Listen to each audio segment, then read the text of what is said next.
the Mordian 50th, where courage remains. With lustrums gleaming, hearts of steel, they march into battle. With grim resolve to deal, for Mordian's honor, for Mordian's honor. They raise their cry against the dark fury, they'll never die. With discipline and valor, they'll stand tall. The Mordian 50th, answering the Emperor's call. The first guards all, the Mordian 50th, answering the Emperor's call. Through the fire and smoke they press on, facing the Xenos horde until the dawn. With every volley they hold the line. Their determination, unbreakable sign. Unbreakable sign.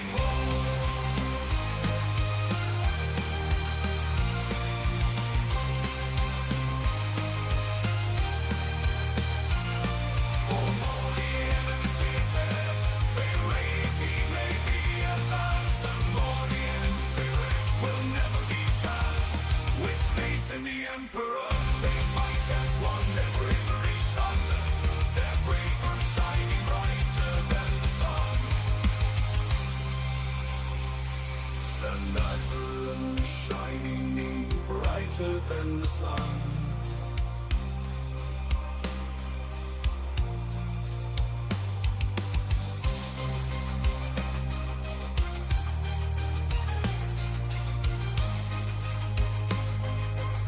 Infantry, sir. Good for you. Mobile infantry made me the man I am today.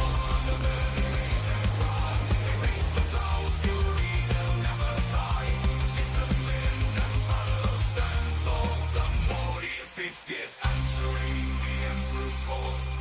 So let their story be told through the ages to come, of the Mordian 50th rifles and of the wars that they have won.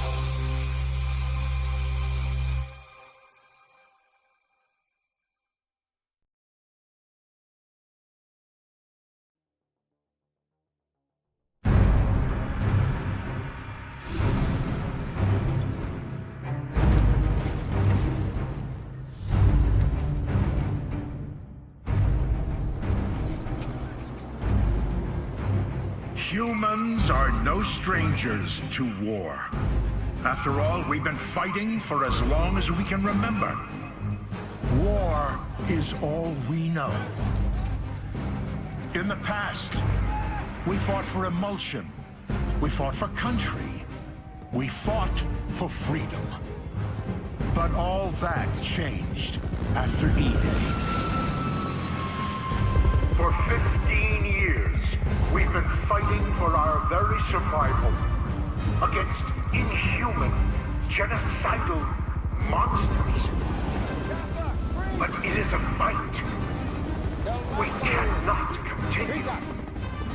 Humanity faces extinction unless we end this war now.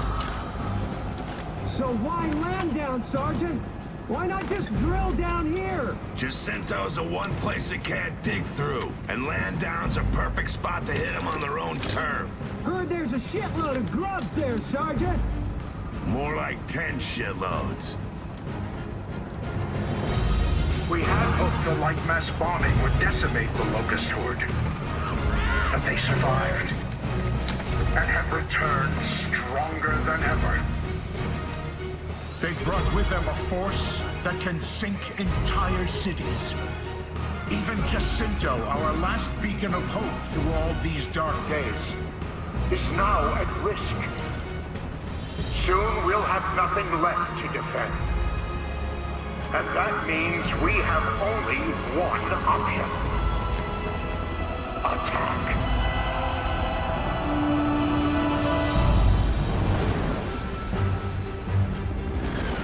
Gears, what I ask of you now is not an easy thing, but it is necessary. If we are to survive, if we are to live long enough to see the seasons pass, our children grow, and experience a time of peace that we have never known.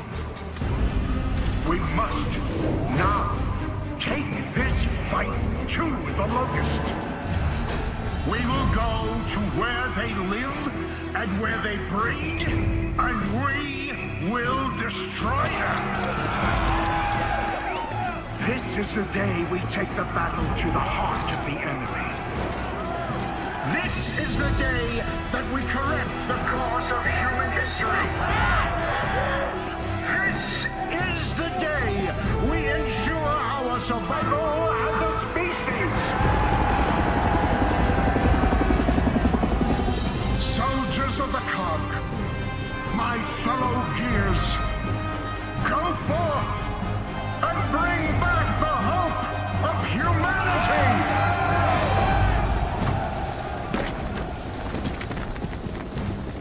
Welcome to the big sock, Sergeant Phoenix. You ready to hit the road? You know it. Well, let's go chunk some bullets at them grubs.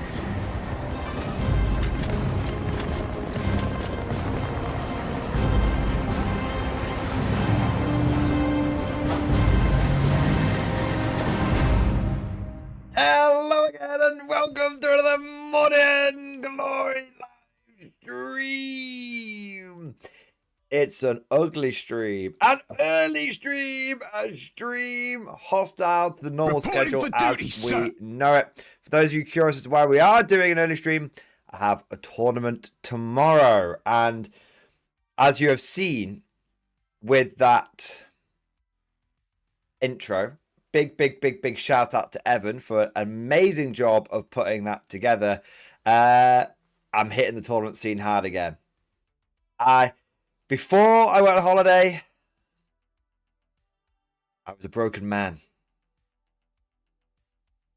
I was not going to as many tournaments as I should do. But somehow, Meta Mordian has returned.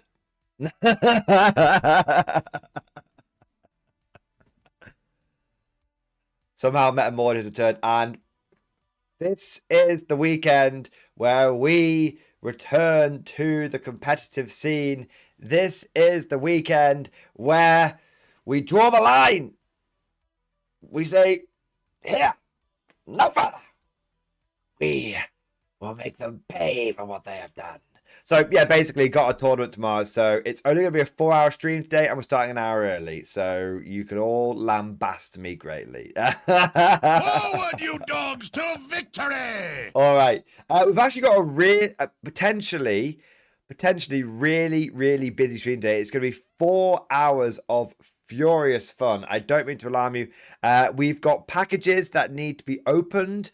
We might, no promises here. I am waiting for a message or two back, but we might even have a special guest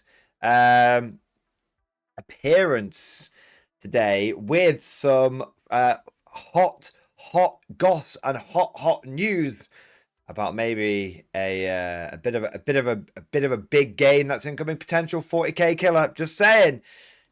So we'll have to see. But either if that doesn't pan out, basically it's going to be a chat and bollock stream. So who knows? Anything can happen.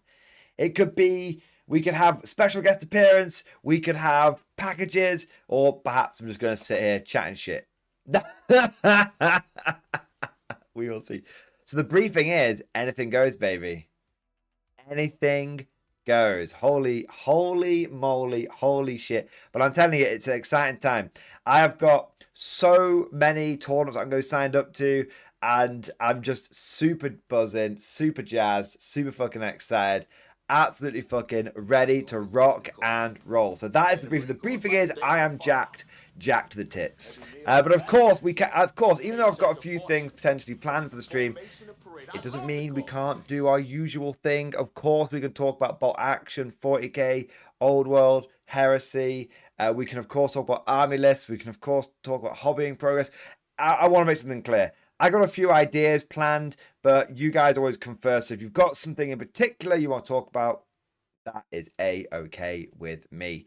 I want to say, so that's the briefing. Of course, we must now observe and obey our traditions, because before we do anything exciting, we must make sure that we are upholding the traditions of the guard. That means it's time for us to separate ourselves from the renegades, the heretics, the traitors. That means it is time to prove that we are the Emperor's true finest. That means it is time for one thing and one thing only. Stand up and be counted. YouTube gang, rise up.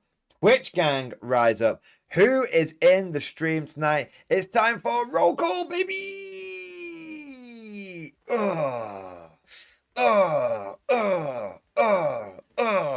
Let's see who is in the stream, boys. I am ready. I want to see 07s flowing. I want to see Twitch gang rising up. I want to see YouTube gang smashing it. Let's see who's in the stream today. Let's do some shout outs. Let's have a look here. We've got Morpheus, Two Old Two Wheels, Commando HHL, Squidfish, Josh, Icanthos, Lucas, Joe Camel, the Toasty Barbarian, Daniel Simpson. We've got Christian Team Camp, Changog. We have got Keeper of the Imperial Salt, Savado. We've got Jawat, Knight of Deathwing, Sabian Wilson. We have got B Casper. We've got Woody, Freeform Roo.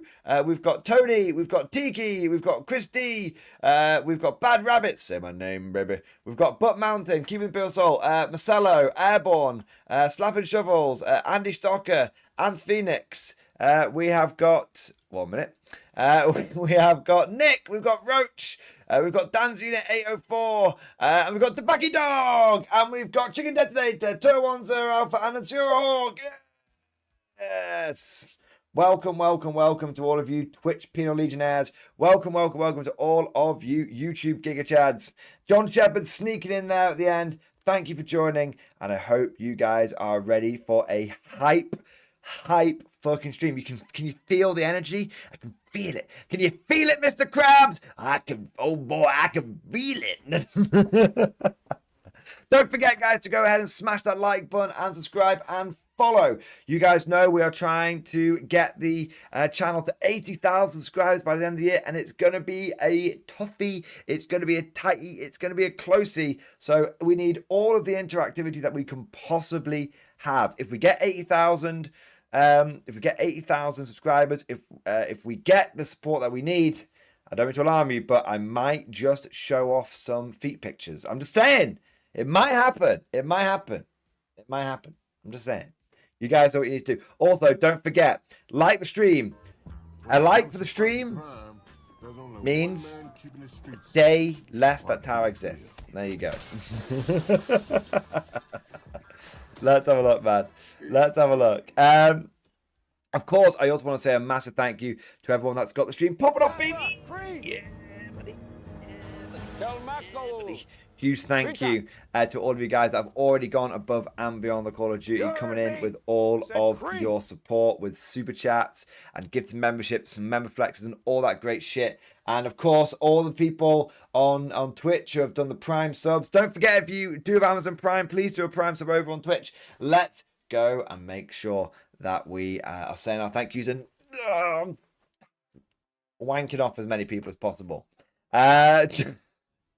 Starting off, we have got the man, the myth, the bamboo spear. It is Tiki! Tiki, thank you so much for the gifted membership, baby! Banzai! Tiki, thank you for the gifted membership, and thank you for the super chat. Hey, boss! A double thank you, a double fucking shout out from Tiki. My God, sir. My God. Tiki, thank you so much for the support, man. Mad shout out to both Woodimp and Spriggs. Both of y'all are amazing. MG, sir, I sent you a DM about a tiny package. And also, I'd like to sponsor the best sportsmanship prize stamps again, if allowed. Dude, of course. Of course. Let me know what you were thinking in terms of, like, sponsoring it. In terms of, like, I know last time I think you bought like some bolt action models, didn't you? And then I picked the package up from like Element and then gave that out to someone who the community, the team captain said they thought was the most sporting. So of course, of course, that's absolutely fine. If you want to do something similar to that again, Tiki, if you want to do it with bot action stuff or 40k stuff or old world stuff, whatever you want, mate, that would be amazing. Just don't forget to use the affiliate link. You can't blame me for rattling that tin cup, boys. Come on, Tiki. No, joking aside, that would be very, very cool, man. And I think that it would be, of course, gratefully received. Gratefully received. Tiki, thank you, man. We've also got coming in here. We've got Too Old for Two Wheels. Too Old for Two Wheels. Thank you for the super chat, bro. I thought it was an early stream. Well, it was a bit early. Reporting for duty, sir. I know. I was saying I was going to maybe do like a daytime stream. I decided rather than doing a daytime stream, I would just do the evening stream an hour earlier. And the reason for that is because I decided I was gonna do like a daytime stream and then do my work in the evening. Oh. Jesus Christ. Instead, I decided get all my work done first and then start the stream as early as possible, which ended up being about an hour early. So there we go. So there we are. So it's an early-ish stream day. It's an early stream today, but not a daytime stream. There we are. I want to say a big thank you next to Woody. Woody, thank you so much for the Giga Chat. Yes, big shout out to Woody. You've been dropping them Giga Chats left, right, and center in the streams recently, man. I just want to say I've noticed it, and I want to say big thank you for the support, man. You've been smashing it. Giga Chat for real in-depth talk about your list tomorrow and the why of the includes. So a good chat to have the day before, if possible. Woody, that is totally awesome. I can absolutely do that. What I'll do is I'll catch up on the super chats and stuff, mate, and then I'll circle back around to that. Big heads up, it is an old world tournament tomorrow, but don't worry, I will be going to lots and lots of 40k ones as well. It just so happened that the first one that was literally the first tournament that I could go to, because I'm saying I'm going to all of them now. I'm going to fucking every weekend's a fucking tournament if possible. And the first one that was available was an old world tournament at Element Games. It's a doubles tournament. So I've never done a doubles tournament review before. So it's gonna be an after action report doubles tournament style, which is kind of crazy. And not only that, but I will be running my Empire. I'm going to be running my Empire, and I am going to be running the city-state of Nuln. I can give you a quick heads up what my list is. It is 2 Great Cannons, 2 Hellblaster Volley Guns, 2 Engineers, and 60 State Troops. 65 infantry in total. Is it 65 infantry? Is it? It might be more, actually. One second.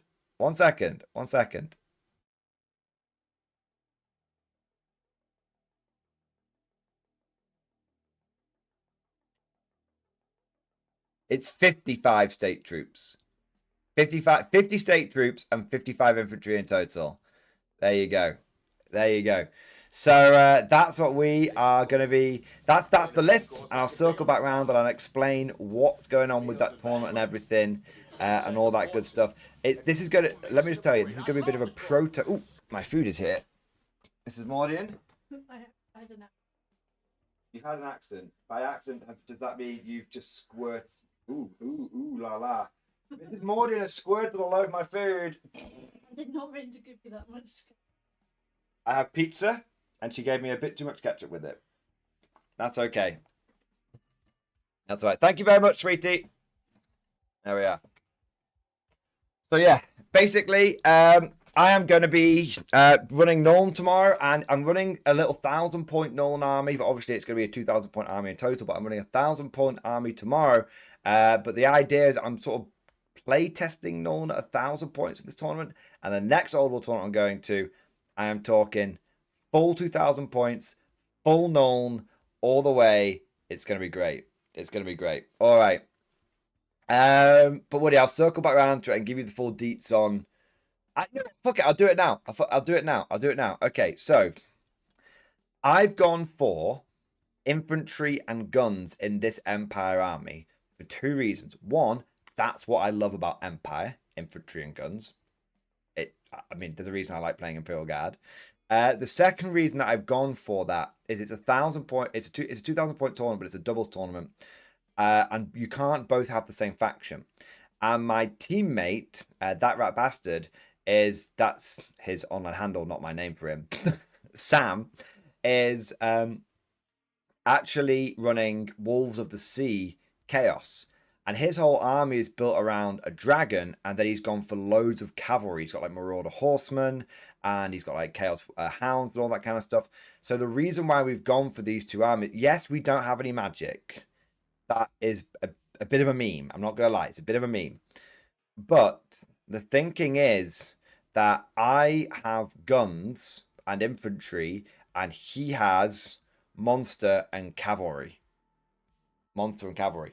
So that way we're going to be covering all of the bases.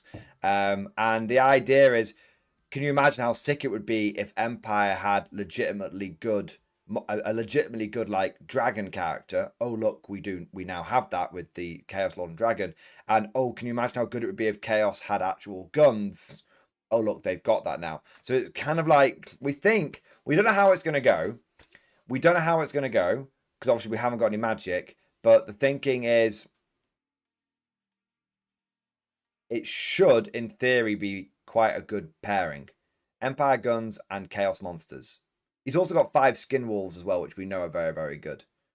So yeah, it's monsters from Chaos, monsters of Cav of Chaos, infantry and guns of Empire. In theory, we've got all our bases covered, but we'll see. We'll see. All right. All right. Next, I want to say a big thank you to B. Casper. B. Casper, thank you so much for the super chat, man. Just finished my Krieg Dawn. Have a look. I will have a look, mate. Let's give me a moment.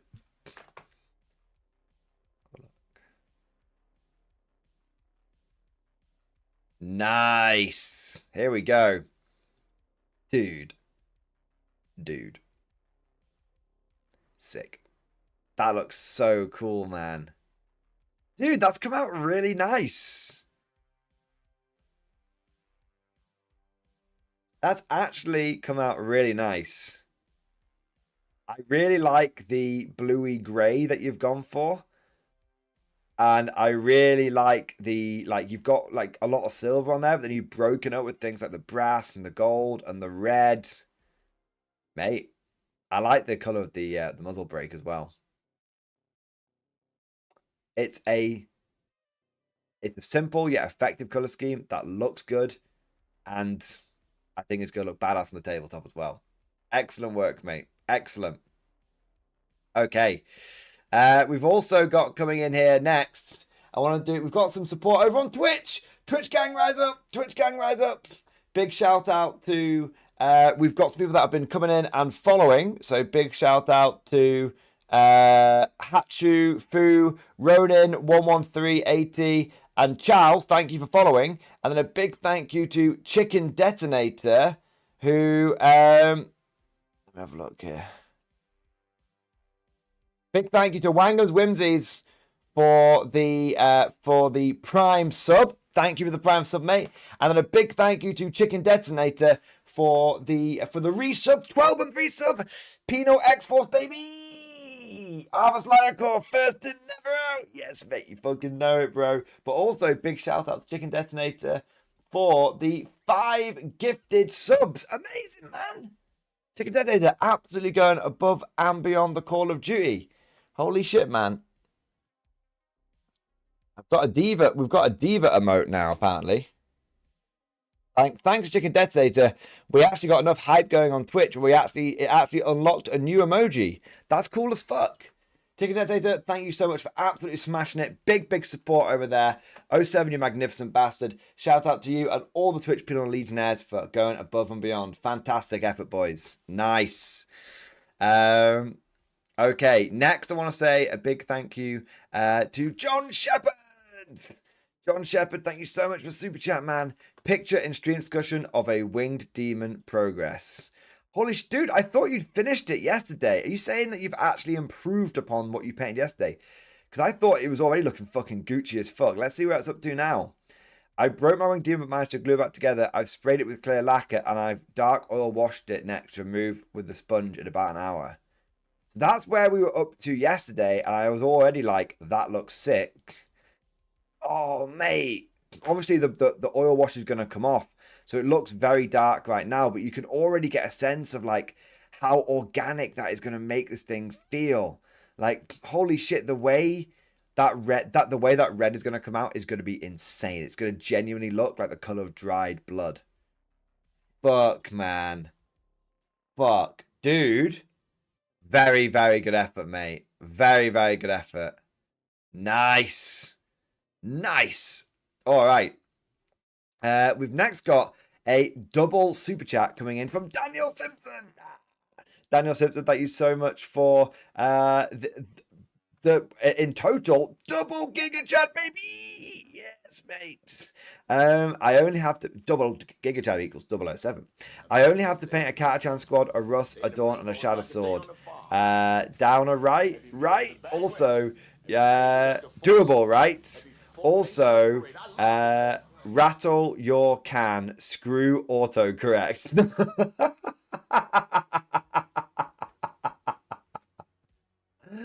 Daniel Simpson, I think I get the gist of what you're saying here. Dude, you absolutely can get a Catachan squad, a Russ, and a Dawn of Shadow Sword done. Absolutely doable. I mean, each one of those will take like... Each one, you'll get a Shadow Sword done in one weekend day. Or one weekend day undisturbed, two over the course of a weekend if there's a bit more going on. And then Catachan squad in an evening, Russ in an evening, Dawn in an evening. Bro, 100% AI did me over there. It's going to get you. The AI is going to get you. Daniel Simpson, I think that's very doable. And I look forward to seeing them done. There we go, man. There we go. You can do it, Daniel. It's like that scene in Matilda. Bruce. You can do it, man. Just keep watching today's video to get the motivation. Remember, we need it to take back the meta. We need it. All right. I want to say a big thank you to Fun Jacob. Fun Jacob, thank you for Super Chat, man. Super Earth saved. Song Super Earth Anthem. Let's have a look here. Where's the Super Earth saved? See stream discussion.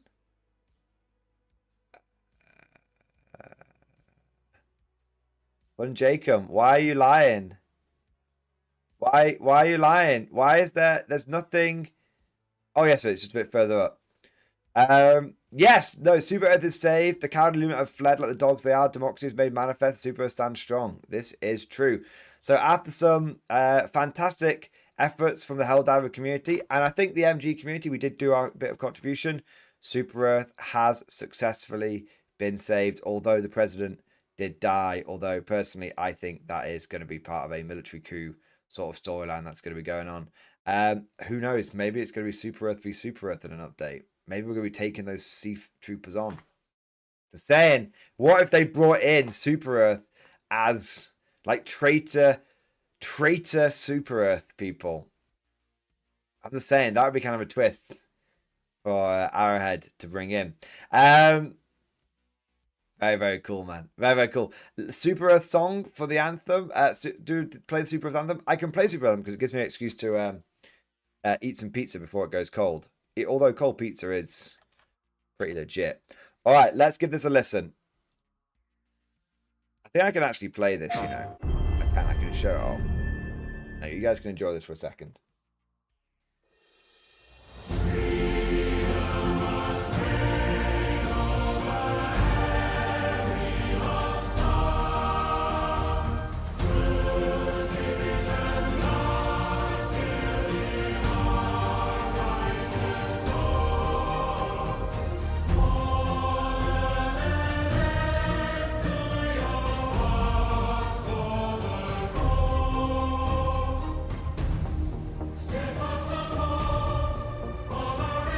Oh, step in the chat, Super Earth boys.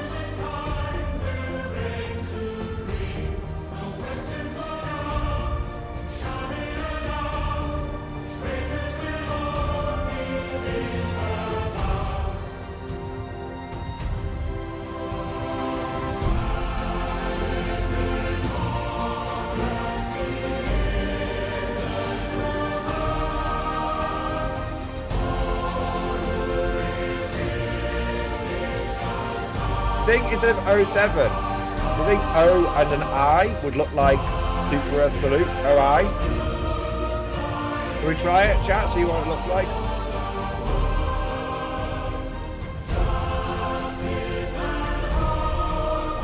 Lowercase O, uppercase I.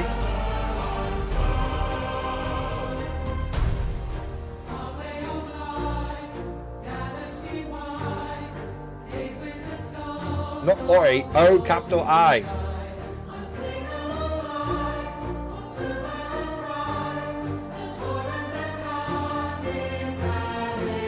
Lowercase O, uppercase I works. I think O and the line doesn't quite work, Briggs. I think Oi doesn't quite work either. Yeah.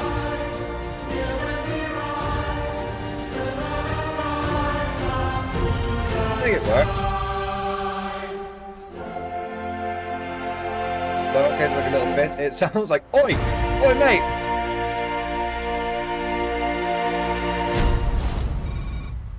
There you go.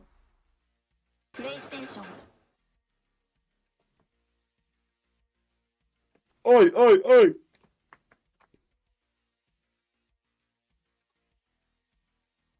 Okay. Let's see what we got here. Let me have another slice of pizza, boys. I'm not falling too far behind on the old pizza front.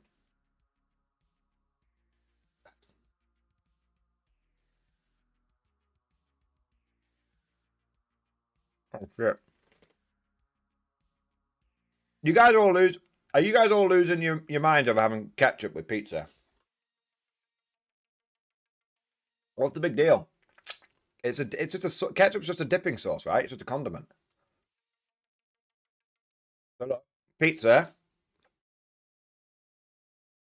Dip it in the ketchup. It's got ketchup on the back. And eat it. What's the matter with that?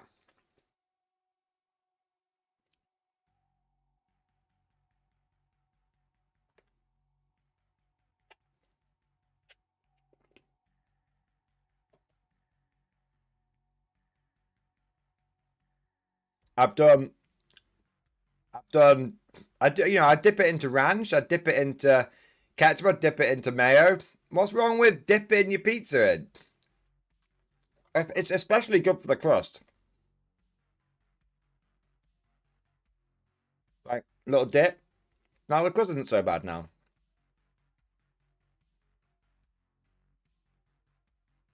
I dip into barbecue sauce. I dip it into curry sauce, given it a chance.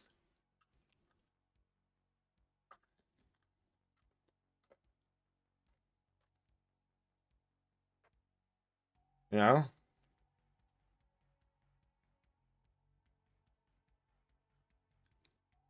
Why the heresy symbol?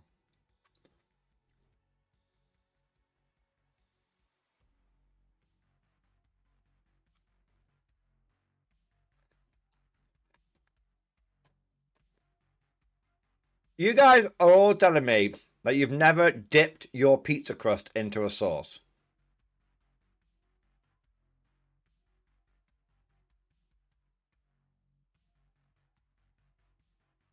Jaffa, Cree! Kelmakol, Kritak. You've never done it. You heard me. I said Cree. You're missing out. Maybe you should try it. Who knows? You might like it. You might like it. Might lead something beautiful. You never know. How do you know if you don't like a thing if you've never tried a thing?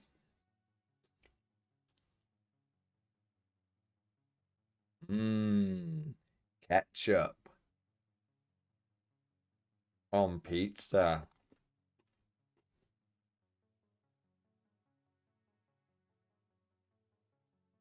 Yeah, it was sort of like dipping it into ranch.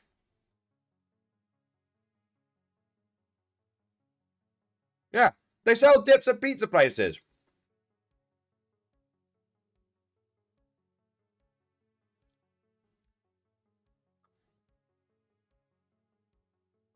Pizza and gravy. I've not tried it, but it might be quite nice.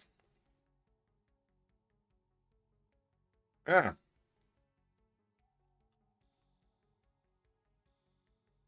I'm just unsubbing you, baboon.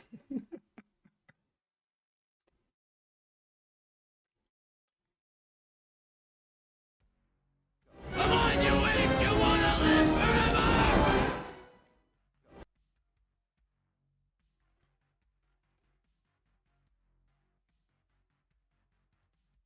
Hey, you guys are just mad because you guys are just jealous because your McDonald's doesn't sell. Doesn't provide for free curry sauce. My McDonald's does. So there you go.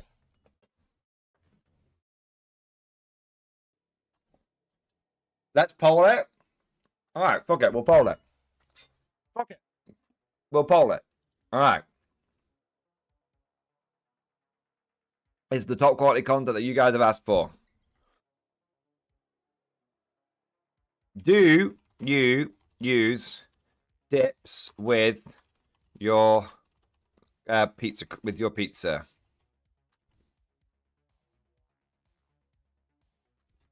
Yes. No. I mean, I could put different dips.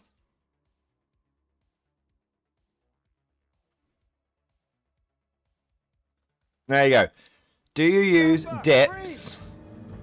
E.G. ketchup with your pizza? I said Cree. There you go. There you go. There's your poll. We'll see who's right and who's wrong now.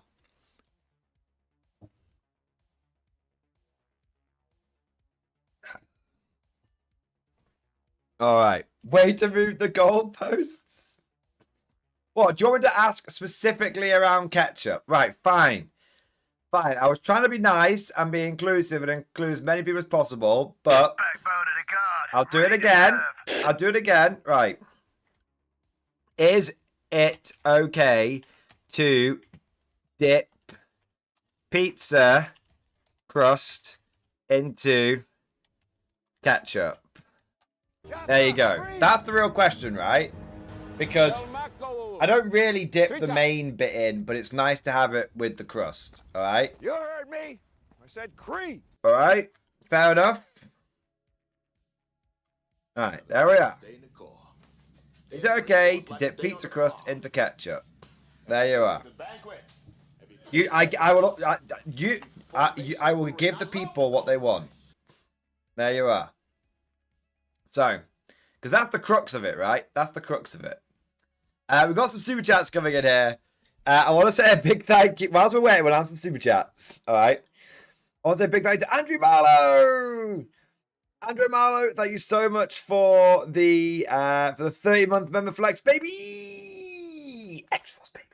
Double X-Force. Mordian approved. Fantastic effort, Andrew. Thank you for your long-term support of this channel. 30-month lurker. Damn, that's a lot of lurking. He's in the walls. He's in my goddamn walls. Latest Scion done. Photos in chat. Let's have a look then. Let's have a lucky look at Rue. Nice. New Scion Command Squad and Scion Team of Psyker rocking it in Mech Guard. Nice, dude. What are these bloody things? What are those? I'm guessing hotshot volley guns, but they look like fucking Gatling guns, man. Did someone call the Heavy from Team Fortress? My God. Those are cool as fuck. Those are very, very cool. Nice. Shit, man. So cool. So cool. I really like the way they've come out, man. The color scheme is amazing, and the conversions are even better. And I like the beret heads as well. I really like the beret heads. Nice. Andrew, very cool squad. Damn good effort. Love the weapons. Love the color scheme. 10 out of 10. Would love to see. And have, well, would love to see them, and I've enjoyed seeing them on the screen. Nice. All right. There we go. I want to say a big thank you to Cosmic, my boy. Cosmic, you squiddy bastard. Thank you so much, Super Chat, man. We did it, boys. We saved Super Earth. Get those CO1 forms in and remember the Super President died a hero. Also, I think we need more fire. I swear to God, Cosmic, you are the man. You are the most fire-obsessed squid I know. I reckon that back on the Illuminate homeworld, where I'm pretty certain you're from, you're one of those squids that lives next to those geothermal vents at the bottom of the ocean because you like all the heat so much. Cosmic, I love it, mate. And CO1 C-01 form. Only if it's me and you, baby. There you go. Butt Mountain, thank you for the Giga Chat. Yes, thank you for the support, man. Is Ketchup Pizza a British thing or Mordian thing? Certainly an interesting comment. I've seen loads of people do it in the UK, man. I've seen loads of people do it in the UK. So I don't know if it's, but I don't know if it's specifically a UK thing. We're doing the poll, so we'll find out. I didn't used to do it, but I saw a bunch of friends at uni do it, and then I was like, oh, that's kind of interesting. So then I picked up the habit. So there you go. I'm going to eat another slice.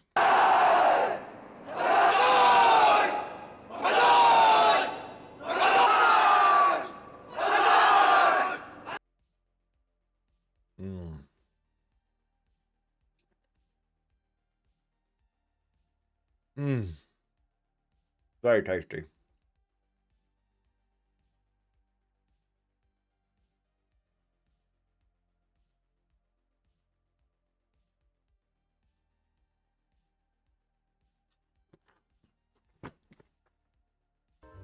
When it comes to fighting crime, there's only one man keeping the streets safe while keeping it real. Oh my God. Indeed. This is a fine. This is a nice pizza. It's thin. It's oval shaped. That's how you know it's fancy, because it's in an oval, not in a circle. It's an oval. Trevor, I'll do it after I've had a bit to eat and caught up on my super chats. All right, I got you.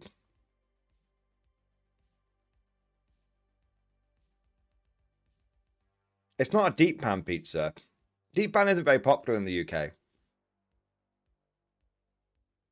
We like our pizzas flat. We like our pizzas like we like the earth, flat.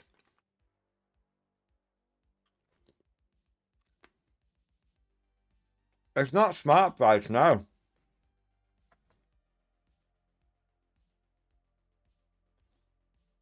Deep pan pizza is... I don't know. It's just not popular in the UK.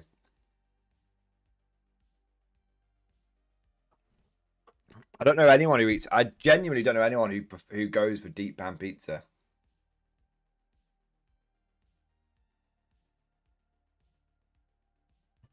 Yeah, everyone goes for thin and crispy over here.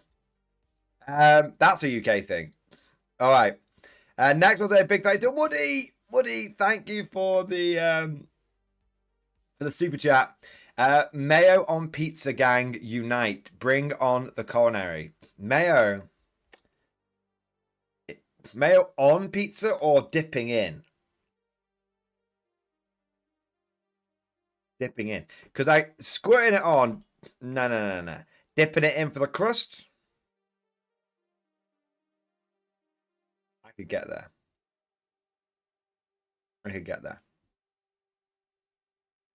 Yeah, for sure. I could become part of that gang. I could go and get some mayo and really annoy the Americans by putting it should I get some mayo?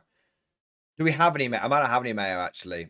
It might have gone off, but I don't think I've rebought any since I was back on holiday. I'm not sure. Mrs. Mordian will know. I want to say next a big thank you to Crash! Crash8373! Crash8373 has come in with the double support, baby! Double support, 007, you magnificent bastard. Crash, thank you for the 5 gifted memberships. Yes! Holy shit, boys. Thank you for the 5 gifted memberships and thank you for the super chat as well. Iceland do a chip shop curry pizza. Just saying. Gentlemen, I think it's time for the Mordian road trip.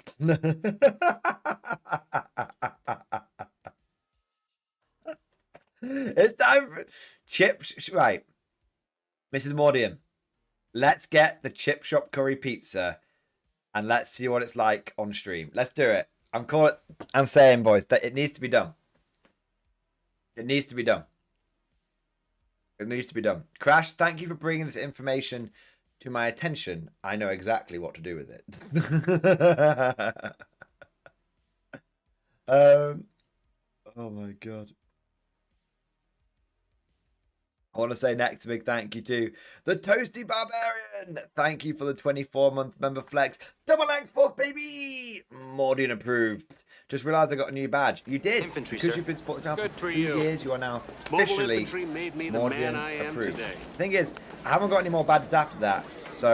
But I am going to be adding some. Post Thanatos, there will be... I'm going to add badges in for days. Mucho Badjo. That's what we're going to do. That's what we're going to do. I'm going to have loads of them. So, Toasty Barbarian, you are now officially Mordian approved. Thank you for supporting the channel for 2 years. Thank you for more than doing your part, mate. Incredible. Incredible. I want to say a big thank you. 2 over 2 wheels. Thank you, the super chat. Can you gift unsubbed ketchup? Shake my head. Disgraceful. See, here's the thing. Every time you guys complain about the ketchup on the pizza, I eat more of the ketchup pizza.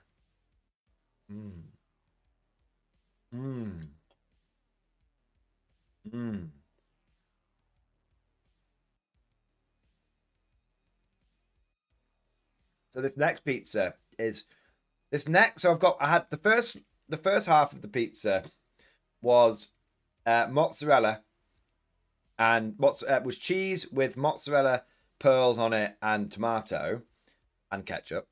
The ketchup I added. The second half of the pizza is red onion and pesto chicken with cheese and ketchup. So what do we think about pesto chicken onion pizza? What do we think? It's quite flavorful. It's quite flavorful. What do we think? Yay or nay?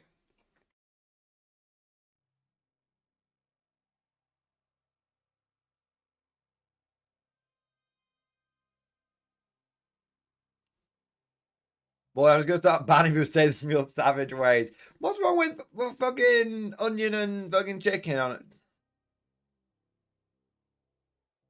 That seems better, right?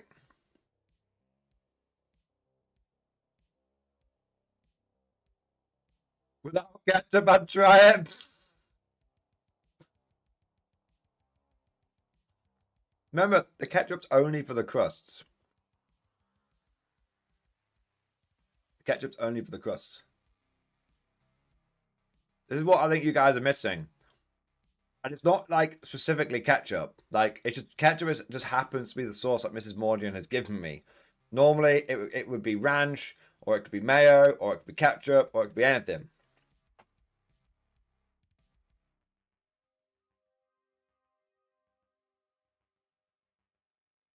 It's only for the crust. I've just been dipping the main bit in just to frustrate you guys.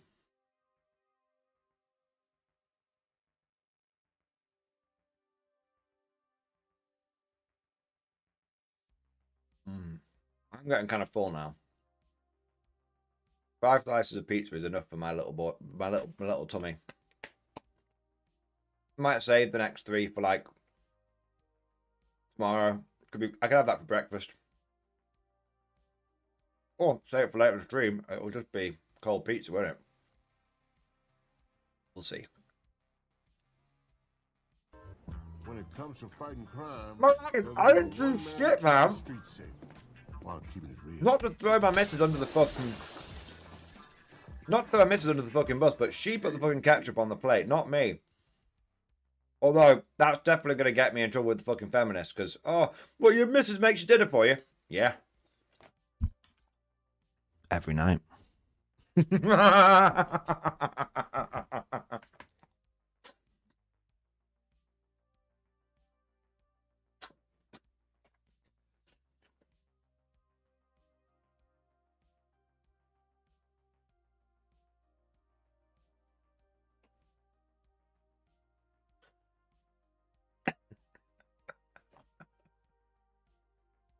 Oh god. Oh my god.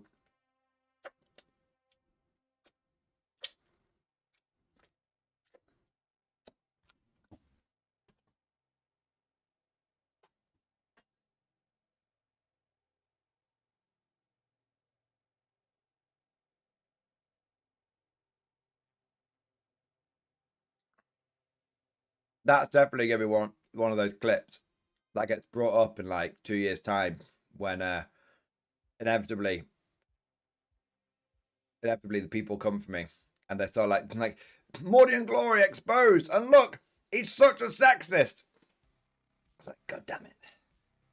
God damn it, why did I post my entire life on the internet?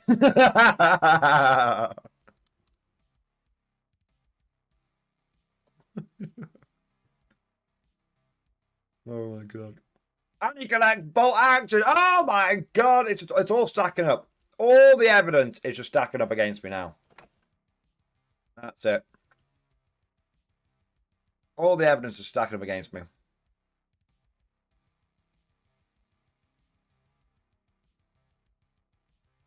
Stefanos, I was about to play Mechanized Assault, but when I saw the Black Hawk Down video, I have to get on that 50 cal meta with Hammer now. Mordian Glory. Yes, get on that 50! Get on that Hammer! Hammer is much better than Mechanized, though, so joking aside, it is the better choice. If you build into it correctly, which is basically take a classic guard Mechanized list, put it in Hammer, win games. You can wear a 19 Hugo... Fuck's sake, Cosmic. You can wear a 1940s Hugo Boss outfit, but you can't put ketchup on pizza, Mordian.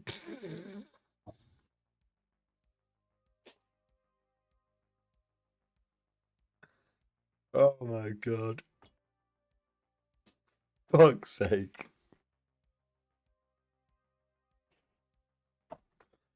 Fucking hell. Alright. I can feel my... If this YouTube thing doesn't work out, I can feel my future employment prospects being somewhat difficult. My god.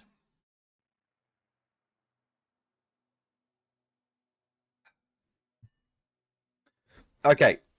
So. That's the line. Brilliant. I love it. I want to say a big thank you next to Trooper number 2102. Thank you for the Giga Chat. Yes. How do you like a thing if you've never tried a thing? An open mind is like a fortress with its gates unbarred. Brilliant. Peak Warhammer quote. Love it, mate. Love it. Absolutely.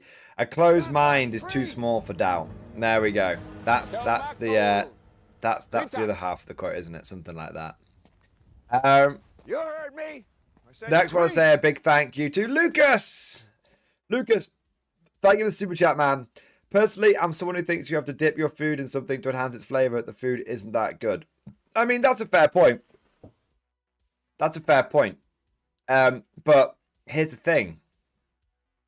Lucas, at any point did I ever say that this pizza was amazing? It's just a store-bought pizza chucked in the oven for 10 to 15 minutes. That's it. That's it. That's all it is. You know, me and Mrs. Mordian are not even back a week off holiday. We're both self-employed. We both had to get back to the grind. Like, there's been no time to... Lucas, there's been no time to do the big shop!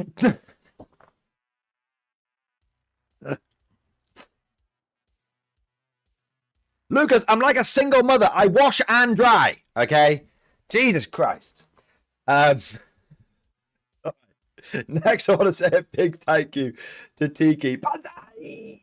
Banzai! Banzai! Tiki, thank you so much for the banzai. What the fuck is this fucking message? Jesus Christ. Commissar, bolt pistol, psyker, pizza, ketchup. Another glorious day in the Corps. Day in the Marine Corps is like a day on the farm. Fuck's sake, Tiki. Every meal's a banquet. Fuck's sake. Every Jesus paycheck a Christ. fortune. Every formation God a parade. damn it. I love the Corps. God damn it. All right. I want to say a big thank you to Cosmic. Cosmic, thank you for the super chat, man. Every time I hear about Horus Heresy, that's more fire for Helldivers. I'm just going to say, Cosmic, you better start investing in propane and propane accessories because you're going to be hearing a lot more about Horus Heresy over the next few months. I want to say a huge thank you to Marold. Marold, thank you so much for the gifted membership, baby. Thank you for the gifted membership. 07, as always, Marold. I raise my glass to you. You're an officer, a gentleman, a scholar. I love that Turtle 10 Alpha's joined over on Twitch, gang. And he's like, just finished my fish and chips. What did I miss? Next message. The usual degeneracy. I missed nothing. Or did you miss everything? I mean, why else did you come all this way? Turtle 10 Alpha. Just saying. Why else? Why else? I want to say a big thank you to Cosmic for the super chat, man. Cosmic's popping off with them supers, man. If you need a dipping, you heretic, we can fill some jars. It's Cosmic's special ranch dip. Oh, look, it comes in an authentic mason jar. That makes it better. Oh, my God. I want to say a big thank you to Butt Mountain. Thank you for the Giga Chat. LI Infantry, where the paint goes on thin and the details don't fucking matter. In-stream discussion. Let's have a look. Oh, Legions Imperialis. Nice. I wonder what LI meant for a second, but now I get it. Ogrin, Karanite for Legion Imperialis. Need a smaller brush. Garden for scale. Wow. To be honest, mate, I've been painting a little bit of epic scale stuff as well. And, you know, I've been using my normal size brush.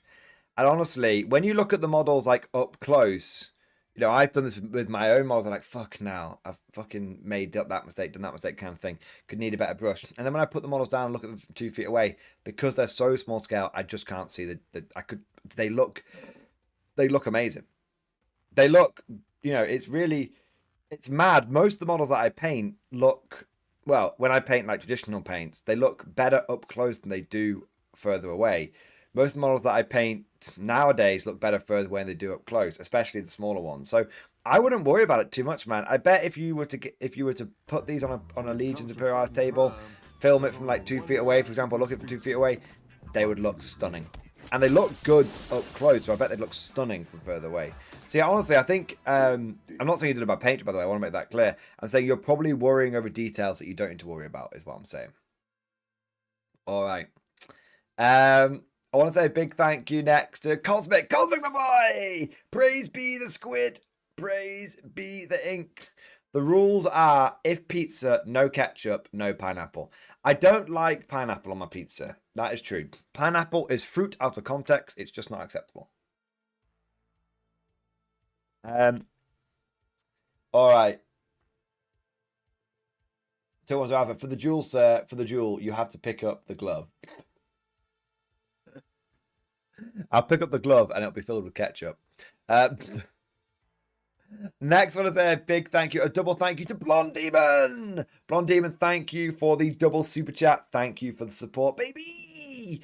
If the future you'll be cancelled for sexism, you'll be put up against the wall for ketchup.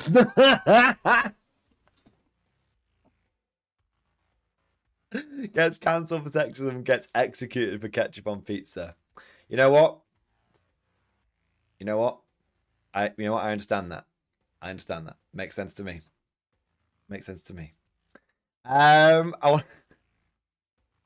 You'll be the first up against the wall when the revolution comes. I love that line from Hitchhiker's Guide to the Galaxy. They were the first up against the wall when the revolution comes. Let me just move this pizza out of the way. I don't need any. Okay. I want to say next a big thank you to Pete Jobson. Pete Jobson, thank you so much for the 14 months, baby. X-Force, baby. Ugh. Pete Jobson, thanks for supporting the channel for over a year. Thank you so much for your support, bro. Happy post-holiday. Any after-action reports on the horizon? Yes. Pete, I am at a tournament tomorrow. It's an old world tournament. There'll be an AAR on that. And then the weekend after, I'm at Thanatos. There'll be an after-action report for that. And then I'm pretty certain I'm at a tournament every weekend or every other weekend from now until the end of the year.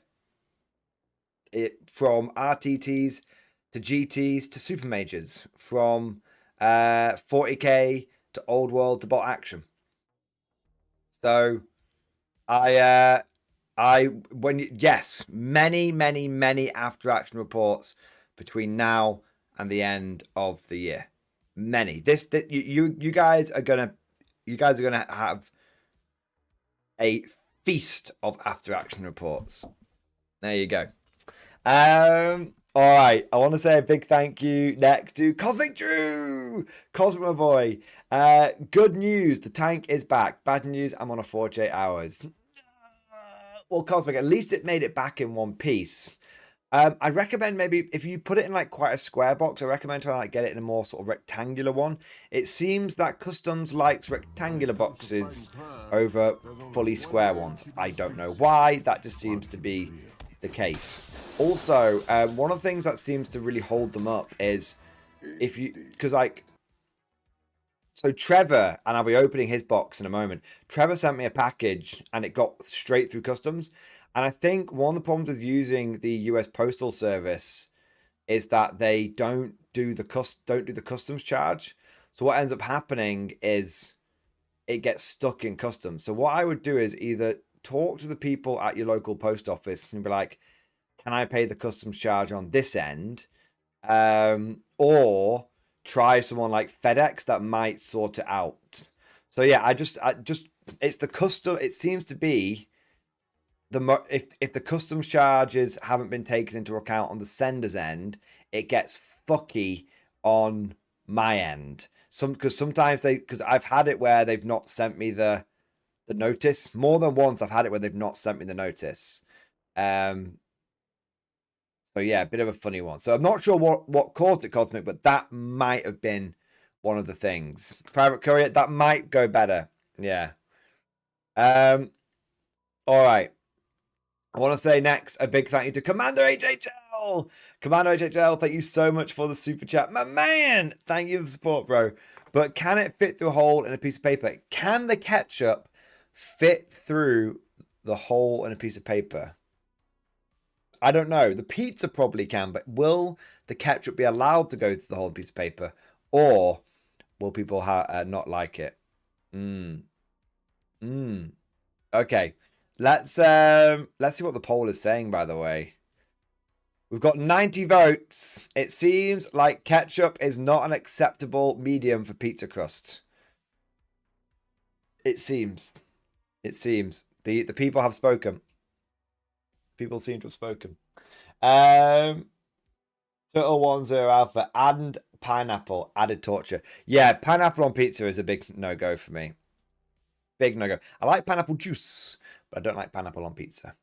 I want to say a big thank you next to Marold, my boy. Marold, thank you for the super chat, bro. Little sneak peek of my forces for Thanatos. Let's have a look. Let's have a look here. Nice. Orcs.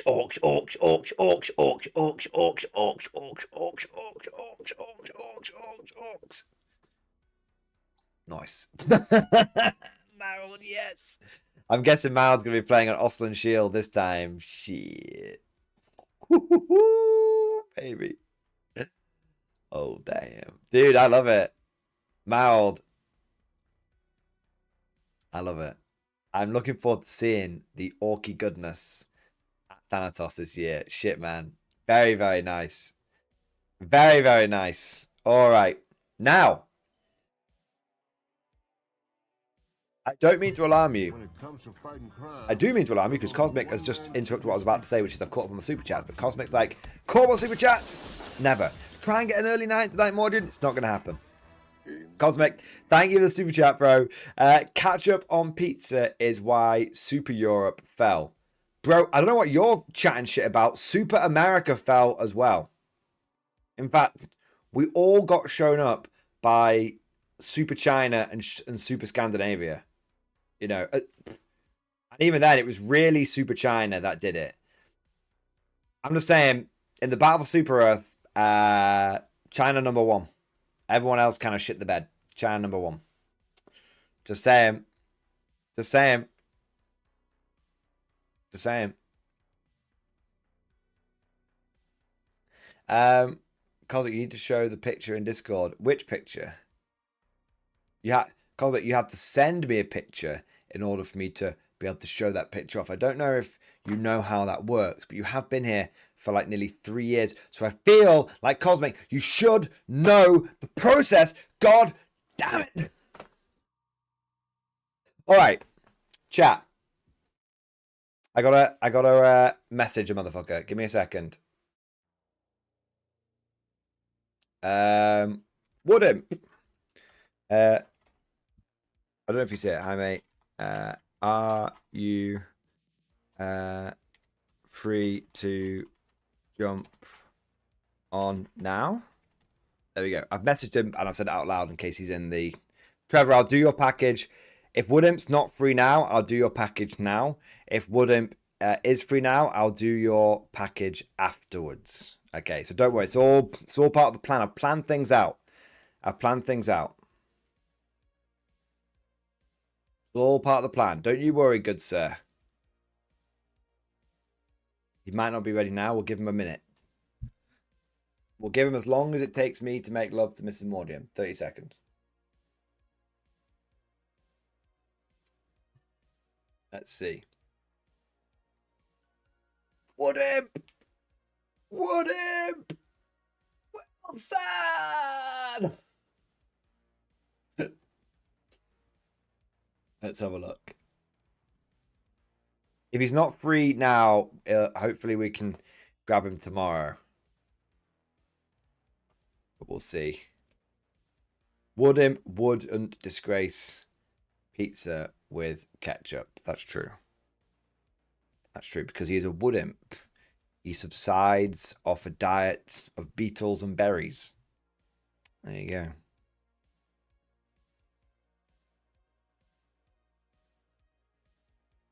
Man, Larkin, that's if I've had a cheeky one off the wrist, like a few minutes before, you know, I have to like shimmy it in, but then it's just like, and then it's out again. There you go.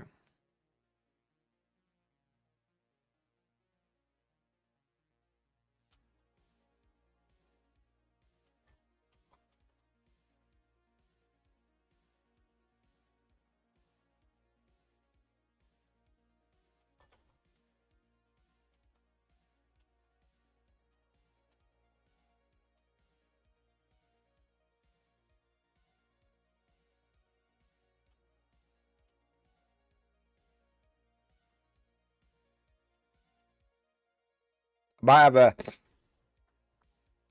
sneak preview for you guys. Just saying. I'm just saying I might have a sneaky, beaky preview.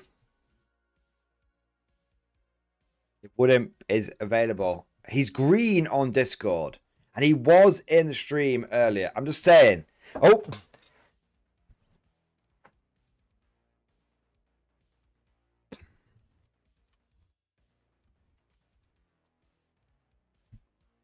1 minute.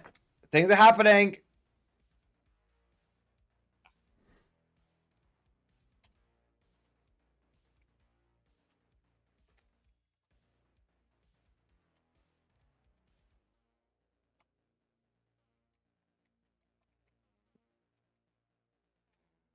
All right.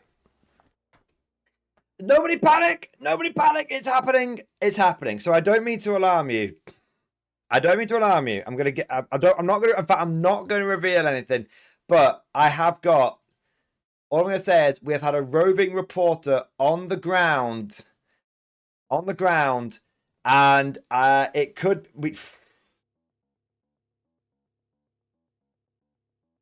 Roving reporter on the ground, bringing to you the first big news of a new tabletop game, which personally I think will be massive. I am talking. This genuinely has the potential to blow Horus Heresy out of the water, even with the new edition coming along.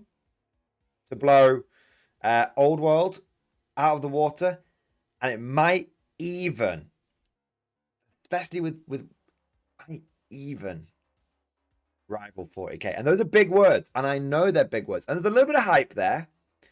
There's a little bit of hype there. There's a little bit of hyperbole there, but I think this genuinely could be. It's good. I think it will be. I think it could be bigger than Trench Crusade. I think it could be bigger than Trench Crusade, and I think it could. It could rival GW's. It could start rivaling some GW shit going on. You heard me. Pretty big deal, right? That's a pretty big deal. So Wood Imp has been on the ground. He has the details, and he is going to let me know when he's free, and he's going to come on, and we're going to do something we've never done before.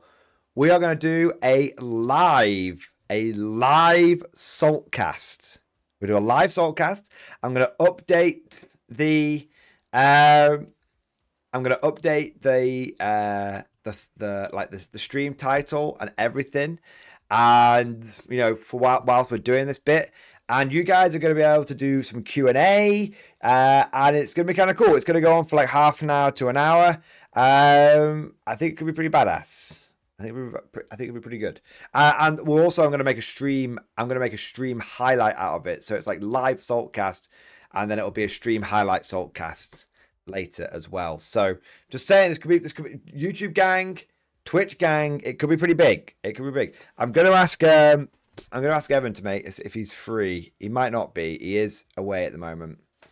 So it'd be cool to have a bit of. I think this has sort of come together. I've just realized I've been doing the stream without my extra lighting on.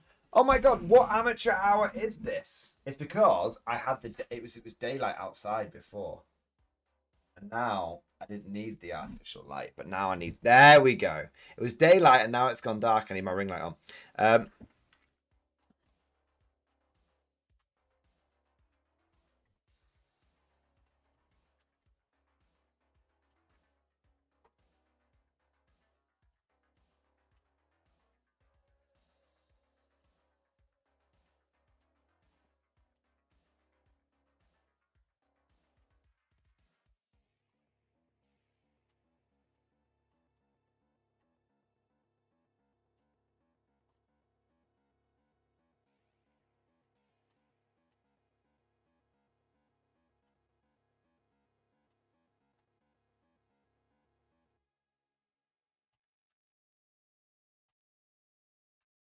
Jaffa, Cree. Telmaco. 1 minute. Tritak. Talk amongst yourselves for a moment. You heard me. I said Cree.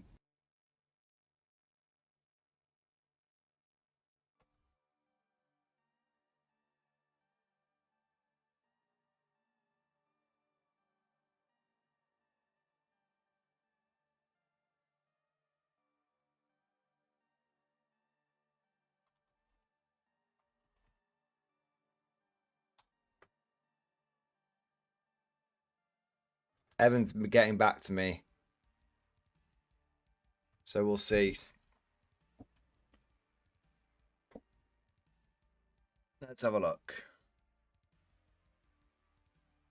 He might be away. If he is,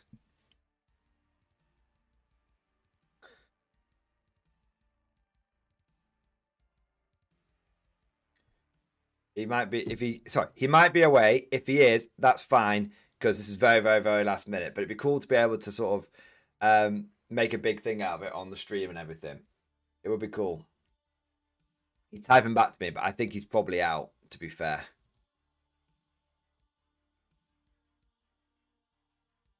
I'll wait. Any link for the more Discord? You need to be a channel member or a Patreon, and then you can get access to it simultaneously. If you stick around, you'll probably get a gifted one, or you can sign up either platform. It's £2 a month.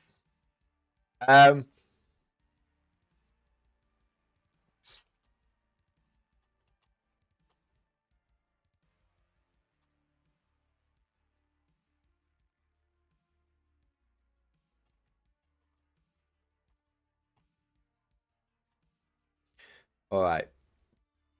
I will have to find an alternative.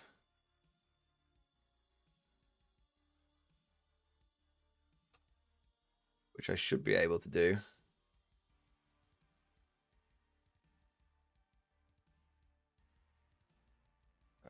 Come on.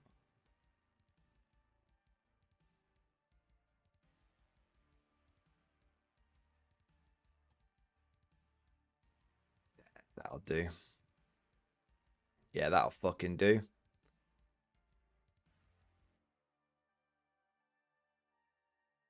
That'll fucking do. Okay, we're ready. We're ready. We're all gravy. Nice.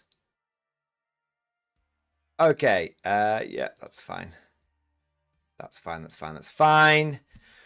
Wait for Woodham to get ready. So we've got a couple of super chats coming in here. I want to say a big thank you to 2 Over 2 Wheels. 2 Over 2 Wheels, thank you very much for super chat, man. Horus Heresy, work in progress in stream discussion. Welcome to the dark side. Oh, I'm ready. Oh, I'm ready. Let's have a look. Let's have a look, man. Still work in progress, waiting for my new painting desk to be built. Welcome to Dark Side, Morning Glory. The boxes are my upcoming World Eaters army. Dude, Alpha Legion? Yeah, big Alpha there kind of gives it away. Nice. Mate, that fucking like metallic blue. Very, very sexy. I fucking love Tartarus Terminators. I don't own any, and that's something I want to correct. But I think Tartarus Terminators might be my favorite Terminators. That's very cool. Like the color changing Alpha Legion. That's very cool. Hey, so you've got an Alpha Legion army, and now you're going over to World Eaters. You've got Mark III, you've got a Leviathan, and then you've got a Mark III command squad. Cool. Cool. I agree with Commander HHL. Tight. Love it, man. Love it. All right. Nice. I also want to say a big thank you to Sergeant Sharp. Thank you for Super Chat, man. We had first mount, but what about second mount? Oh my god. All the Horus Heresy, boys. All the Horus Heresy. Dude, that's so cool. Double mount, baby. Love it, Sergeant Sharp. Loving it. Loving it. Dude, thank you so much for the support, man. Thank you for sending the pictures in. Thank you to you and to 2 Over 2 Wheels for getting my heresy boner going. Loving it, boys. Great effort. Nice. Nice. Getting that heresy out. Sick. All right. The Loyalist Alpha Legion. Ooh. 2 Over 2 Wheels. Morning Glory. Rumors are they and Cataphractic getting replaced. I presume by replaced you mean they're getting updated.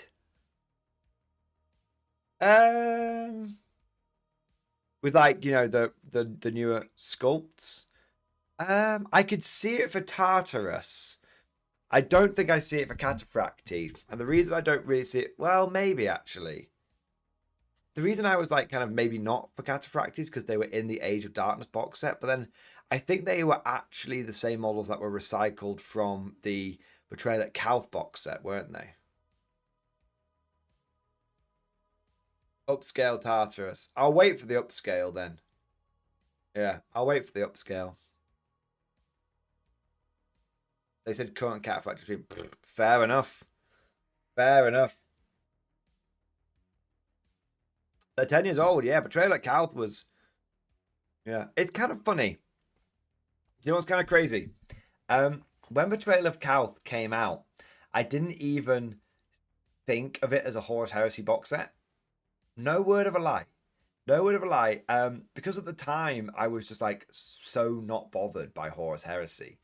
I was just like, oh, Betrayal at Calth. And I just saw everyone running around with these new like Space Marine, like tactical Marines and stuff. And I just thought, because that's what everyone got Calth for, that it was just the really, really cheap tactical Marines. Because I think Betrayal at Calth came out at about the same time that like things like the Space Marines had like the Gladius detachment in 7th edition, where you get like loads of free transports, but you had to take basically like tactical Marines and stuff. And so so I just remember it being like, oh, that's kind of cool. They brought out like dirt cheap tactical Marines. It was just just a cool different kind of tactical Marine armor. And it wasn't until it must have been quite a while after Betrayal at Calth came out that I actually fully appreciated it wasn't just this. It was the first proper Horus Heresy release. Yeah, I didn't really register it as being like, it was the first proper Heresy box set. And it's crazy to think from that one box set with some like 3 different kind of minis in there. You had literally tactical Marines, you had the Contemptor and the Cataphracti. It's crazy that from those plastic models has come all of the Horus Heresy plastic stuff. And that, yeah, it's crazy. Yeah. Commander HL 2005 release, that was only 10 years ago, right? Sadly not. It was a little bit longer. I don't think it was 2005 though. When was Betrayal at Calth? I know that's not what you were saying. Don't worry. Betrayal at Calth release date. Horus Heresy Betrayal at Calth was released in 2020. That's not correct. That is talking about like a game or something.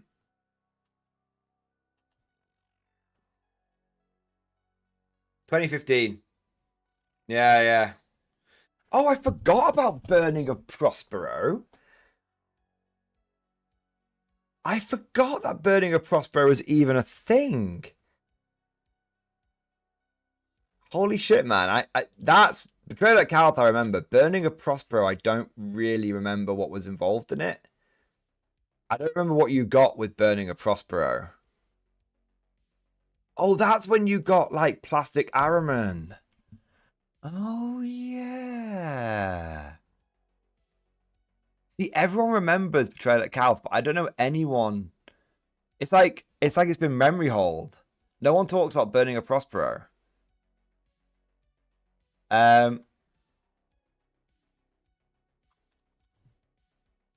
What did you get?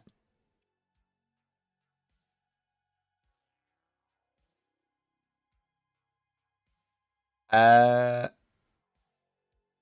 think it's because Burning of Prospero was quite shit. Correct me if I'm wrong. So Betrayal of Calth, you got a lot.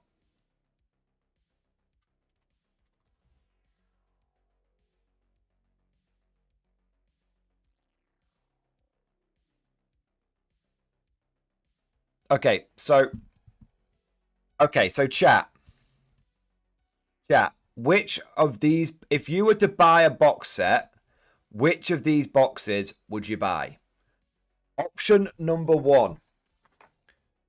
The box set contains a Terminator Captain, a Chaplain in power armor, a Dreadnought, 30 Space Marines, and 5 Terminators. That's option number 1. So, Captain, Chaplain, Dread, 30 Marines, 5 Terminators.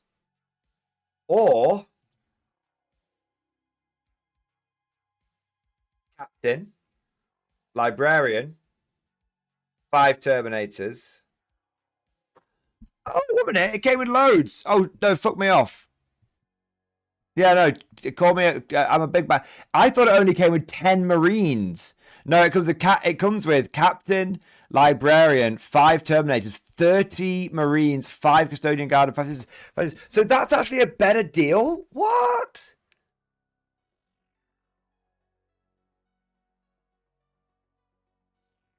That was actually a better deal, and it came out a year after. But nobody really remembers it.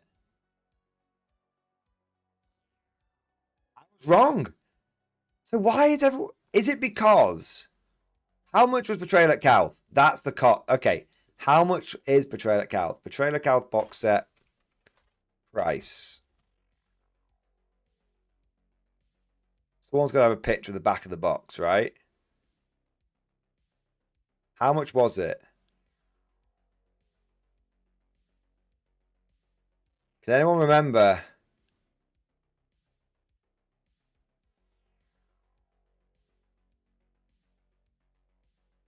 Cal didn't have a Spartan. Definitely didn't have a Spartan. You're thinking of Age of Darkness. Definitely. That bit I know. That bit I know.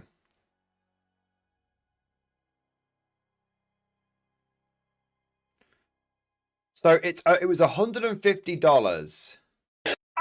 guardsmen, follow me to glory! It was $150 American. I mean, Element Games has got it. Okay, it was £95. It was £95 at the time of its release. And so was Burning of Prospero. Interesting.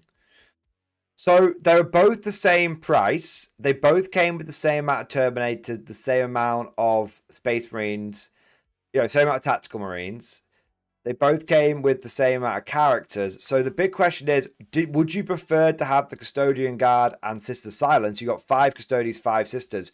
Or would you rather have a Contemptor? And you know what? I think despite the fact that you could easily argue that the Custodies and the Sisters represent better value, they'd be more expensive. I think the reason why Calth is looked upon so favorably is twofold. Okay.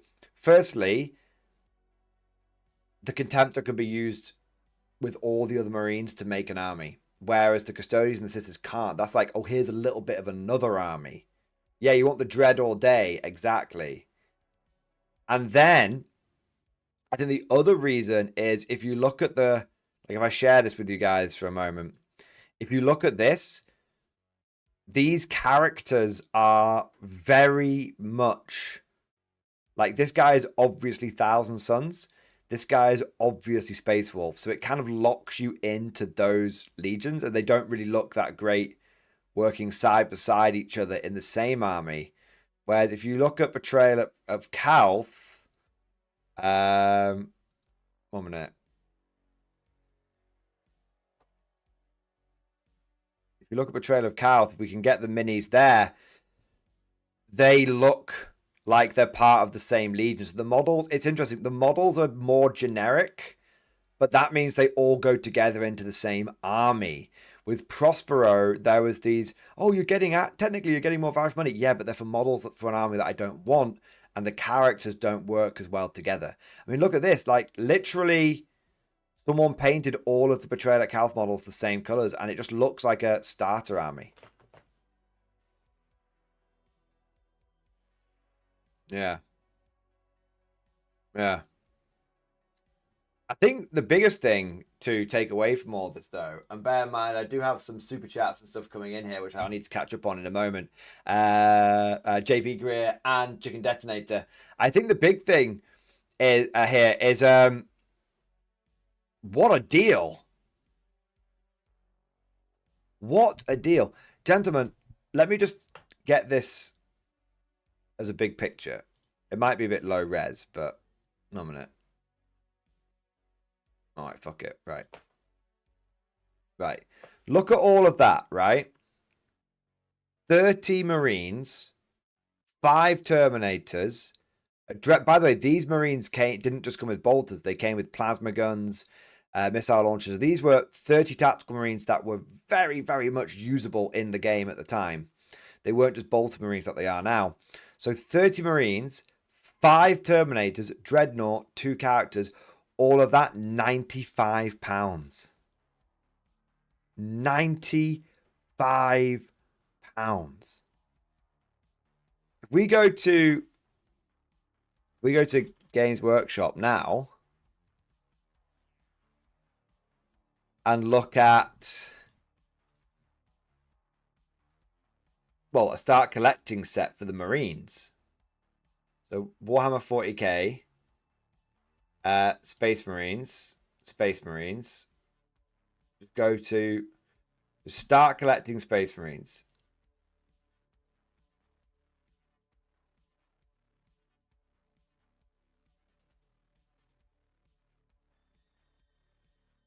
Five Terminators, 5 Marine Infantry, 2 characters. So for £5 more, you get the same amount of Terminators, you get the same amount of characters, but you get 25 less infantry. 25 less infantry. And no Dreadnought. So for £5 more, you get 25 less infantry. You get 84% less infantry and no Dreadnought. Fucking hell. Fucking hell. Shit, man.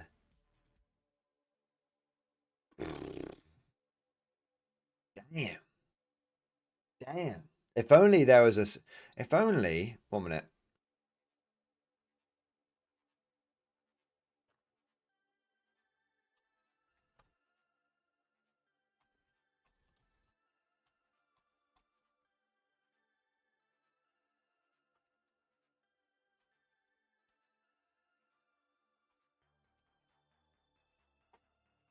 If only there was a new and upcoming sci-fi game that was significantly better bang for buck.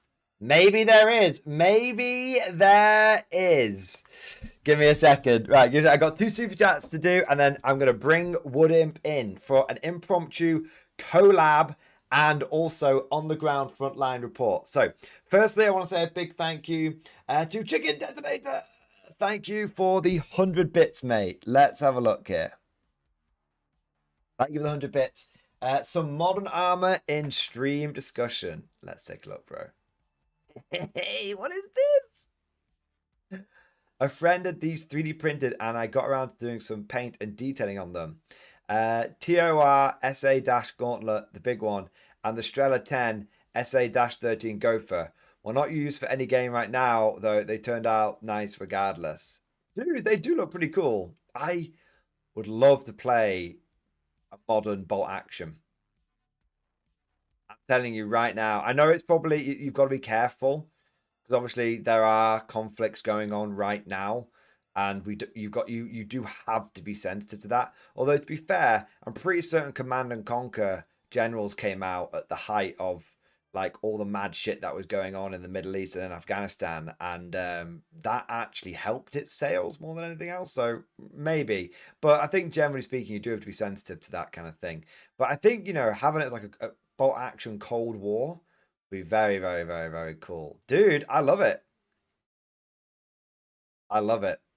Very, very nice. I like the paint job you've done, and it's nice to see some different models, and very cool. Nice modern armor. I'd love to see some like if I could get the Leopard 1 in game in a tabletop game. I'm telling you, if I could get a Leopard 1, I'd have 3 of them. There we go. I also want to say a big thank you to JP Greer. Thank you for the Bane Blade. Yes. Thank you so much for the Bane Blade, baby. buddy. Yeah, buddy. Thank you for the generous support, man. Oi, oi, MG. Oi, oi, JP. Friday night off. RTT tomorrow. Me too, man. Another 2K army painted and ready. Gonna cause other faction player guard PTSD. Picture in stream discussion. Oh my god, let's have a look. Let's have a look. Ready for tomorrow. Kebab ordered local RTT. 31 players, of which 4 are Death Guard and 4 Eldari. Triple Vank for the win. Dude, 31 players at local RTT is very impressive. Krieg? You've got fucking Krieg blobs and then fucking Ogren for days. Triple Vank Tauroxes and fucking tanks. Ah, bro, they look so good. Holy shit, man. You have just knocked that army out of the park, man. Very, very, very, very, very nicely done. Very, very, very nicely done. Holy shit, man.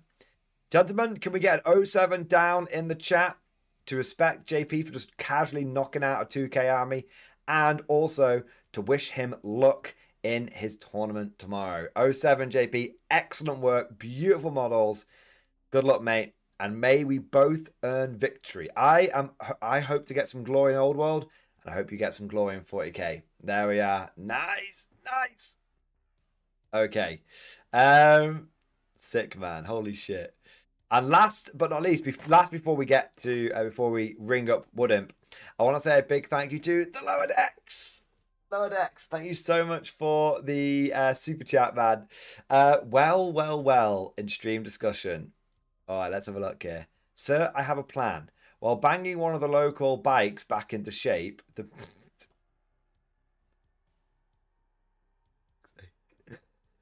matron who gave it to me engaged me in conversation. As always, with women who try to find out things, she told me more than she learned. It seems she had expected to have Jenkins fix her wheels today. Not I, it seems. Jenkins is quite the man about town lately, particularly late at night. So much for keeping things quiet around here. I offered to pass on a message, and Madame indicated their latest function had to be moved to next week. I waved that old gossip off as she rode off into the afternoon sun with relish. I have him now. The tiniest bit of drama, me. Ladies and gentlemen, we got him.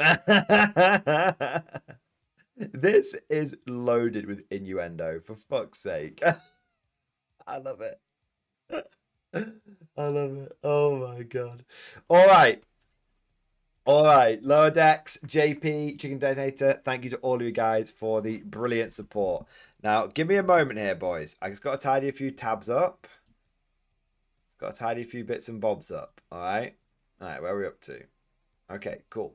So, gentlemen, I'm going to go and refill my glass so that I can have this conversation with Woodimp without having to get up and interrupt things. We're going to sort a few. We're doing it live, so there's obviously going to be a few bits and bobs like sorting out cameras and whatnot. But hopefully this should be good. And I'm going to update the title. For those that are curious, we're going to be doing a live Saltcast, although it will be Woodimp Saltcast podcast. It won't be Simon, it will be Woodimp. For those that don't know, Woodimp is I will introduce him. But we are going to be talking about a new game that he has actually seen a preview of, which is very, very, very hotly anticipated. And I think has a potential to actually put a dent in Games Workshop sales. Reporting for duty, sir. I think it's a big deal. I think this could be a biggie. All right. So I'll be temporarily updating the stream title and the thumbnail, and then once we've finished doing our Saltcast, I'll be putting them back to where they were. And once we've done that, we're gonna finish the stream off because we're gonna be streaming for about 4 hours. We've already done about an hour and 40. So the chat would probably take about an hour, and then we're going to finish the stream off by opening some big packages. All right, so that's kind of the plan over the next couple of hours. Let me grab a drink, and then we'll get into it. Should be some. I think it's going to be pretty exciting. Very exciting. All right, give me a moment. Ooh, I'm going to take my glass with me. All right.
Okay, I'm back. I'm actually only going to be back for a second. I'm going to go for a wee, and then we're 100% ready.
Right, we're ready now.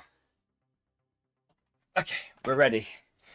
Let me update the stream. And I'm going to ring the banana phone. Okay.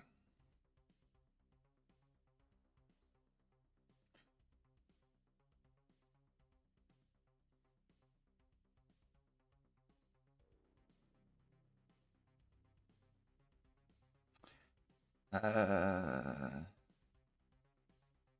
1 minute. We're going to do a smidge of live editing here because the thumbnail that I got is very slightly the wrong size. I'm just going to make it the right size. That's okay. Oh, I'll just leave. I'll just update the title rather than fucking about. Okay. That will make things quicker and easier.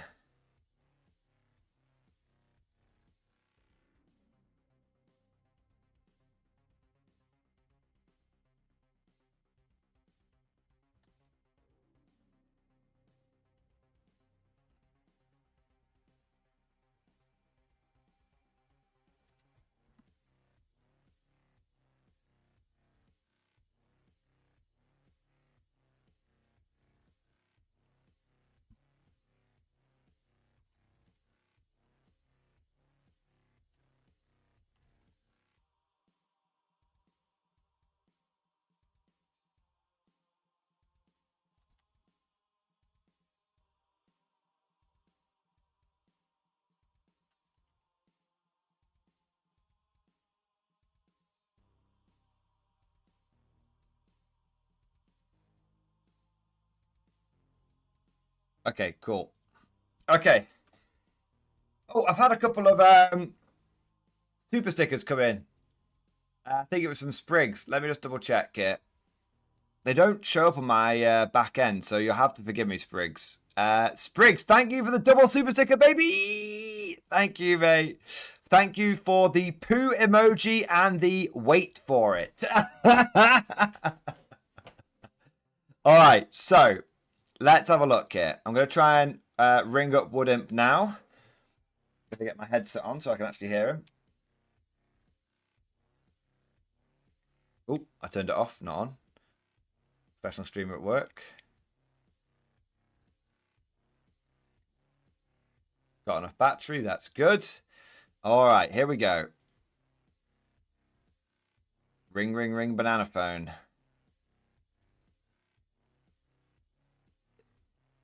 Right, he's on. I need to put...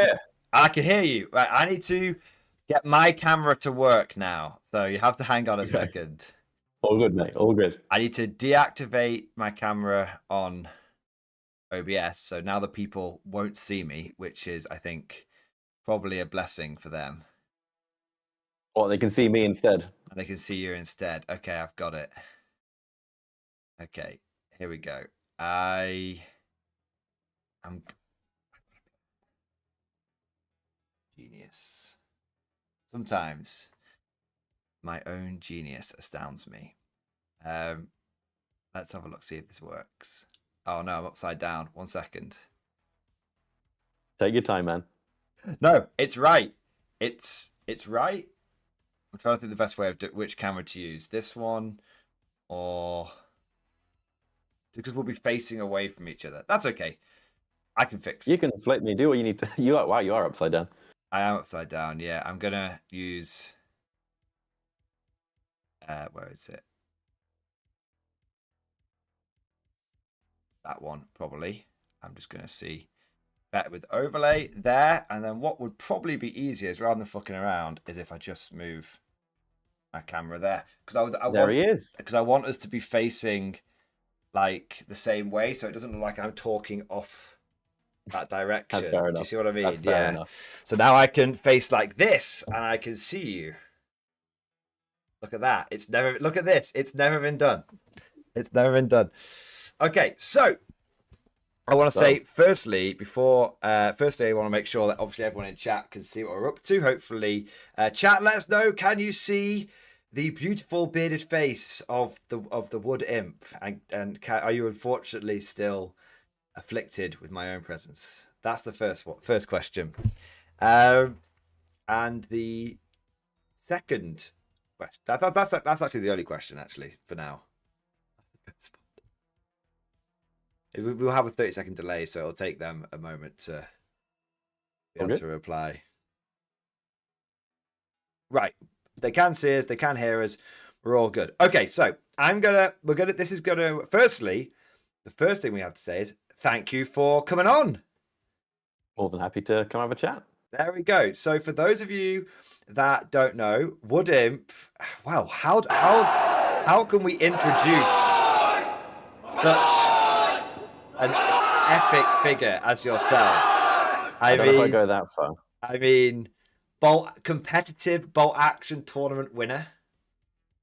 I have won a tournament, yes. Competitive bolt action tournament winner. Professional Italian player. Best painted winner. I came third in that one. Varak editor. I do edit for Varak. Yeah, that one is true. There you go. So you are the power behind the foil. I just guide. I guide the foil. You guide the foil. And Varak takes the full brunt of it. Varak takes the full brunt of it. So, dude, it's great to have you on. We've sort of been chatting. We've been to a bot action or event or two together as well. So we've got to know each other a little bit over the last few months, and it's been great. And today, you actually had the opportunity to go and see Warlord Games' latest new game, and you're doing me a big favor by coming in and because I couldn't go and see it, unfortunately. You're doing a big favor by coming on and telling us a little bit about it. So, Conflict 47. Conflict 47. It was at the NEC in Birmingham, which is sort of probably the main event center in the UK for any convention of any kind, really. And there were lots of other people there as well, to give credit to them. You know, Trench Crusade were there, and a whole bunch. There's more than I could possibly mention. Trench Crusade, that's kind of a big deal. Yeah, Trench Crusade were really cool to talk about. We're not talking about Trench Crusade at the moment. No. We're talking about Conflict, which, in fairness to them, out of all the stands that we went to today, it was the one that most people were walking past and were going, well, what's that? I got to go have a look at that. Yes. Because they put on by far the best display board in the whole place. There were 300 to maybe 500 stalls in this place. Wow. And they just went full like Warhammer World diorama. Wow. It was bigger than a 6x4 table. It was bigger than that. And they just went to town on it. Holy shit, man. You've probably seen pictures on their Instagram. Some people are floating pictures around on Twitter and on Discords and whatnot of the display they put on before. But in there were some old models that are existing in Conflict 47 because all the old stuff is carrying over to the new edition. Amazing. But hidden in the rough were the gems. Nice. And that might have included an entirely plastic new starter set. Oh, okay. So we're just gonna edge people a little bit with that, because I think what I want to do first is let us explain a little bit about what Conflict 47 is. Yeah, I'm getting it. The plastic is such an attraction for those in the know. Yeah. That I want to talk about it. But no, I understand. We're going to get to the plastic crack, don't worry. Let's explain a little bit what conflict is, and then let's explain a little bit about why it's such a big deal and what potential it has because we've heard this term used many times before in the past, but as a quote-unquote 40k killer. Yeah, you're the one that's been saying that. I'm gonna keep saying it. I mean, I believe it. I mean, I was there. Valrak was there, and he was just as impressed as everybody else. And he's the biggest 40k fan going. And when we left, basically, it was myself, Valrak, and some of his Discord mods that went, Dakota and Daka. And we were all arguing over, well, I want to play the American in this. No, I want to play the Italian in this. No, I'm going to play the Italian in this. Yes. It's essentially, it feels wrong to describe it this as bolt action with a lot of spice on top. Yeah. But that is essentially what it is. They've taken their very successful World War II tabletop game. Yep. And they've then looked in their history because virtually all of Warlord staff come from GW. Yep. And if they haven't, they are just up the road. They all play 40k. They all love sci-fi. Yeah. And they've essentially sci-fi'd up the World War II tabletop game. Yeah. And it's made this fantastic blend of the nice, simple, and easy to learn rules and aesthetic of World War II, and then just stuck plasma cannons and Tesla cannons and spider crabs and walking mechs and zombies and werewolves on the top of it, just to give it that little bit that I appreciate that a lot of people struggle to maybe get into historical. Yeah.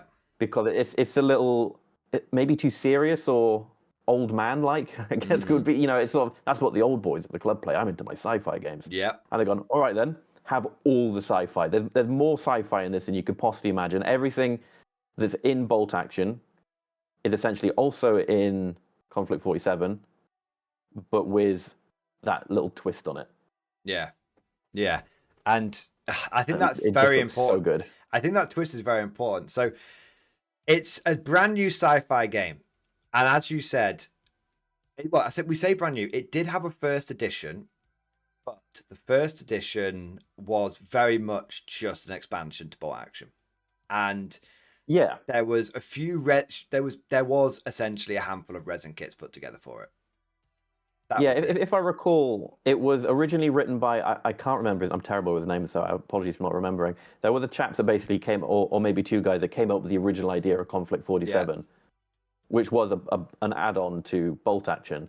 And it grew in so much popularity that Warlord essentially bought the concept. Yeah. And said, this is a great idea, we want to take it further. And the original creators agreed, we're going to hand it over to Warlord to take it up to that next level. Yeah. And they started doing that by releasing the kits with the cannons and whatnot. But as it's grown in popularity in sort of the dark gaming rooms of the world, they've realized, oh, wow, people really like this. And this is a really cool idea. And I'm not going to get the quote quite right here, but I was talking to Peter today from Warlord about it. And he basically said, we just wanted to rework the entire game to bring it up to the standard that they feel it deserves. Yes. So they've gotten writers in to work on the lore. They've gotten the sculptors to work on new sculpts. They've got the rules writers guys to tweak the rules and make it. Some of the rules are just bonkers. But we want. It's all just dialed up to 11. It really reminds me of what 40k used to feel like playing, if I'll be honest with you. Yeah. But we'll get into the details of what makes me say that later. But it's got that. It's not about, I'm going to pivot my thing over here. It's like, no, I'm going to deep strike some flamethrowers into your backline.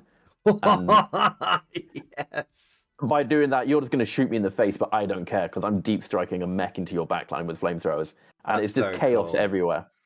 So it's bonkers. I think the big difference here is, I think we've heard the term 40k killer thrown around many times over the years, and yet somehow 40k marches on, and Star Wars X-Wing left in the dirt, and other examples. When I use the term 40k killer, I will admit I am being a little bit hyperbolic. I am probably exaggerating slightly. But what I would say is I think Conflict 47 has the potential to... I think it has the potential to maybe cause GW to look up from their giant pile of money and go, what's that? And yeah, I there's agree. very little that does that. There's very little that does that. I feel that's possibly becoming more accessible now, as back in the day, GW sort of had this monopoly because other companies couldn't possibly sum up the money to compete. Yeah. Whereas Warlord have been working in the background. They've had some very successful launches recently with Bolt Action and Hail Caesar. They've got the experience, they've got the capital and the passion to actually put something together that a lot of people are looking at this and going, this is really cool. I play 40k. I don't know if I can afford another game. And then they walk over to the stall where they're selling the models and they go, oh, wait, for what would cost, this would buy me 30 quid. It's 30 quid for like 3 Space Marine, the veterans with the shield. I barely play 40K anymore. Yeah, basically, I think they're like 30 quid. 30 quid, I think, on a good day, mate. 30 Probably, guys for this. Yeah, I think it's 30 quid on a good day, mate. I think it's typically, we're looking at like 40 quid these days. Yeah, exactly. Well, 40 quid if you're dropping this into one of the Warlord, any of the Warlord product lines, really. Yeah. Conflict is a little bit more expensive, but that's why they're going plastic now to try and pull those prices down. Yeah. 40 quid's going to get you several, you can get 2 boxes with that. Yeah. And the boxes will be 3 to 4 times bigger as well. Yeah. It's a really accessible game. I think this is the biggie, right? And we're going to get into the details. We're talking big picture stuff at the moment. We'll get into the details of what you saw, because I know a lot of people are going to be very excited about that. But it's a sci-fi game, not historical. That's the first point we've made there. The second point was you've just history. Yeah, and because as you said, a lot of people they hear historicals and they just instantly they're not interested. Yeah, this is sci-fi. This is proper sci-fi. It's wacky. It's crazy. There's zombies. There's werewolves. There's people with antifreeze for blood. There's mechs. There's like lasers. It's proper sci-fi. So that's the first thing. It's proper sci-fi. Secondly, it's a proper skirmish game. Trench Crusade is very, very good, but I know myself and a lot of other people, and a big problem with a lot of these other alternative games that come along is they don't have the same scale as 40k. You collect a squad, not an army. No. Conflict, you're collecting an army. Oh yeah. That's the big difference. And the reason why I think it's so important to have that some people might say, but that means you need to buy more models. When you're hyped up for something, you're looking for excuses to buy models. You're looking for reasons to expand your force. That's what war gamers are like. So I think it's a big mistake that a lot of these alternative game companies make, where they go, you only need to buy one box. Like, yeah, I'm looking for reasons to buy more than one. I think that's one way to look at it. Yeah, it's a funny crux, that, isn't it? Yeah. And then the last thing to mention, you touched upon this, there's pedigree here. We are not talking about a small company that might release one edition and then that's it. We are talking about Warlord Games, arguably the second biggest player in the gaming space. I mean, after my camera's gone all fuzzy, there we go, it's back again now. After Games Workshop, if you ask people to name another games company, I think the one that 90% of people would give you would be Warlord Games. Maybe you'd get Fantasy Flight, but I think so that's the big thing. So there's pedigree here, and like I said, a lot of ex-GW staff here. Rick Priestley, the guy who came up with Warhammer 40k, works at Warlord Games. Alessio, who worked on things like Lord of the Rings, works at Warlord Games. There is the people that actually made 40k are involved in some capacity with Conflict. It even goes deeper than that. It's the guys in the, pouring the metal in the casting room. It's the guys in the marketing department. They're just riddled with, jaded ex-GW staff members that have a passion for making great games, but just wanted to leave that. I've heard horrible rumors about working at GW. It's just they wanted to leave the they wanted to escape that. They want to leave the corpo environment and they want to get back to, I am doing this because I enjoy it, not because I want to make money. And if I make money along the way, brilliant. But honestly, I'm doing this, and I understand sometimes there's a bit of give and take. They're not. No company is saints, and we all know that. But it's generally speaking at Warlord, the people are there because they're hobbyists first, and their business Yes. people second. And there will, of course, there will be people there that obviously focus on the money, of course. But basically, it's OG. That's the way of looking at it. It's OG. And so it's very, very exciting. And the last thing I think is worth mentioning, point number 5. This is the point number 5. We have seen sci-fi 40k killers come along before. Star Wars Legion. We have. And do you know why Star Wars Legion failed? Because it's the only game in history that costs more than 40k. Yeah, I was looking at those the other day. Thinking, these are nice models. Oh wait, it's 70 quid for a tank. Yeah, you can't do that. Even if I only need one of them, I just no. It's just our principle. You can't do it again. Yeah. So we've got OG-ness, we've got sci-fi-ness, and we've got pricey. We've got the lack of priceness, cheapness. I'm just saying it's bringing all of this stuff together, and it's got the right scale. This is why for the first time, because there've been many people that have said 40k killer, 40k. It's for the first time that I am saying, I think this could be, like I said, it could be a big deal. Yeah, I think it'll definitely put a dent in, particularly in the UK. It's a very popular sort of in that lead belt area. Everyone knows about Warlord. And I think a lot of people in your own community, in the other communities I'm involved in, they've all sort of been waiting because they know this new edition of Conflict's coming. Yeah. They've been holding off, and it's coming. Yeah. and sooner than you might think. Oh my God. Amazing. So before we get into what you saw, we've got a quick super chat coming in here, and it's for you. It is from me. It's from Tiki the Hut. And it simply says, Banzai for Wood Imp. Banzai, Banzai, Banzai. So big shout out to Tiki. And it is worth mentioning, guys, that of course, it's not just myself here talking to Wood Imp. There are all of you guys that are watching along live. If you have any questions about what we're talking about, please get them down. I will do my best to keep an eye on the chat, and we'll pick some out as we're going along. But I think that's a pretty good intro on the whole thing. So tell us what happened.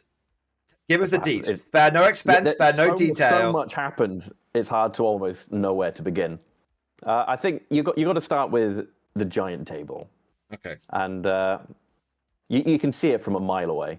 But first we spotted the Warlord because they had a little thing in the sky like they do, Warlord Games over here. And we wandered through, and then you could just see this monolith of a model in the middle of it. I'm going to say it's probably about 2 feet wide by 2 feet tall, giant spider pyramid thing. I almost don't know how to describe it. And surrounding it is just chaos. There are mechs firing rockets, there's missile pods firing everywhere, and Warlord being Warlord, they've gone through the effort, putting all the little bits of smoke with the missiles coming off of them, Then half tracks with multiple flamethrowers fire in every direction. Wait, is that officially sold smoke? Because obviously if this was a Games Workshop display, we could only use GW smoke and extra parts. Right? I don't know if it's official smoke, but it might be. They do have some flamethrowers where they got the coming out of it, It's one of those. It's almost a little overwhelming sometimes with Conflict and Warlord products, because you'll go on the product page and you scroll to the bottom to see page 2, and it says viewing models 1 to 30 out of 7,000. Yeah. So every day, every time I go on the Warlord website, I find a new discovery. Yeah. So we were looking around it. We actually managed to sneak in a little bit early because we got press passes, so the rabble wasn't there yet.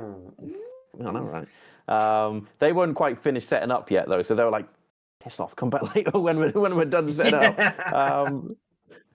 You got to give them credit, though. They were really taking their time making sure every model in this display board was placed exactly in the right place. But the first things that you do when you look at Conflict is you see the mechs.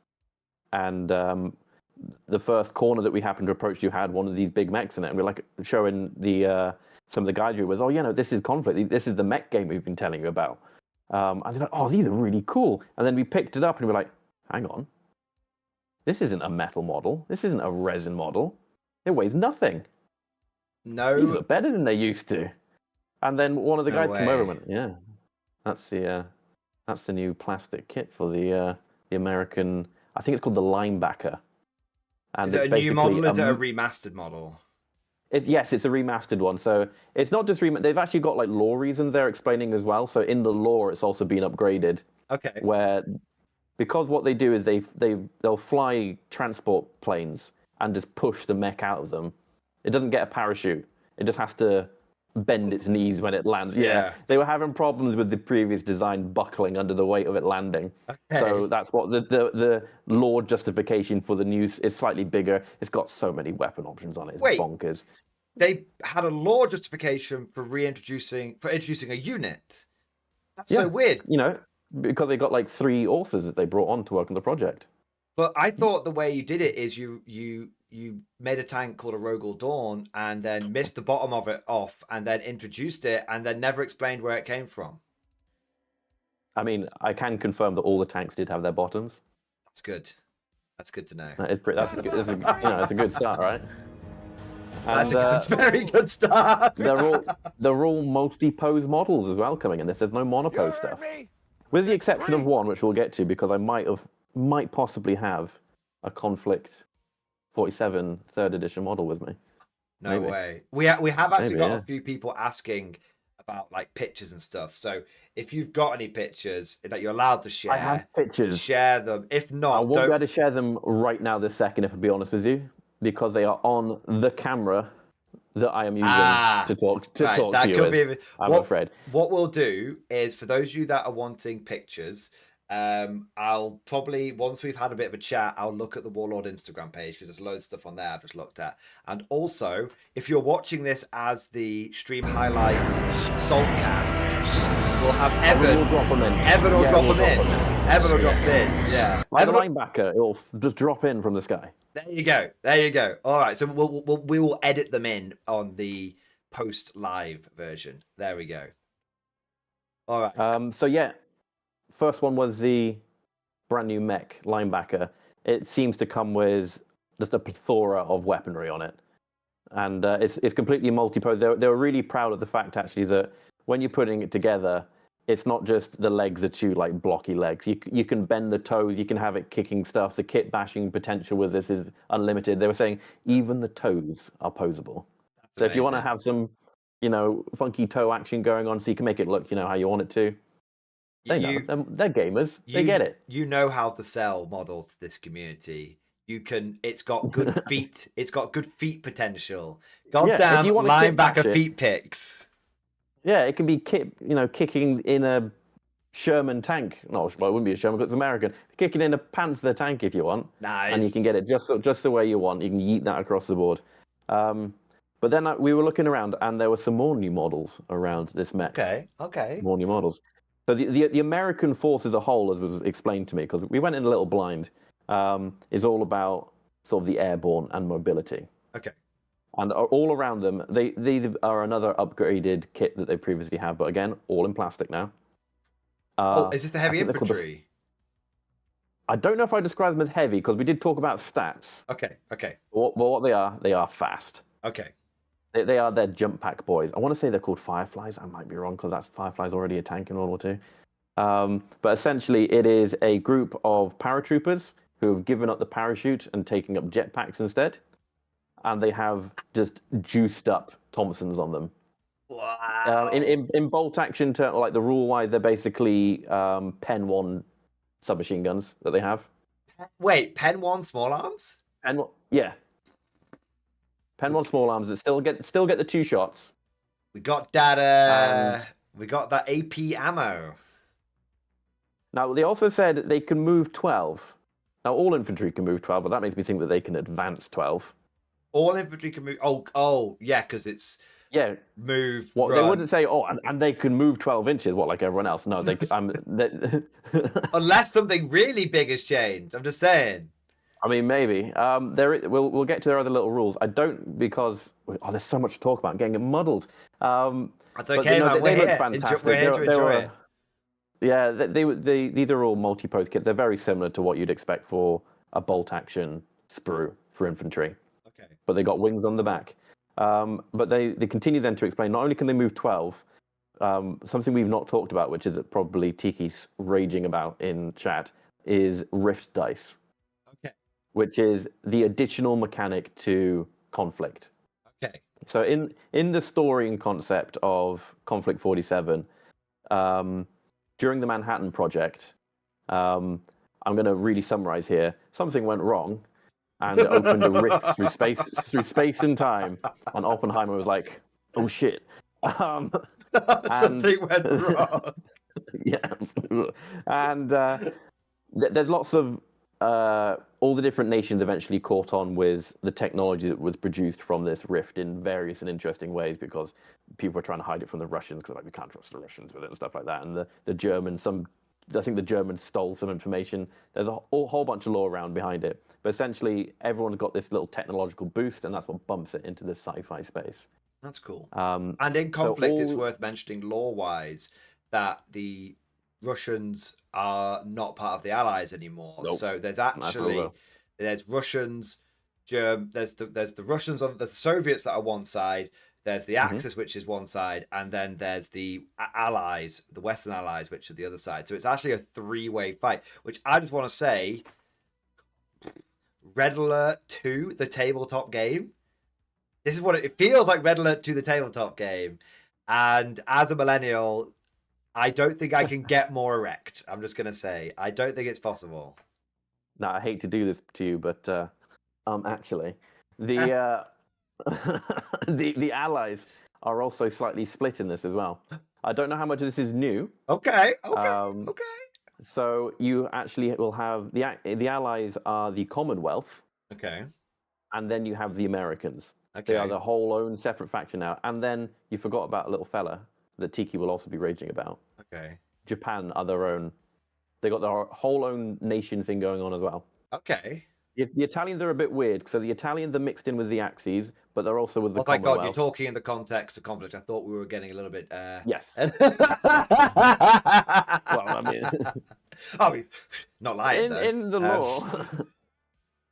the problem is I keep muddling it. I think it's the North have joined the Allies, the Commonwealth. See, I'm getting it muddled up now. It's okay. It's all right. It's only very rough around the edges. Yeah. But so there's a whole bunch of different nations, but the Americans are their own, and each one has very much its own play style as well that they've written in. So there's lore differences between them all. The Soviets are all super tanky. Their infantry get gene spliced into bears and stuff like that. Whereas the Americans, like we've been talking about, are all about fast-moving infantry and mechs, and they're jumping all over the place. And that they've used the Rift technology we're talking about to influence their game mechanics as well. Very interesting. So I don't know the exact ins and outs of how the ruling for Rift dice work. Okay. But it's essentially an activation that each unit has that lets them do a thing. Okay. And when you do that, you then see if they can do it again, or the dice goes back in the bag. It's like an additional order dice. Okay. For these jumpy boys we've been talking about, they can essentially make an additional move at the end of their turn. Jump, shoot, jump. Yeah, basically. Oh my God. Gee. Oh, and they can deep strike JSJ is 1 back, inch, by the way. boys. They can deep strike 1 inch. Yeah. But there is a crux to it, and I kind of dig this because that sounds insane, right? It is. That's okay. Everyone, I think it's within 12 inches. Everyone within 12 inches of a unit that deep strikes in can then basically overwatch against it, or like make a reactionary fire against it. So if you really want to put it, up someone's backside, you can do it, but don't be surprised if they then turn around and, unload everything into you. So it gives you a lot of gameplay, choices. Yeah. But then you still have that rift dice at the end, so you can drop right into the back line, fire your 10 +1 Thompsons, activate the rift dice, hop back out of there. You're going to be everywhere with these guys. Spicy. They really took the idea of mobility and just like 11. We're just going to go all the way. Spicy. Holy man. Holy moly. So we've got, and so basically there's like almost like a rift dice economy, a rift token economy. So you're going to have units that are, and I think the way I really like the sound of this, because the units don't need the rift dice to do what they're going to do. The jumpy dudes are still fast. They've still got the pen SMGs, but you have you have this economy of basically rift dice where you can be like, okay, I need to supercharge a unit or two for a turn, and once they're gone, they're gone. That card you pull out when you need it, Yeah. And I believe there's a chance that it can go wrong as well, because the rift technology is all new and crazy and unstable. So I'm not sure of the negative consequence for all the units because there's so many of them. Yeah. But you might well find yourself getting blown up by your own activation if you're not It's careful. very interesting. If there is, it definitely sounds a little bit like a alternative way that they do stratagems in 40k.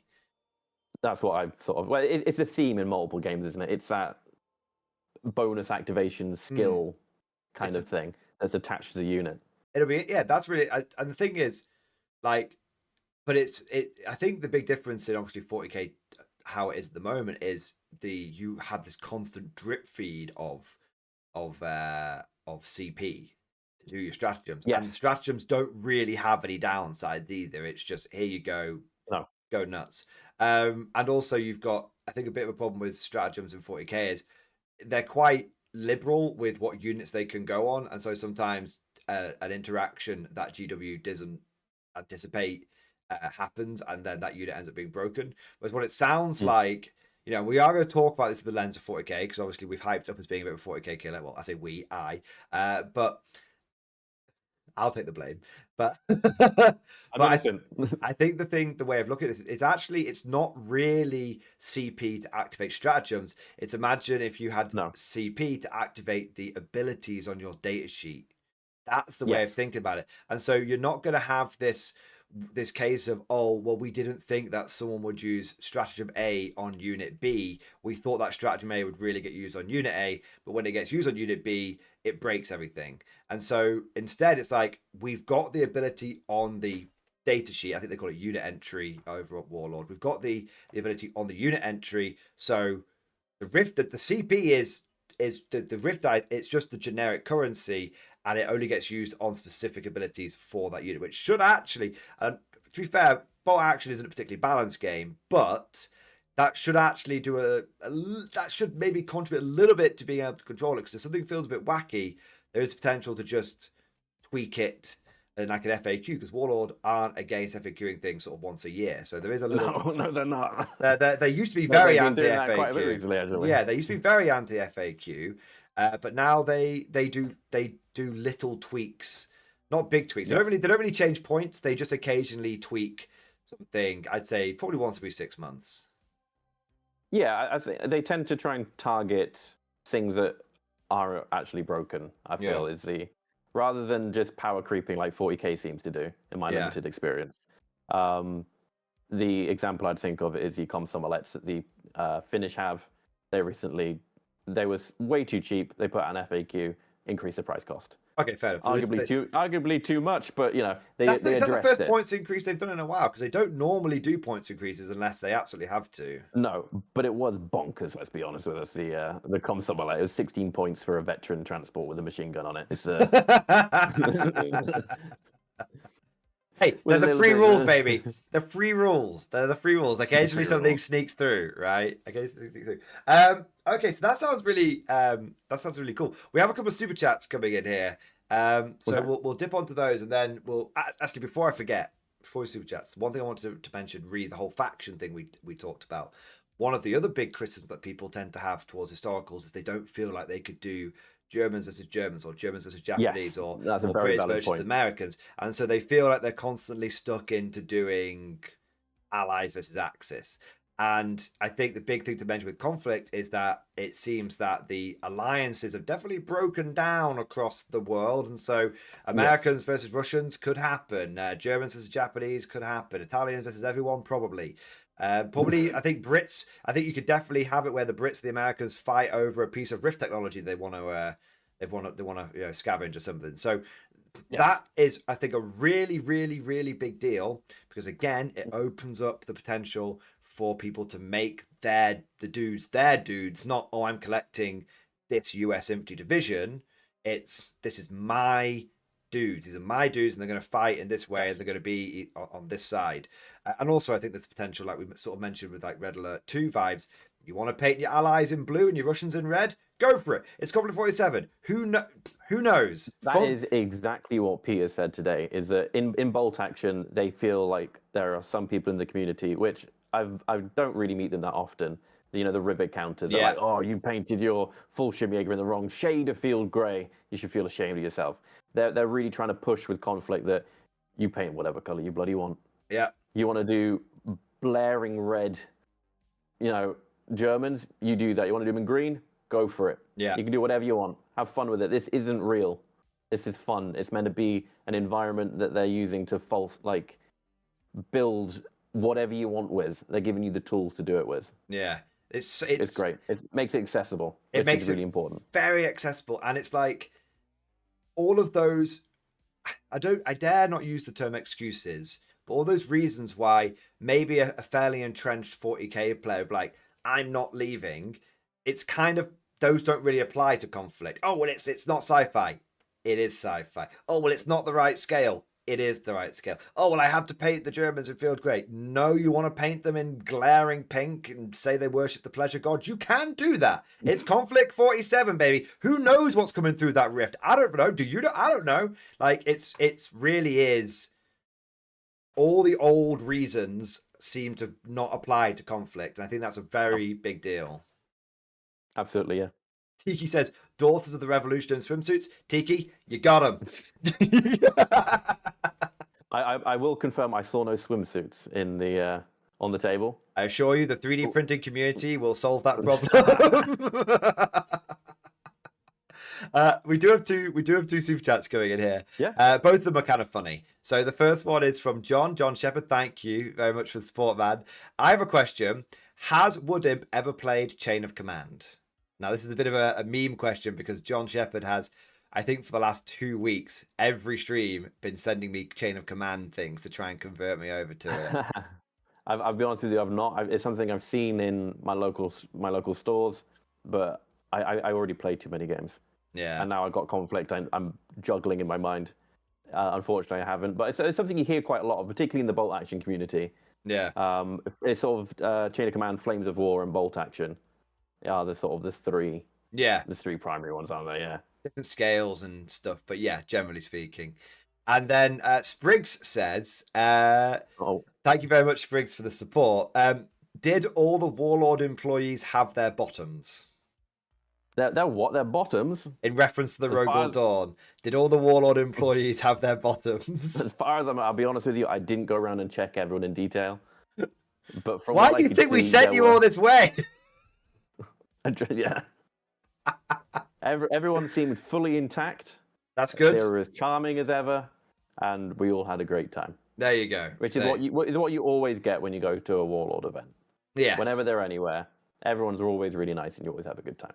Yeah, it's definitely to try and sort of summarize the difference between whenever I sort of Warlord and GW. When I go to Warhammer World, I feel like I'm talking to an AI.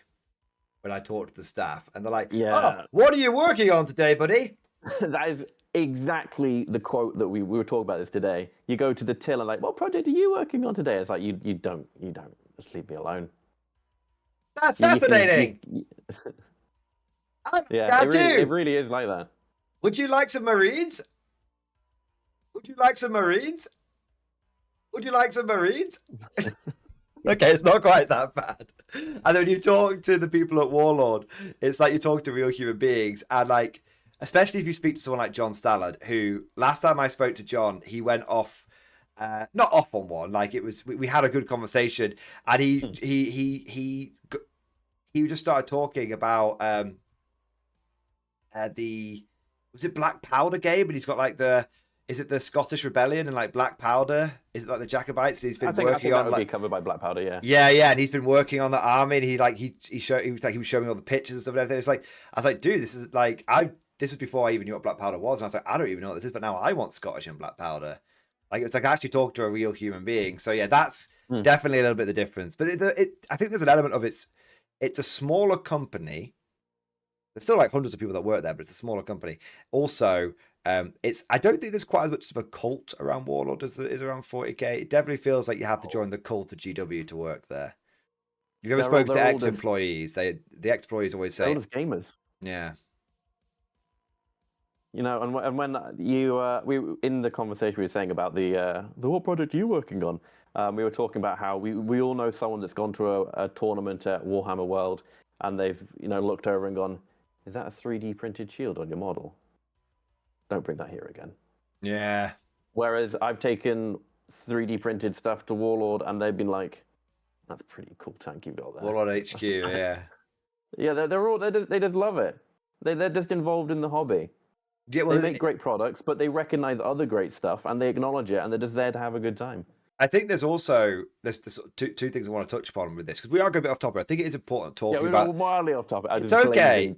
We are glazing a little bit, but I think it is important because a lot of people, when they want to get into a game, there's definitely an element of they want to know where it's coming from is legit. Yes. I think there is one of the big things that people criticize GW for is the fact that it feels very corpo and we're constantly getting squeezed and all this kind of stuff. I think it's important to note with Warlord that they do have rules for units that they don't make. That's a big deal, because obviously GW, if they don't make the model, then it's not going to have rules. And if at some point and even if they do make the model, if they discontinue have rules. Yeah, if they do make the model, they're going to discontinue it at some point, and then you're gonna be fucked. But yeah, I think that's kind of like that was sort of the main thing I want to say. Like, they do make models for things that they make rules for models they don't make, which I think is a big deal. And they generally just feel just generally, like you said, they feel just a little bit more legit, more human. Yeah. But going back to Conflict 47. Yeah, everyone's going to have a great time splicing this all together. I'll timestamp it for him. It'll be okay. Shall we talk about what was on the other side of the table? Yes. For the Germans. The Germans! Achtung! Achtung! So, defending the gigantic spider pyramid thing, which apparently they might put on sale because they were like, it's too cool. Why not? They had the German forces, which featured the usual suspects of Tigers and Panzer IVs and all the old conflict stuff, which by no means is bad, but then hidden amongst them again were the brand new plastic things, and you could spot those a mile away because they were just positioned in such a beautiful way, firing their flamethrowers, and there was one that is all right. Well, we'll start again here because I'm getting carried away. There's so much cool stuff. Carried away. There is. We want to hear the carried away. Your draw is going to drop when I get to the infantry. It's up but now. They've essentially they have a mirrored image of what's being released for the Americans, where they've got an infantry kit in there that's plastic, and they have a vehicle which is plastic. The vehicle is a new spider tank. It's not one of the great big massive ones. It's more of a little scuttly, creepy thing. That's great. I like scuttly creepy. Yeah. Yeah, it's basically a turret with multiple weapon options on, I think it's 6 legs. So they've had similar ones before, but this one has 6 legs rather than 4. And on that you can stick flamethrowers and gravity cannons and things I don't understand how they work because they're just sci-fi names. But whilst that is incredibly cool and it is very in fitting with the theme, the infantry on this one I think are the slightly cooler one. Whereas with the Americans, the big linebacker was my personal favorite. It's the infantry for the Germans, which I'm saying infantry, but you actually have to take them in a armored platoon. Okay. Because they are armor 7 infantry. What? Because they're in power armor. Okay. And they are running around, and they can in fact carry, without needing a loader, a light anti-tank gun.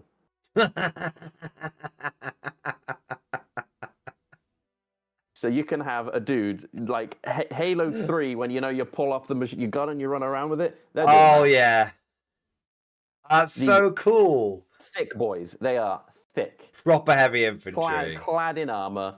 They are I'm going to say it. They are essentially Space Marines in the concept. They are the boys in power I think armor. you'll find Space Kriegsmarine. Space Kriegsmarine, all right. Legally distinct, GW, suck it. They have the German trappings that they stylistically match the German mechanized vibe. So cool. But they are just decked to the teeth. They are super tough, and yeah, they carry an anti-tank gun. Do they have weapon options or? They have weapon options as well. Okay, yeah, but they can carry an anti-tank gun. How many come in a squad? Like, how many do you like 3, 5, 10? They had 5-man squads in this one. Were they plastic? And they were plastic. Yeah. Now, we tried to pin them down here and say, so is this the starter set? Is there going to be more? And they kind of went, can't say yet. Woo! So the current confirmed. I'm not breaking any NDAs here. This is now publicly known information. Okay, good. The starter kit is going to be these Americans versus these Germans. Okay, very And fair. that kit will include at least some of the plastic jump guys with their Thompsons. Okay. The new linebacker mech. Plastic. Oh, this is all plastic. All plastic. All plastic. Only plastic. So all no plastic. resin and metal. Not that I've been told of. But as I say, they raised their eyebrows when they were talking about what else might be in the box. This isn't even like me planting conspiracy theory. They're generally just like, no. The foil. The foil. Get the foil out. So there might be one more. There's definitely going to be some Siocast stuff thrown in there somewhere, I'm pretty sure. We like Siocast. Siocast is good. Yeah, that is what I have. I'll show you this in a minute, the other little addition. Okay. And the two German units I just told you about, the heavy infantry, whose name are very German and I can't remember. And if I could, I wouldn't be able to pronounce it. And the new little spider tank. And it's all plastic, and it's going to be those two plus a little bit more from the sounds of it in the new starter box, and that's coming out in September. So we're getting plastic mech, plastic jump dudes, and then plastic heavy German infantry, like infantry dudes. Yeah, they can carry like 80 gun, and the like spider, this little spider tank is so creepy. It's such a creepy looking thing. Do you think they'll like the best way? Do you think they'll chuck in maybe? I mean, you may not know, but do you think they'll chuck in maybe some like regular German grenadiers in there and stuff? Maybe bulk it out a little bit, or do you think it'll be pure? Or do you think? What I'm trying to get an idea of: are we looking at Battle of the Bulge? Like / Band of Brothers size of starter army, where it's like squad and a vehicle, or are we looking at like a full starter army here? I think it will be, and the reason for that is the platoon structure from Bolt Action version 3 is carrying over into this as well. Cool. Good. So if they have, and they're saying, they're moving forward, all their kits are going to be rule compliant, which means that you're probably going to get 2 of those plastic mechs. I can't confirm. This is purely speculation. But there's got to be 2 vehicles, and you need something else to go alongside that plastic mech, and you need something to go alongside the German stuff. You need to have commanders, and you need to have at least 2 infantry squads. So if the German tank and the German infantry are essentially going in an armored platoon, there's still some mystery German infantry unit that needs to go in there to coincide with it. And I imagine that's where the Siocast will come in for the commanders, which I may as well get onto it now. Where this guy comes in. Now, unfortunately, this guy is limited edition. You can only get it if you went to the thing today. Sorry, guys.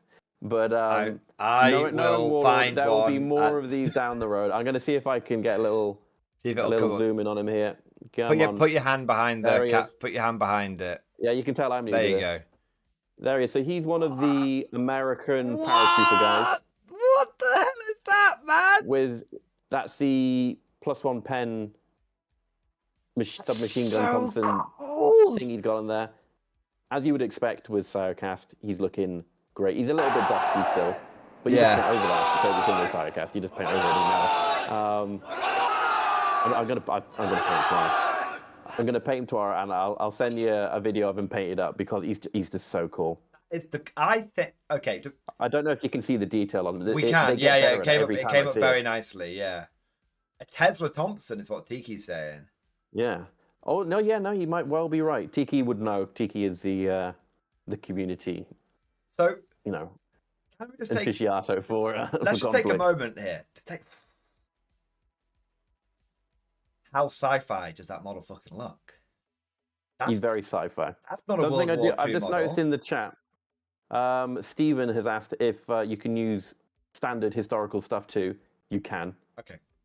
That's something to mention because we'll forget about that. Otherwise, you can bring an entire bolt action V3 army and play conflict with it. You won't get any of the cool, crazy sci-fi guns though, so maybe you'll be missing out a little bit. Yes. But you absolutely can. Or if you want to pick up a couple of boxes of conflict or 1 box of conflict and then supplement the rest of your force with historical, you can absolutely do that. So it's And like, what's the really nice thing with the tanks is the tanks are usually just a different turret. yeah. Do So we you can just buy the know? turret. Do we know if the current resin turrets will be coming in plastic? Because at the moment they just tack a resin thing on top. Yeah, I don't know that for sure. Okay. One of the things that they were saying is we were going through, oh, this is older, right? And yeah, but it's coming in plastic. Okay. I can't. One, I don't know what all these. I know my World War II stuff. Yeah. But when it comes to the crazy Tesla cannon modifications, I have no idea what half of these things were. So we're just pointing at the cool, this tank and going, this is really cool. What are you going to do with this? Plastic. What are you going to do with this infantry? Plastic, probably. And talking of plastic, each of the major nations will also be all getting plastic infantry. Japanese are going to be getting their plastic infantry. The Italians, the two different Italian factions are going to be getting plastic infantry. They have these Centurion guys that look like, Caesar's Legion. Plastic Centurion guys, that's huge. Yeah. I don't know if they're going to do this, but the iconic British model for conflict is the skinny robot Tim Pop. Yeah, the automatons. You know the one, yeah? Yeah. I'd like to think it's going to be them. But whatever it is, the Brits are getting plastic. Everyone is getting plastic. And when I asked when are these going to be coming out, they said we're going to be getting these out rapid. Yeah. The game will start with the American-German box set we've been talking about and the units individually, as they always do. Yeah. But they were like, no, we're going to be getting these out now. We see potential in this. Apparently, they have a bit of an issue with the guys in the studio in like the sculpting department going, oh, we can just do that. We're just going to smash it out. Like, no, you've got other stuff you've got to work on. No. I can get all this conflict stuff done. We're going to cram it out. Like, yeah, we need Napoleonics as well. We've got to be... Well, this is the thing with sci-fi, because it's not constrained by history. There's the potential here's the thing, if someone in the sculpting department goes, I've got a great idea for a Stork tank. I've got a great idea for a Cyclops infantry guy who's like got one giant eye in the front that he can see really well. He's been like gene modified. And they start sculpting away in it. If there's just potential for them to do something with that. It lets the creative juices flow. They can do whatever they want. Yeah. They can do whatever they want. And you can see that, particularly in the mech design. I think the mechs are something that really sell people on conflict. Yeah. Because they have been clearly designed by people that dig mechs. It's not like to me, it's very reminiscent of the old school mech designs that when I was a kid, you'd see on TV in cartoons that you weren't meant to be watching at that age. What's it called? Pacific Rim. It's kind of got, there's the Soviet tank in Pacific Rim. It's very much that kind of vibe as well. For the Soviet. Each of the nations have their own style when it comes to their mechs. And it is clearly made with passion. And as a creative person myself, I can tell when someone's made something with good reference and good inspiration, and it is plastered all over the mechs. Yeah. They are fantastic, they are dorky, and they are exactly what you'd expect a giant walking bipedal tank to be. That's so cool. I'm so excited. Now they're going to be plastic. Do we know when it's coming out? This year? September. You can I might get this wrong. I think it was July. They said you can start pre-ordering for a September release, which is like any day now, right?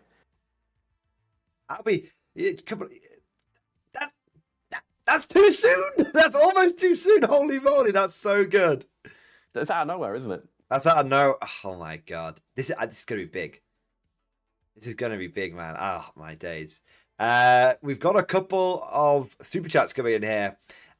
First one from the Warp Forge. Big thank you to him for the super chat. Getting Wolfenstein vibes with the Germans. Do you think that is fair play? Yes. So the Germans are, each nation has their own style in not just their mechs, but in their sort of approach to warfare. Like we were saying, the Americans are all paratroopers. The Germans are big into gene splicing and doing all sorts of weird and wacky things. So they have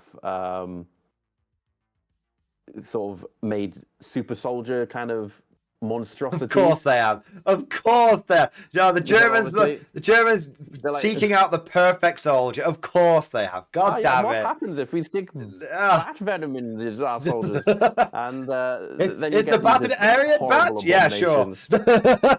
And then everyone, and then everyone is like, you have the gas mask Wolfenstein sort of armored to the teeth Yeah. guys alongside of them, probably poking these horrific creations that they've made into battle. Yeah. Because a lot of them are like failed experiments as well, aren't they? There's a few failed Oh, yeah. experiments going on with the Germans. You were talking about the I can't remember if it's the Germans or the Soviets that did them, because the Soviet everyone's tried everything here. Yeah. Everyone has their own freaky. The Japanese completely balls it up and they've made zombies. I think there's German zombies as well, but the Japanese made a lot of zombies. Japanese made a lot of zombies. Fuck's sake. There's the guys that have antifreeze in their veins. Wow. And I think it's the You Soviet, mentioned- it's like yeah, the Soviet they're a shock thing. troops, isn't it? The Soviet shock troops. Yeah. The Siberian. So in bolt action, normal action, you've got the Siberian veterans who are just veteran infantry which don't mind the cold. And then in conflict, they were like, okay, so we're going to take the Siberian veterans and we're going to replace their blood with antifreeze. And it was like, don't see any negative side effects to this. Disclaimer: please don't drink antifreeze. Yes, Children at yeah, home. please, yeah, please. And now they're not called Siberian veterans; they're called Siberian Terror Troops, which I remember. So and they're currently in metal, but we don't know for sure. But rule of thumb is if it's in metal now, it's probably coming in plastic. Rule of thumb. Yeah, and if not, it's probably. I feel like they're doing a lot of moving away from metal into Cyocast as well. Yes, So either way, there are upgrades for everything coming. I'm quite confident in saying. I would just say Cyocast, for those that don't know, is what Warlord call Warlord resin, but it's basically it's what a lot of old D&D models used to be made out of, and I think still are made out of. It's essentially a plastic resin blend, so it's and it's very, very, very interesting technology. You essentially, obviously resin models are a bit of a pain in the ass to work with. You get incredible detail, but you have to get the toothbrush out. The parts will warp in the heat, and if you leave, as my brother noticed with a lot of his resin Blood Angels, if you get your Blood Angel, put him in the square. A bit in the the carry case, if his sword bends up, when you then bring him out of the carry case, he now has a sword doing that. So resin has a lot of problems, and the metal, of course, is generally low detail and also tends to chip a lot. Cyocast is like, Cyocast / Warlord resin is, do you want the detail of resin with the easiness of plastic? Because that's what it is. That's basically what it is. And what's really cool about it is also any models they don't sell can be recycled, because you can break it down. It gets recycled back, which is very, very cool. Generally, you might say, why doesn't everyone use Cyocast? Because plastic injection molding is just so cheap. But it's like, Cyocast is still basically, do you want resin detail on plastic? You can expect from Cyocast. So anything that you see made in Warlord resin, I always give big thumbs up now, because it's actually probably one of the best things that Warlord does at the moment. Yeah. Absolutely fantastic. I remember when I first saw it, I was like, "Oh, this is going to be fine cast again, isn't it?"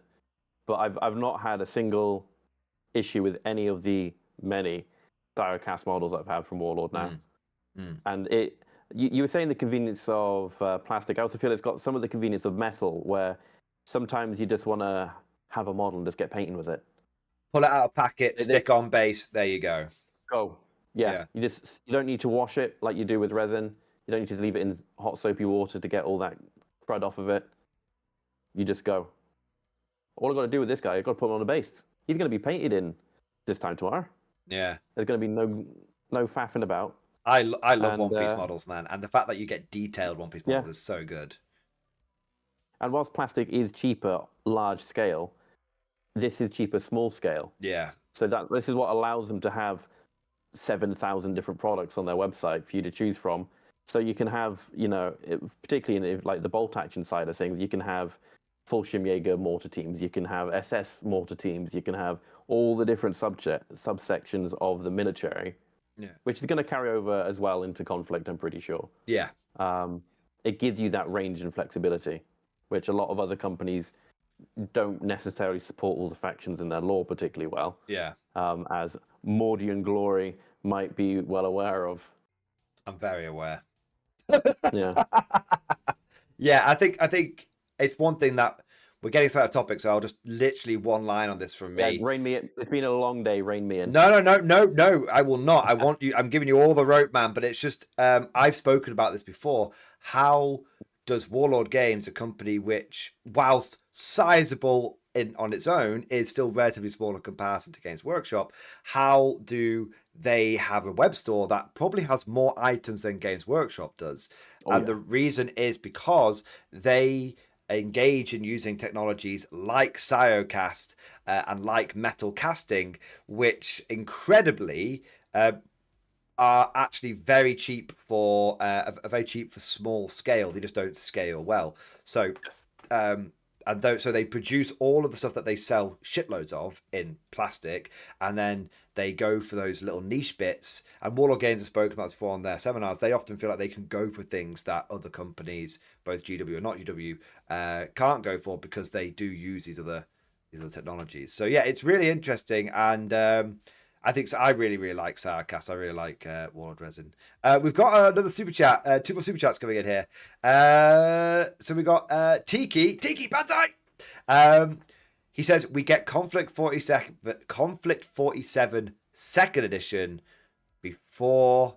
Oh no, we get Conflict 42nd second edition IJA before we get Bolt Action version 3 IJA. I'm not getting involved in the Japanese politics here. I don't know the specific details of what I'm going to assume is it's probably going to be a bit similar to how Bolt Action was handled, where there'll be a core rule book and it's going to have a chunk of units in there. Yeah, your core rulebook has. I would be very surprised if the Japanese, the Commonwealth, the Americans all get books on release day. But they'll come later, probably. So you might still be waiting, Tiki. I'm sorry. You're nearly there, mate. He's nearly there. The Japanese, they're nearly here. 6 months. And you get they get new plastic sprues as well. That's 2 new Japanese plastic sprues back to in back. the space of a year, potentially. Yeah. Never been done. Crazy. The times we live in. And then we've got another question here from Maud. Big shout out to Maud. Thank you for the super chat. Do you have any info regarding the werewolves for the Germans or the bear infantry for the Soviets? Did you see any of those whilst you were there? I did see the German werewolves. Okay. Making sure I get that right. Yeah, the Germans are the werewolves. Yeah, the Soviets are the bears. They are there. They were looking fantastic. They have not been upgraded as of yet to anything else. And I'll be honest with you, the ones that I saw, I don't know if they really needed it. They did generally look fantastic. Yeah. I did get some footage of those, I'm pretty sure, so Evan will plonk those in here. Hopefully. He's going to have a lot of plonking to do. There's a lot of plonking. There's about 50 gigabytes of footage to sift through. But no, they're still in there. All the units that were previously in conflict are carrying over, so if you do have a strong attachment to your bear men and werewolves, they're all still going to be applicable and playable in the new edition. What I would say is I think at the moment they're in metal, or resin, one of the two. I think so. But it's definitely one of the two. I think they might be metal. Metal. So I would say a good rule of thumb is if it's currently in metal, it'll be in Siocast within the next year or two, and that's very, very good. That's what I've noticed Warlord doing with. They did it with all the support teams you get for what action now. The teams, yeah. The mortar teams, yeah. So Mild, we haven't. They exist. We know they're there. We haven't got any more information, but it's a safe bet to say that they will be getting some form of quality of life improvement, even if it's just going over to Siocast, which is a big deal. I can see the full bear army comments in the chat now, and that will be possible though because it's using the Bolt Action V3, rule set. Yeah. If you want to pump out nothing but bear infantry, you go do that, son. Yeah. That's so cool. And I think it's worth noting that at the moment we have like 1 or 2 kinds of bear infantry, 1 or 2 kinds of werewolf. If this is big and it's in plastic, we have seen Warlord throw their weight behind what originally people thought were very, very niche factions, and we have seen them grow and prosper. A great example of this, one that you are obviously intimately aware of, Woodim, is the Italians. When the Italians were first introduced to bot action, they were unbelievably niche. 0 plastics. They got a book in which they had to share it with a lot of other factions, and now I would say the Italians they've got a plastic range starting to rival some of the other majors in bot action. They're also supported by loads of metal, like specialty squads like the Arditi and the big hat men from the Navy. And Particulari, that's what they're called. Yeah. And they also got the paratroopers as well. They got the full. The Italian range is huge. They got plastic AB-41s coming out now as well. Yeah. And so if the point is, if fucking bot action Italy can go from nothing to that, imagine a game with the scope of Conflict 47. It's gonna be massive. Let's have a look. We've got a few. Mark of that says Alpini's Chads. The Alpini are Chads. I love the Alpini, man. That guy says currently the Ursa, which are the bear cavalry, are in resin. So they're probably in resin at the moment. They'll probably come over to. I stand corrected. Diocast. In fairness, if they were metal, they'd probably be classed as a lethal weapon. It's given old school box dreadnought vibes. They're big boys. So they're made out of pewter.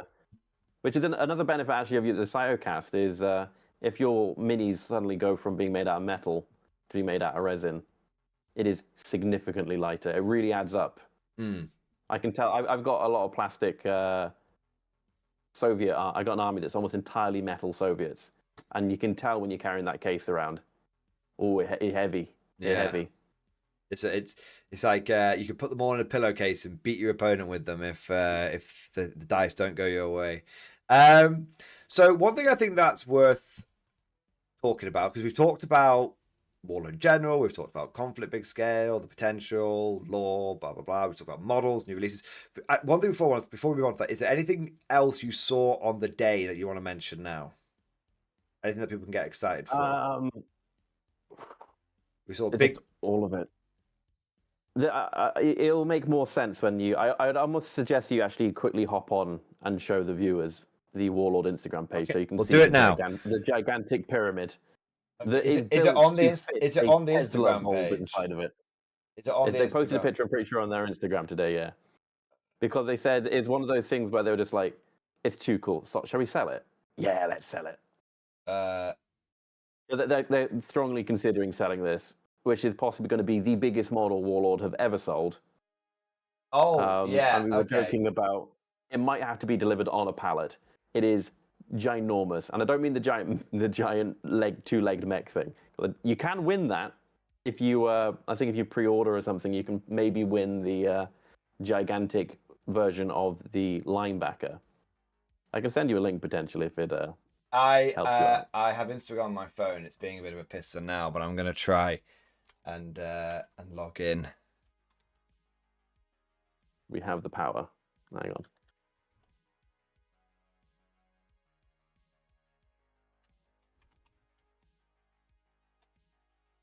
No. Could you send me a picture on the Discord, and then I can just bring it up? I can certainly do that. Hang on. There we go. That'd be easier, rather than me pissing around trying to password reset, which would make for riveting content. I will piss around and do it instead. Nice.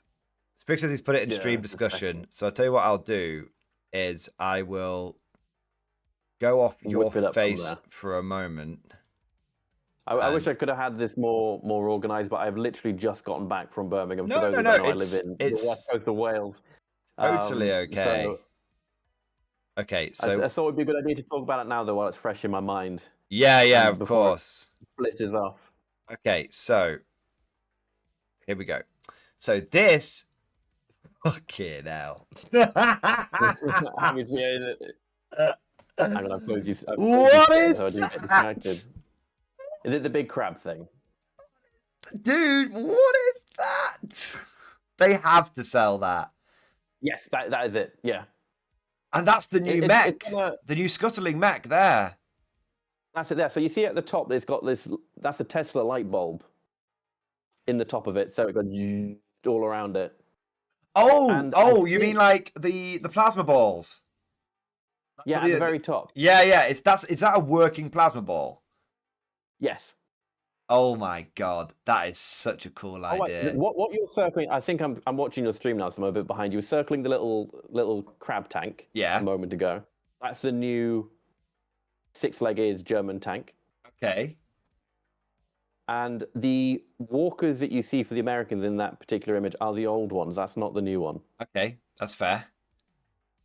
I'm sure there's got to be a picture somewhere in there. Well, yeah, there'll be more. There'll be more. Oh, here we go. Yeah, it's an actual. That's so cool. So they put a plasma ball. Come on, how could anyone not look at this? Grey Knight 1 just went, shit, that's awesome. Shit, that's awesome. I love this. It's totally red alert. I told you, man, it's a great way you can market this is it's Wolfenstein, the board game. Wolfenstein, the tabletop board game. It's Command and Conquer, the tabletop board game. It's... Yeah. These pictures don't even show the scale of the whole table together. I'm looking forward to showing you the sort of the wide shots. What the hell is this thing? Because the giant green. You got to bear with me. You're behind I'm so slightly. many Yeah. seconds behind. Bear with me. It's coming. Holy shit, the man. giant green thing. What? I don't know what. Oh, is that the linebacker jump walker? Oh, it might be. Yeah, if it's a quite a big looking 2-legged walker thing, that's the new linebacker. That's in plastic. I'm gonna wait before I could. No, all right. So yeah, that is it, but that is a upscaled version of it. Ah! They're not doing Warlord Titans. I was like, Jesus, man, Jesus. Okay. But that is the design. They've just blown it up. That is a prize that you can win. Okay. Possibly by attending the event specifically, and obviously you've got the lovely Dave, Dan, and co behind the It's wild. gigantic linebacker there. Look, I've actually remembered now what the Rift Dice ability is, and I believe the plasma cannon, the Tesla coil monstrosity it's got attached to its arm there is you can essentially, if you activate it, you give yourself an additional D6 hits with it. Yeah. On top of what already something like 6 hits. But if I'm assuming that they said it could blow up, so maybe if you roll a 1, you actually end up just zapping yourself with it. That'd be brilliant. I just want to say, looking in the back, because obviously the big, I've gone back to the big spider plasma ball. You can see the new American Jumpy Boys. Look at the American Jumpy Boys in the back, and they're like the German like vampire troops, like chasing them around. Like that is so cool. God, I wish that we could show you the. The people will see it in post production. Don't worry. Well, the people will see it post production. That is for the live stream viewers. Once we finish the call, I will throw some raw clips of down a stream discussion or something for the people. Yeah, I'll stick them in stream discussion, or maybe put them in the Bolt Action channel, just not to clog up your stream channel. Yeah, no, it's okay. It's okay. Like this is the one time when the post live people will actually feel superior to the live stream people, so they'll be all right with it. Don't worry. Wow, that is I had something completely different in my head when you were describing the spider walker. I thought, honestly, I was thinking half the size, not even half the size, a quarter of the size. It's like 2 feet wide. It's monstrous. And when they were saying, "Oh yeah, we're going to sell this," and they were like, "I don't know, maybe 20 people will buy it, but sod it, it'll be funny, right? Why not? It's huge tank. It's going to take the resin department a whole day to make one." I tell you now, it will entirely depend, probably, on how expensive it is. Like, yeah, I mean, the thing with resin models is the weight is a big component of the cost. But I'm pretty sure it will be so expensive that you'll qualify for the free shipping, so you don't have to worry about that at least. Yeah, and they'll just make it to order, so it'll be. They'll make it to order as long as they can sell 2 or 3 of them. I mean, I'll buy one. Warlord right now. Put me down for one. Oh, there you are. There's one. buy one, and I'm sure I'm sure if they can sell Tiki will buy one. Tiki will buy one. Yeah, I'm sure if we can buy a handful of them, then that'll justify them making it. Yeah, for sure, man. So cool. So unbelievably cool, man. Oh my god, we've got some questions coming in from Twitch as well, actually. So let me have a quick. Oh, hit me up. Let me have a look. I'm having a dive on the internet to try and find some picture of the German guys with the gigantic AT gun while we're doing this. I want to say a big shout out to Irish Relief over on Twitch. So he says, are we keeping the totem core? Yes, everything that is currently in action is staying. Guys, I know we've been glazing Warlord a lot, but I'm going to glaze them again. This is not Games Workshop. If you buy something on Warlord, typically they will keep supporting it. Okay, like it's fine. So Totem Core exist, and they will continue to exist. They're probably going to come over in plastic, to be honest. I suspect it is not out of the realms of possibility for Warlord to sell 30 plastic zombies, considering like there's an entire Call of Duty sub-franchise based around the idea of World War II German zombies. So I'm sure Warlord will happily jump on that. And if not, they'll still go. They'll definitely end up in Sirocast. He also said he would definitely be up for one of those big spider bots. Yes, that's 3. Yeah. We've got 3 orders now. We're getting there. We've got 3 orders now. Let's have a look. Oh, and he was just saying, this is going back a little bit to what we're talking about, how Warlord are like normal people. He said, I asked a generic rules question once. It took a few days, but John Stallard sent me an email back answering the question and apologizing for the delay in reply. The fact that John Stallard himself, the CEO of the company, the fact that he would take the time out to answer a question like that was really one of those things that keeps me shilling for Warlord games so hard. And I know a lot of people listening to this will go, well, I bet it was his secretary. I am telling you right now, it would definitely have been John. Okay. It definitely would have been. This guy trawls through wargaming forums, getting into discussions and debates with people. And whenever there's an open day, he walks around in shorts and sandals, handing out biscuits to people. He is unfathomably based. Trust me, if there's a reason, it will have been him behind that keyboard. I'm telling you right now. You ask him really nicely, he'll take you upstairs and show you his rifle collection as well. That is true. That is absolutely true. He brings in his like historical weapons on the open day for everyone to come have a look at. It's amazing. Yeah, absolutely amazing. Let's have a look. Blackstone Chapter Master coming in with a super chat here. Thank you very much for support, man. You don't have to look right now, but meme from last night's discussion. Also, everything you've been showing looks fucking cool. It is fucking cool. I think I have the clip that we want. We've got the clip that we want. It shows everything. Oh, has he done it? I think he's done it. It might not be the highest resolution. I will put it in stream discussions for everyone to see. We'll go and check it out in a moment. I think just drilling down on Blackstone Chat Master Super Chat there for a second. It is fucking cool. And yeah, here's, again, coming back to the original somewhat clickbaity topic of this being, a bit of a 40k killer. Like we said, it's probably more of a 40k flicker of the astronomical, flicker in the warp more than anything else. But I think it is a big deal. And I think something like this is, we've talked about accessibility. We've talked about this not being historical. I think there's something about sci-fi. There's something about this which is so, it can grab anyone.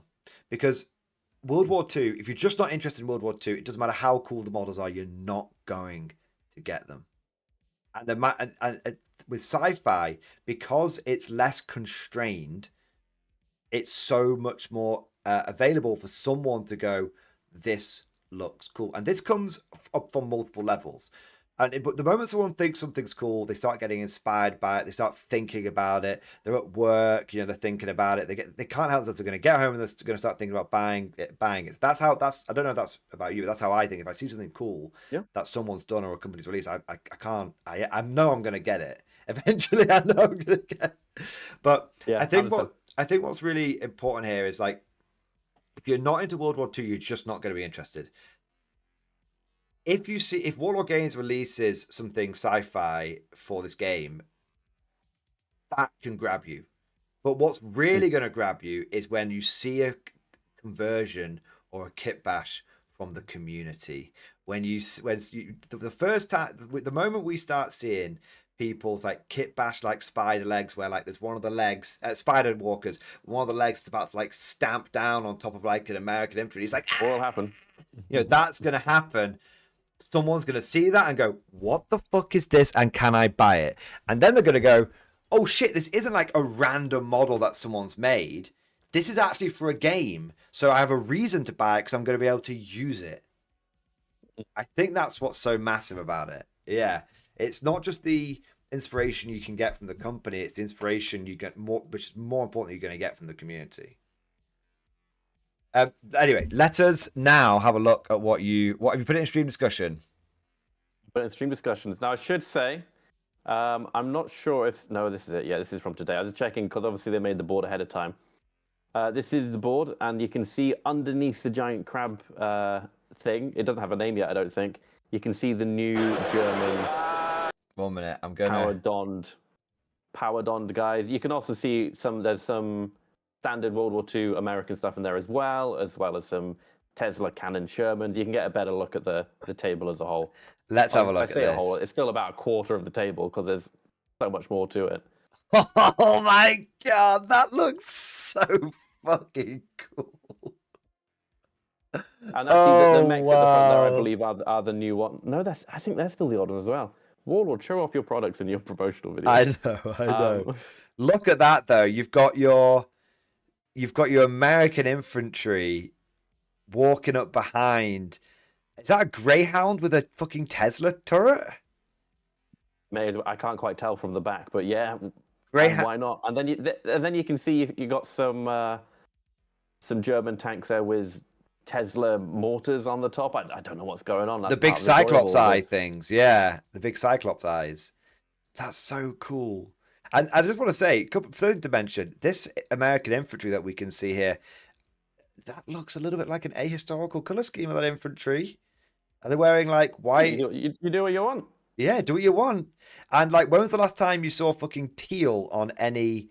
Like one of the things that often I think holds back historicals is if you want them to look realistic, they have to look drab. Unless you're going down Napoleonics, of course, but they have to look drab because that's they were trying to be how not to be seen. But with this, it's like you can be like you can paint them how you want. Oh my god. I am actually so hyped for this. It's insane. And then we've got are these the new heavy infantry here? You can see them. Yeah, it's sadly it's just out of frame somehow. The one with the AT gun, but that's okay. They are big boys. I have a feeling you have a unhealthy footage. I know. I was going to say I got an unhealthy love affair with this AT gun guy. Is that's the one that sold it for you? You'll understand when you see it. Okay. Because it's not like he's carrying a small AT gun. No, he's got like one of the AT guns that you buy when you buy an AT 3-man crew kit, and he's just slinging it around. That's incredible, man. That is actually incredible. God, I'm so hyped, I think the other guys have double-barreled STGs. I think is what I think it was Kieran I was talking to about this. They have some kind of tricked-out assault rifle. The rest of them, and I wouldn't be surprised if they'll punch your face off in melee as well. Yeah. Like, because you can imagine there's going to be things like power fists and power swords and all that kind of stuff coming back to. I think I remember with the current Soviet heavy infantry, like they've got like PPSHs strapped to one wrist and they've got like hammers and sickles in the other hand. And they're like powered hammers and like powered sickles and stuff. It's very, very cool. I know they have. I think the bear guys just have mauls. They just have big rocks. Yeah, sticks. Bits of rebar. Beat you with that.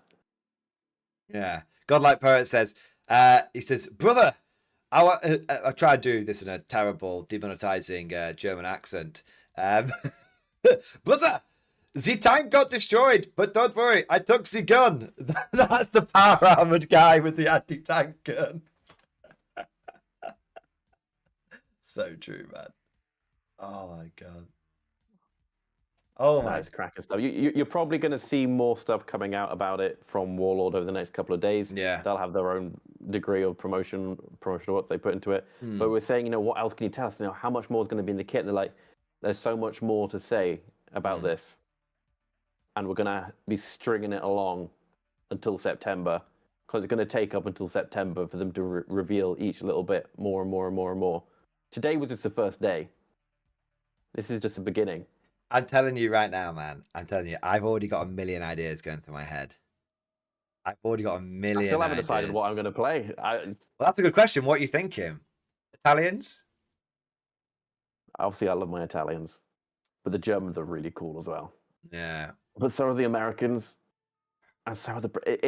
It's one of those things where you'll spend 2 hours going through the conflict product line on their website, and you're really going to struggle to pick one. Okay. I've not found anyone yet that can just go, oh, I'm definitely playing those. The rest are terrible. No, everything is cool in its own right. It's fantastic. Which are you going to collect first? Because we all know you're going to get more than one. The Italians probably. Yeah. Because they also have the jumpy boys like the Americans do. And I should mention that the way that a lot of these factions work is if you're playing as the Axis, the Italian, the sort of the baddie, well, okay, maybe not the baddie Italians, we're getting World War II there. The side of Italy that joined up with the Axis in that. No, they were the baddie ones. It's okay. Like, they were the baddies. I mean, I don't know the law. Maybe we're not streaming on Rumble. Maybe in this universe. We're not streaming on Rumble. They were the baddie ones. It's okay. Well, they can work together, and you can take the German tanks and you can take Italian infantry, and you can mix and match those. That's not a problem. Same with the Commonwealth, where I'm not sure what all the different nations are going to be in the Commonwealth and the law, but if you want to do some Canadian stuff with some British stuff, you can mix and match it there as well. There's a lot of flexibility and range in it. So I don't necessarily have to just go Italians, but I probably will. Centurions and jetpack boys. What more do you need? I've just had a mad and idea. If I can get an M14 with a Tesla cannon on the top of it, then I'm sold. Do it, man. Do it. It's just made me like realize, we're talking about like my instinct is, especially with like bot action, like, oh, I've got to have my the German guys got to wear like the German uniforms and all this kind of stuff. But the reality is that you could actually make almost a completely custom army. Yeah. Like if you're like, this might be if you're really into kit bashing, you could have a bunch of guys with the American weapons, but then kit bash them to maybe have like the German helmets or vice versa. And the idea be you come up with the law around it. Maybe they're like an independent faction that supports the different nations, like mercenaries. There's all sorts of things you can do with it because you're not constrained by the historics of it. I mean, you can do way more than that even, where say I've seen people do this with Old World, where they kit bash different stuff in. I think it was one of your channel members made Roman Centurion. Yes, so cool. If you want to play Brits and you're thinking, I'll make an Anglo-Saxon themed force where everyone's running around making with shields to make shield walls with, and you want to kit bash them that way, you do that. If you want to make, you can do whatever you want. You want to make Native American styled Americans. Because so they're cool, all flying about all over the powered place. tomahawks and stuff. That's so cool. You can do whatever you want. That's the world's your oyster. Cool. Tiki just said, and he just reminded me of this. He's actually got a Conflict 47 army right now, which is the cult of Imhotep from the Mummy. Yeah. So good. Imhotep. I love the Mummy. Yeah, it's great.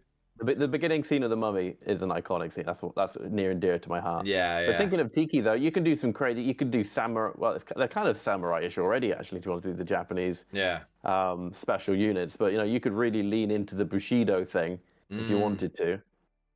Or you can kind of stick with this. Their current style is a little bit mix of both. They got some really interesting mech designs, but then they'll have like the stylistic tiling on of shoulder pads, like the samurai used to have. They used to have those flat shields for when they did archery. Basically, the mechs have archery shields on their shoulders because why not? Yeah, of course. Oh, imagine if the Japanese mech had a giant bow. I'm writing to Warlord tomorrow. This is it. Yeah, but why does the mech not have a bow? Why does the bow, like the Japanese bow, is like it's longer at the top than it is at the bottom? That's what we need. That's what we need. You just make it yourself because you can do whatever you want. You can do what you want. I mean, obviously within reason, it's got to match the rule set, but the only limitation is your creativity and your imagination. Yeah, and that's what they're trying to push for. I really think really cool. I expect to see this now because I won't be the only one that's come with this idea. Get a bunch of the like pike and shot guys for the Japanese infantry, and then just put the rifles into their hands, and they can be your generic Japanese infantry. They don't need to be like the heavy infantry or anything, but it can just be your Conflict 47 lore can be like with the opening of the Rift Tech, some of the... They just went into Renaissance style. They went, well, the opening of the Rift Tech meant that like because of the power of the guns and stuff that were going on, like really camouflage started becoming less useful. So the Japanese decided that they were going to go back to the old brightly colored stuff of like and the intimidation tactics. They've all got like the lion masks on. It's so cool. You know in Django where he gets to choose his clothes for the first time and he goes with the blue suit with the ruff. Yeah, it's basically going to be that. It's definitely going to be that. I'm telling you right now, I don't know if it's going to be the first army I do, but it is going to be an army, guaranteed. I am going to go for Soviets, and I am going to paint them red, and I'm going to make a Red Alert 2 Soviet army where all my conscripts have got PPSHs, and I'm going to have like twin barrel tanks, and I'm going to make it happen. It's going to be amazing. The tanks that the Soviets have are pretty cool. I think they've got a couple of spider tanks too. Yes. They're cracking. 100%. Let's do a quick touch and base with chat. Chat, what do you think? Firstly, how hyped are you for Conflict 47? And B, if you are conflict curious at the very least, which faction would you get first? Let's see. YouTube chat and Twitch chat. Let's see. Let's just do a quick eyeball check on which we think which faction is going to end up being one that draws people in. Germans, Americans, Soviets, Japanese, all this kind of stuff. I believe says Germans, and then IJA. We've got I was finding an idea on how to use all those free Warlord game. Yeah, Warlord Games keeps sending him free sprues, and now he's got a game he could use them on. That's brilliant. A lot of people saying they are definitely conflict curious. Hashtag conflict curious. There we go. With curious, but with a K. Very, very clever, Tiki. I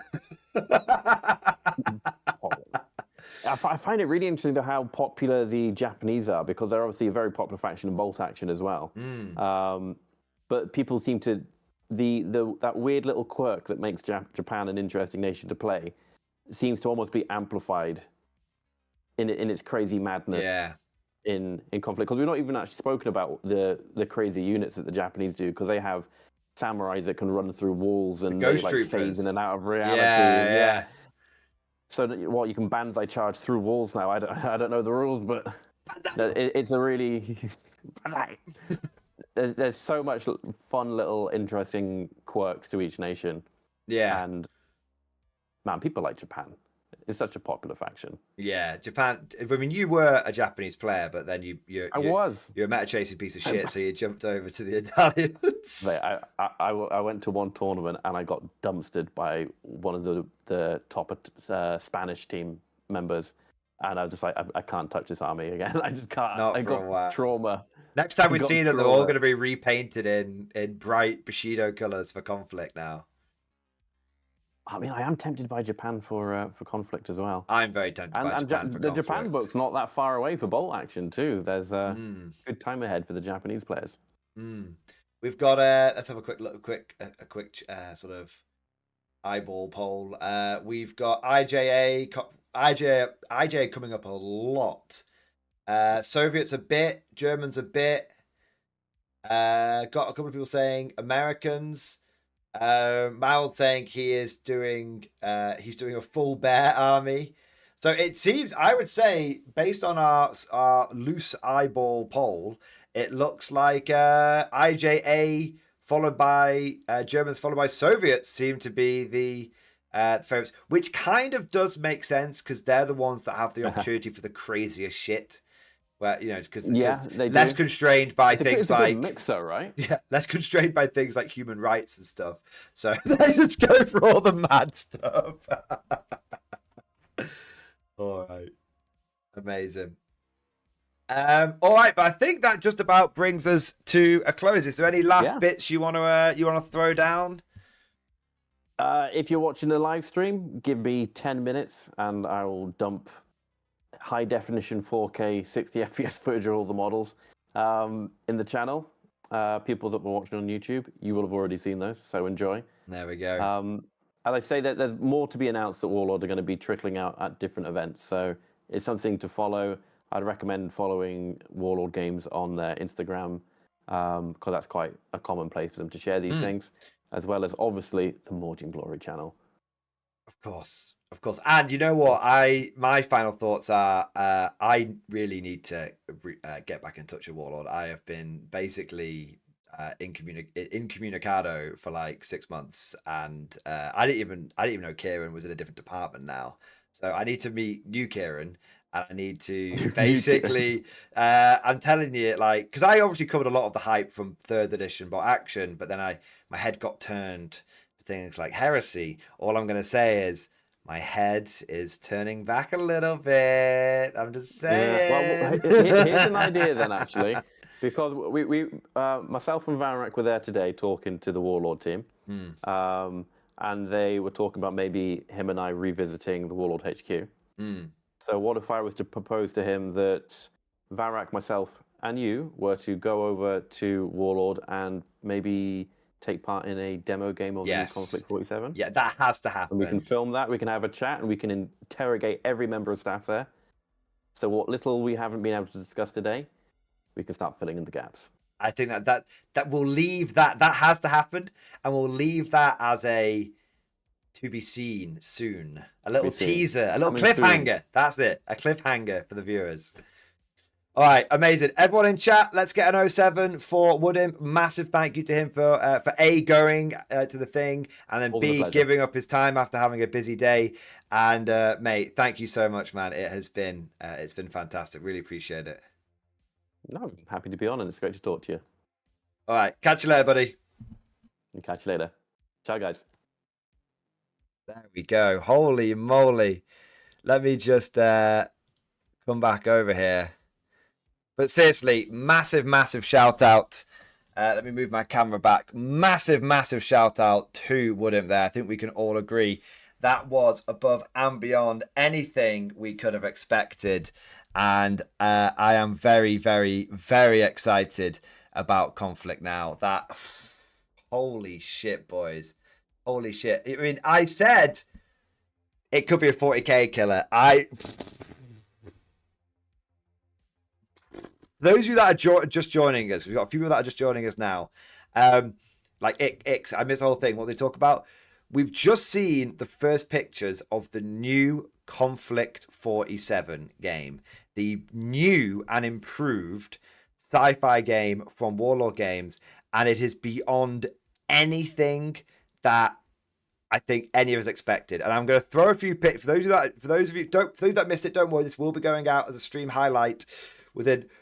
It's going to be going out within a week, so don't worry, you won't have to wait too long.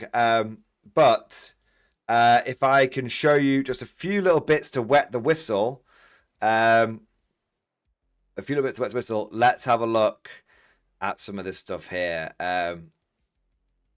All right, so.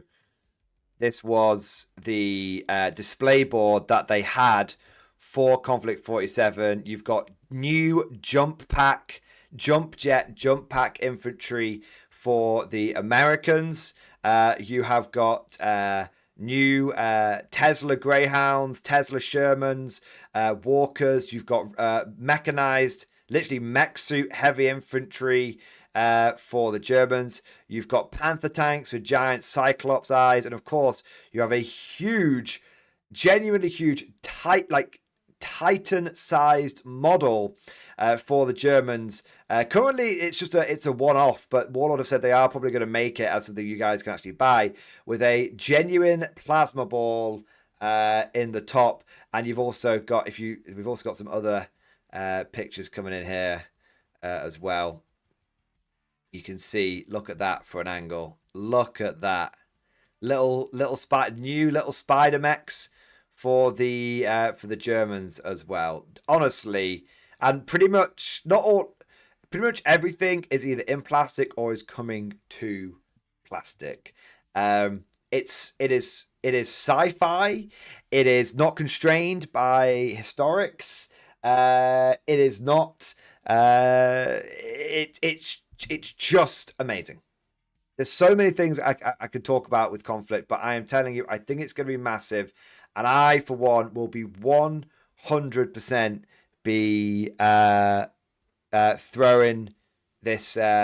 throwing some support behind this. I'm going to be getting into it. This looks massive. And it's out this year, September. It's out September 2025. So it's not far away at all.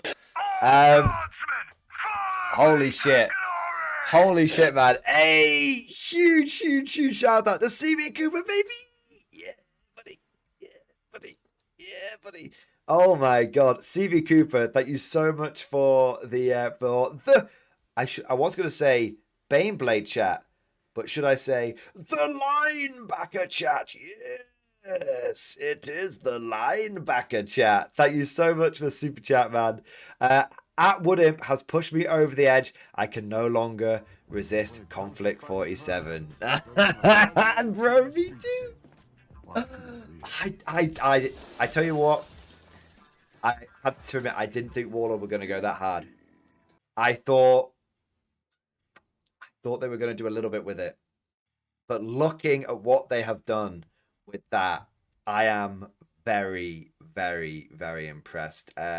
Warlord Games continues to be a small company that punches up, a small company that produces and acts and really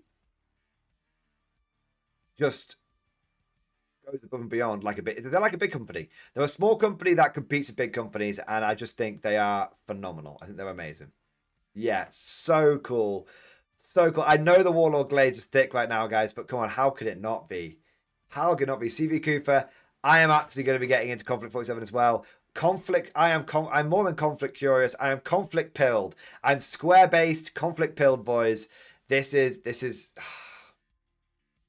there we go. Oh my days. CV Cooper, big question is, which faction are you going to go for first?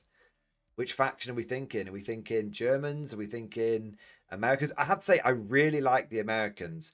And do you know what? Do you know what actually jumped out to me? I really want to hammer this home again. How sci-fi did that American infantry guy look? That was not, oh, it's a bunch of action stuff with one or two, with a little bit of sci-fi thrown in there. It was, I can have a full-blown, full sci-fi army, no historical vibes whatsoever. And there's a bit for which appeals to me. And then, of course, there's going to be people out there that already play bot action Conflict that I want to be able to keep going with the whole mostly bot action bit of Conflict on top. So it really feels like it can appeal to everyone. Yeah, very, very interesting. Wow. Just absolutely wow. So yeah, CB Cooper, thank you so much for the support, man. Looking forward to seeing what you and the rest of the community do with the upcoming conflicts. I think it's going to be good. 2 off 2 wheels. Look what can be achieved when you're a nice group of people who just want to make war games.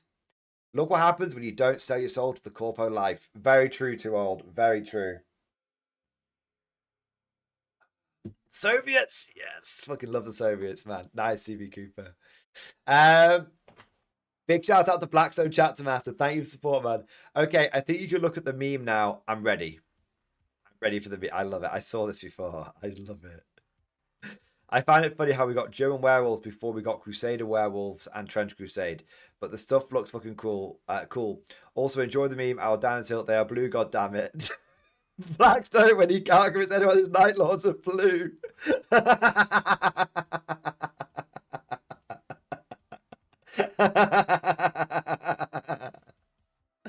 Amazing meme. Amazing meme from an incredible Stargate episode, man. 10 out of 10. Absolutely peak memesmanship, sir. Peak memesmanship. Okay.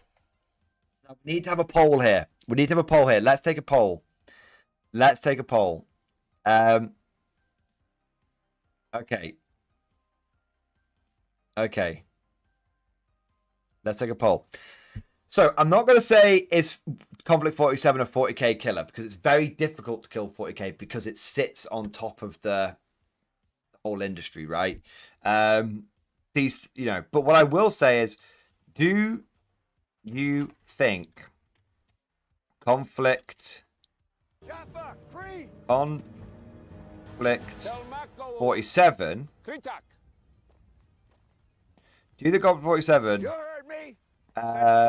will make a dent in 40k? Okay. That's the biggie that we're going to go for. Yes. No. Okay. So that's what we're gonna go for. Okay. Do you think? Because the big thing, what I mean by that is, like, it might not necessarily kill it, but do you think it could genuinely turn enough people's heads where GW has to look up and maybe take notice, maybe change a couple of things that they do? Yeah, that's the biggie. Do you think? Because, you know, arguably, I think you can say Star Wars Legion hasn't made enough of a dent. I think arguably you can say, I think Bolt Action is a game that people go to, but, you know, for palette cleanse, and they go back to 40k. I definitely think you could say Old World. Put it this way: do you think Conflict 47 could be as big as Old World? Do you think Conflict 47 could be as big as Bolt Action? Do you think Conflict 47 could be a viable? Do you think it could just make GW look up from the giant pile of money? That's the biggie. I think yes. I think it could definitely make a dent in 40k. But of course, time will tell. Time will tell. For me, 40k is an incredible IP. Don't get me wrong. But Conflict 47, I think we know what Warlord's going to do with it. I think we know it's going to be grimdark as fuck. Let's, you know, we've been getting hyped for a moment here, but we've been hyped and giddy, but let's get serious and based for a moment. Warlord Games is old school. We know they don't shy away from difficult topics. We know that, you know, they have, you know, look at the SS in Bolt Action. You know, they don't shy away from it. And I think, let's look at 40k for a moment. There's definitely been a toning down of the grimdark. There's definitely been a loss of flavor. And there's definitely been a lot of corporate bullshit that's been going on with, if we don't make models of it, we can't fucking make rules for it, all this kind of stuff, sending stuff to Legends, all that kind of stuff, all right? Conflict 47 is going to offer the tabletop wargaming community a sci-fi game which allows you to make your models, your dudes. It's going to be in plastic. It's going to be the same scale as 40k. It's going to be cheaper than 40k. And it's not going to have bullshit like Legends. It's not going to have bullshit like balance data slates every 3 months. It's not going to have, it's not going to be constrained by historics. It's going to be, and most importantly, it's going to have a big company with a proven track record behind it with an existing player base. Now, existing for Conflict at the moment is quite small, but existing for Bolt Action is big. Existing for Bolt Action is big. And I can see a lot of Bolt Action people that will come over to it. And I can see a lot. There's one thing I wish I'd talked to Woodham about this, but I'll get his thoughts on this at some point. It's coming at a time when there is going to be peak 40k fatigue. September release means that there's going to be 9 months. The last 9 months of any edition of 40k is when 40k struggles. Is when we see people, get fatigued with 40k. It's going to come at a time when people are going to be very fatigued with 40k. This is the biggie. Don't just think of this in terms of, like, generally speaking, can Conflict make a dent in 40k? The big thing is considering the timing. Could that be a huge bonus to when Conflict drops? Have Warlord timed it perfectly. Peak 40k fatigue. People looking for a new game, looking for a sci-fi game, looking for one where they can... I mean, we all know the kind of money that 40k players drop. We all know that. Imagine the level... Imagine 40k players with fatigue being given a new sci-fi game where they can go full send on it.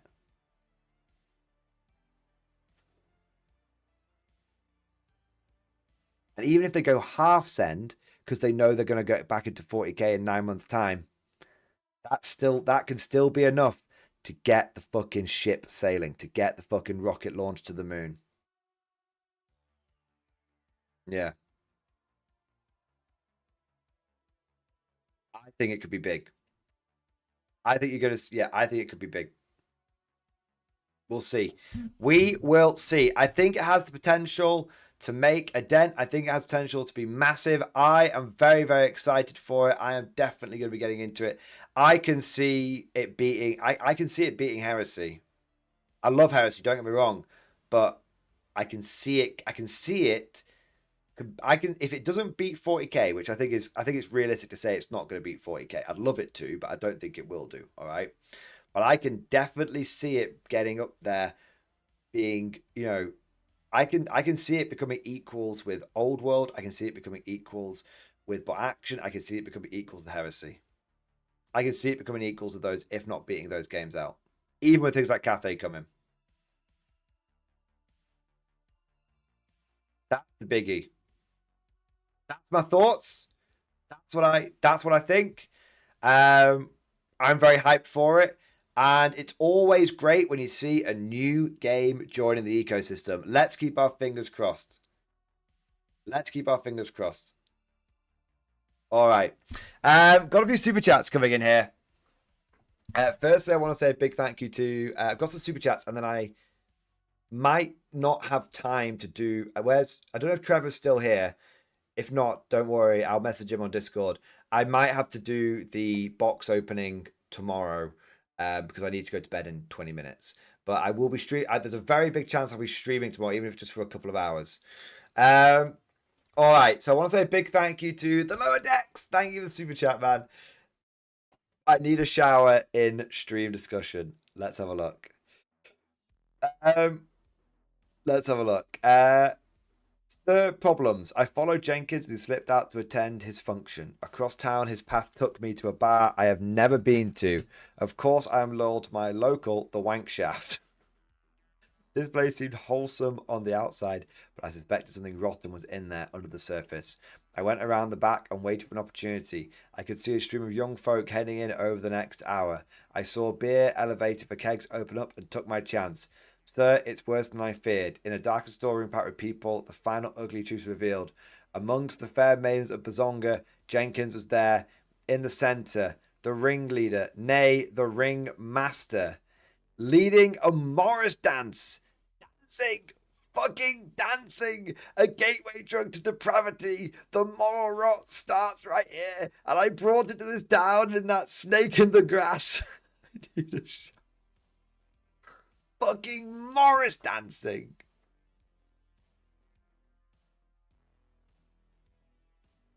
Fucking Morris dancing. Fuck's sake, I wondered where you were going with that.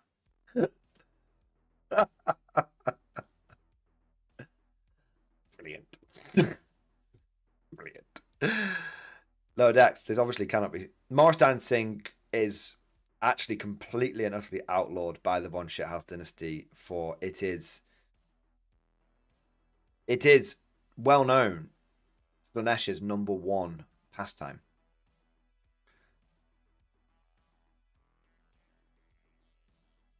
I'm afraid you are going to have to take Jenkins's the punishment must fit the crime. Death is too good. Execution is too swift.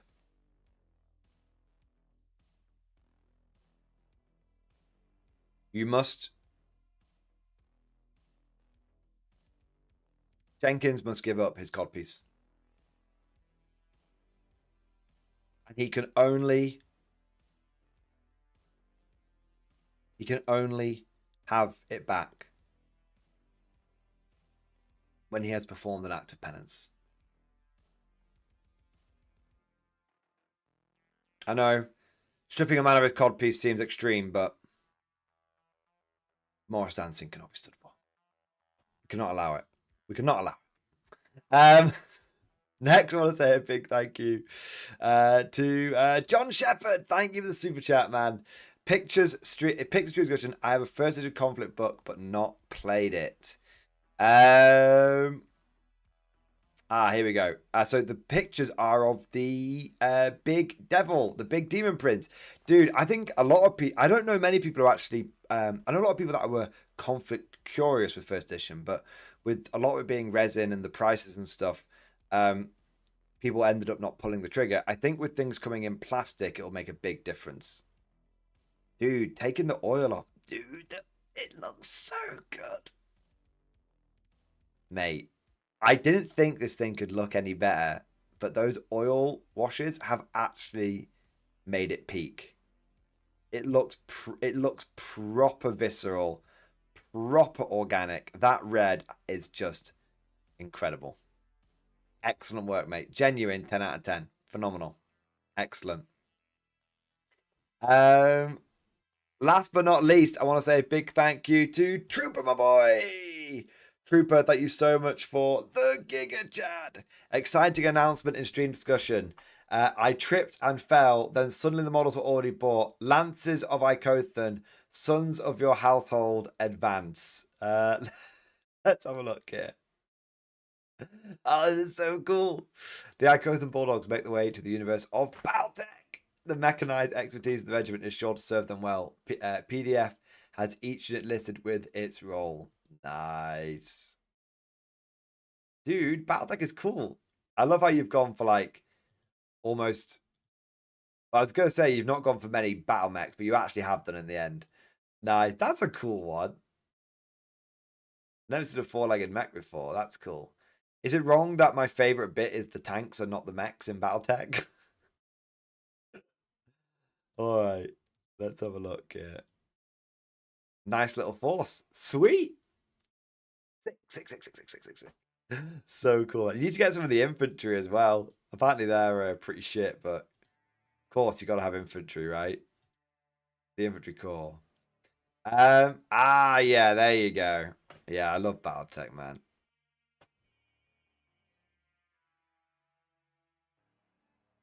Tanks don't seem so bad. I mean, comparing, well, I guess if you look at the shield versus the shield, look at the armor versus the armor. Yeah, I guess the tanks are pretty.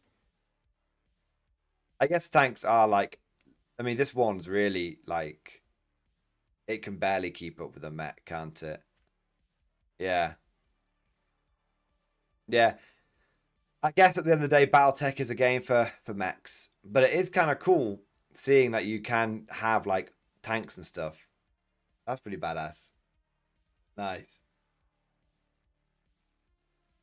Yeah, yeah. So cool, man. Nice. Sick. All right. Oh my days. Oh my days. Holy shit, boys. What a biggie.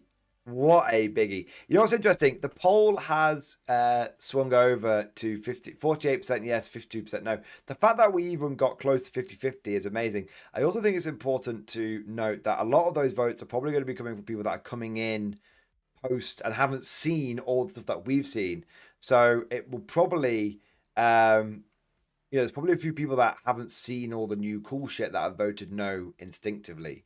But I think the fact that we're getting 50-50 is a very, very good sign because, if I was to do this with a whole bunch of other games, I would say it would be 90% no.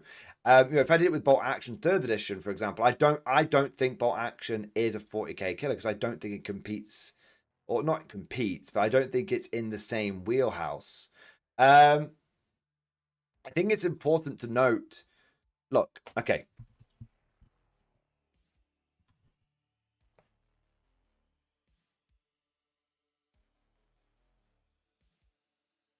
I have been in tabletop wargaming for a very, very long time. I'm not trying to wipe myself off here, but let me just speak to you seriously for a moment. I've played tabletop wargaming for a long time. I've played it since I was 4 years old, 2nd edition Warhammer 40k. I have played Warhammer Fantasy, and when they destroyed Warhammer Fantasy, whilst I was very sad, I wasn't surprised because the game had declined and struggled. I have played Bolt Action. I have played Old World. And when Bolt Action 3rd edition came out, I didn't say it was a 40k killer. I said it was a very, very good game that was stand on its own 2 feet. When I said Old World came out, I said it was a very, very, very good game that won't kill 40k, not at all, but I said Old World will grow. Where I was one of the few people, not the only person, but I was one of the few people that said Old World isn't dead on arrival. It's going to be massive. It's going to be big. And look at it. It has been massive. Old World has been massive. Okay. I've also been one of the people that have called out things. I've called out things that I think are going to be successful, and generally I've been right. I've called out things that I think weren't going to be as big and successful, and generally I've been right. So I said Star Wars Legion, when everyone else was wanking off Star Wars Legion, I said it wasn't going to be a 40k killer, and I said ultimately Star Wars Legion would struggle because, frankly, simply prices. And I also, when Horus Heresy 2.0 got announced, said that it's interesting, but it won't be anywhere near as big as 40k. And it wasn't. And Heresy 2.0 has remained to be a very niche. Heresy in general has remained to be a very niche game. So I've called out things which are going to be successful. I've called out things which I think aren't going to be as hyped as other people have said. Okay. So now let me give you based on those credentials, based on the fact, again, I'm wanking myself a bit here, but bear with me. Based on the fact that I called it right with Bolt Action 3rd edition. I called it right with more right than most people on Old World. I called it right on Heresy, and I called it right on Star Wars Legion. Okay? Let me now give you my call on Conflict.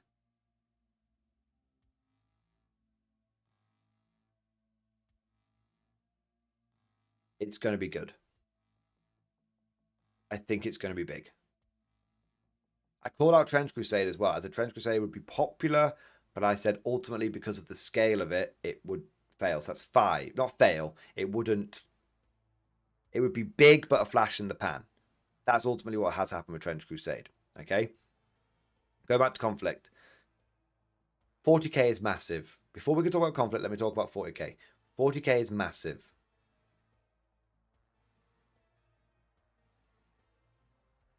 $40k, it sits at the top of the industry. And that's why I said during the early bit of the stream, I said using the term 40k killer is obviously a bit of a clickbait, a bit of a hype term, of course. All right? Of course.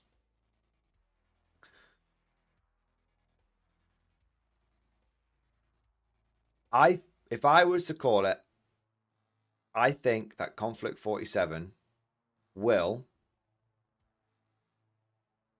be successful. It's not dead on arrival. I think that it will find a home in many people's hobby collections. For some people, it will be a primary game. For some people, it will be a secondary game. It absolutely has the potential to be the ultimate palate cleanser. This is where I'm going to say it's going to fall. It has the potential to be the ultimate palate cleanser. Because right now, there's nothing else out there which offers the palate cleanser, a palate cleanser that's a sci-fi palate cleanser. Or actually is a good palate cleanser, but it's historical.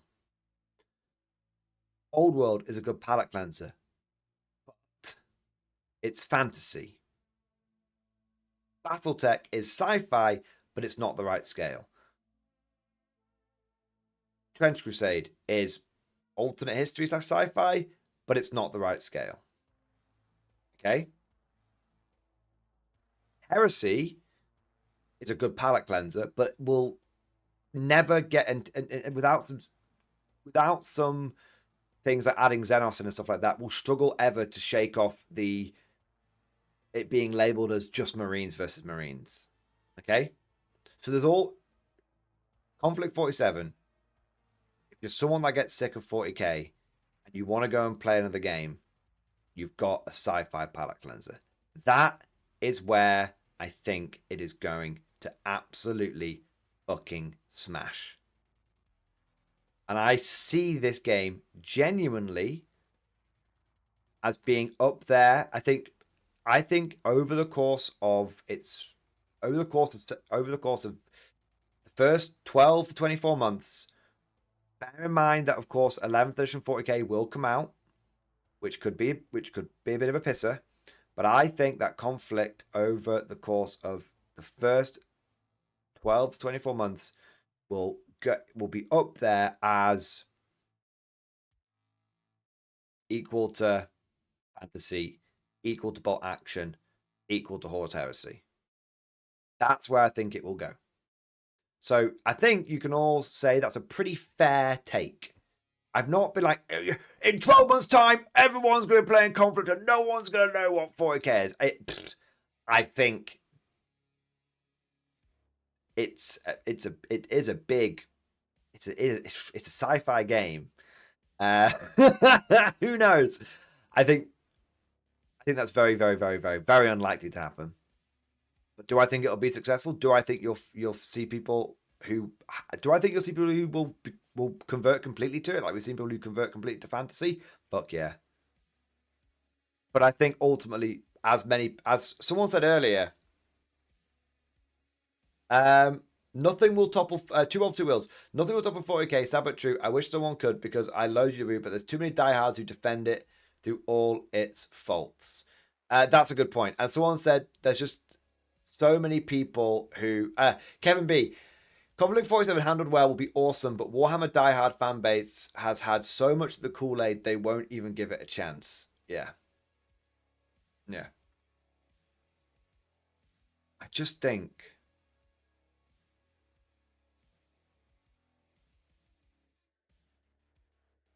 I don't know. I think there's I don't think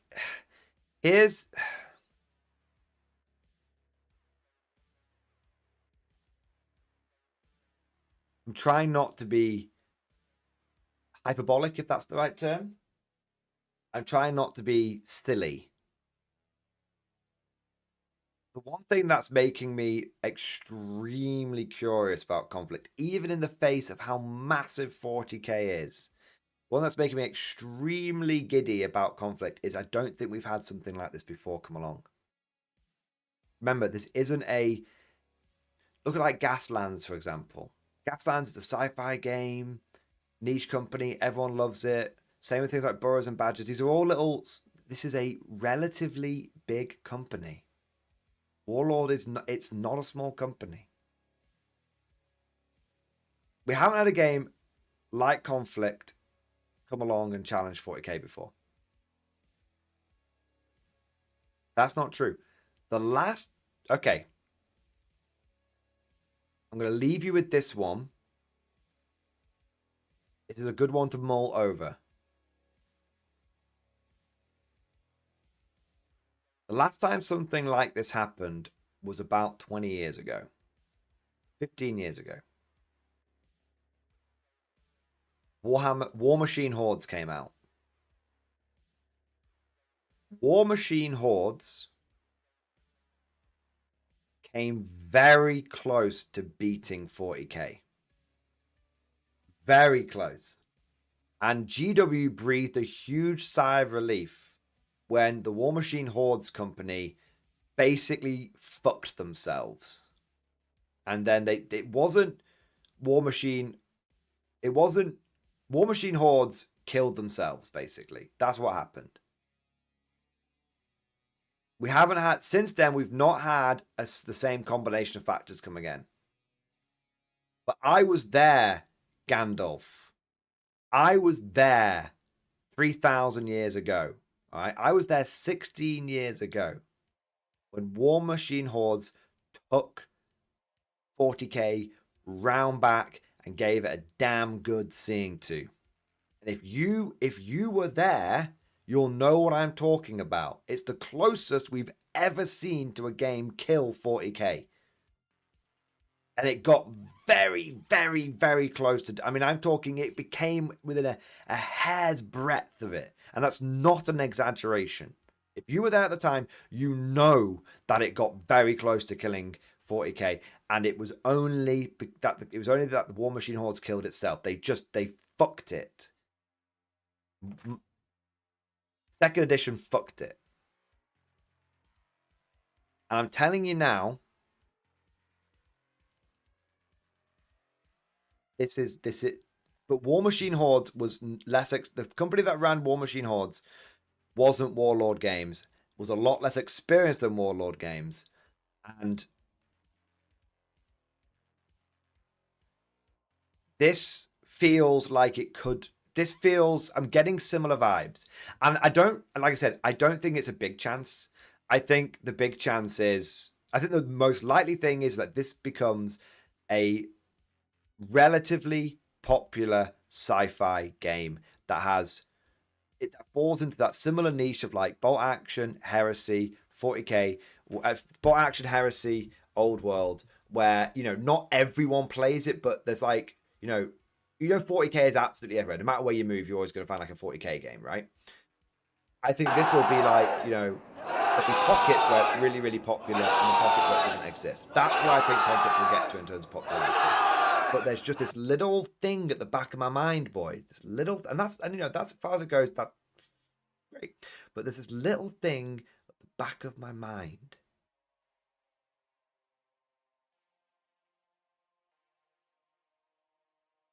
And it's saying it could be bigger than that. It's saying there's a chance it could be bigger than that, okay? That's what it's saying. And if it doesn't happen, I'm 100% confident it will be successful, but there's a chance it could be really big. And you guys who've watched me more recently know, I said Trench Crusade wasn't going to do it.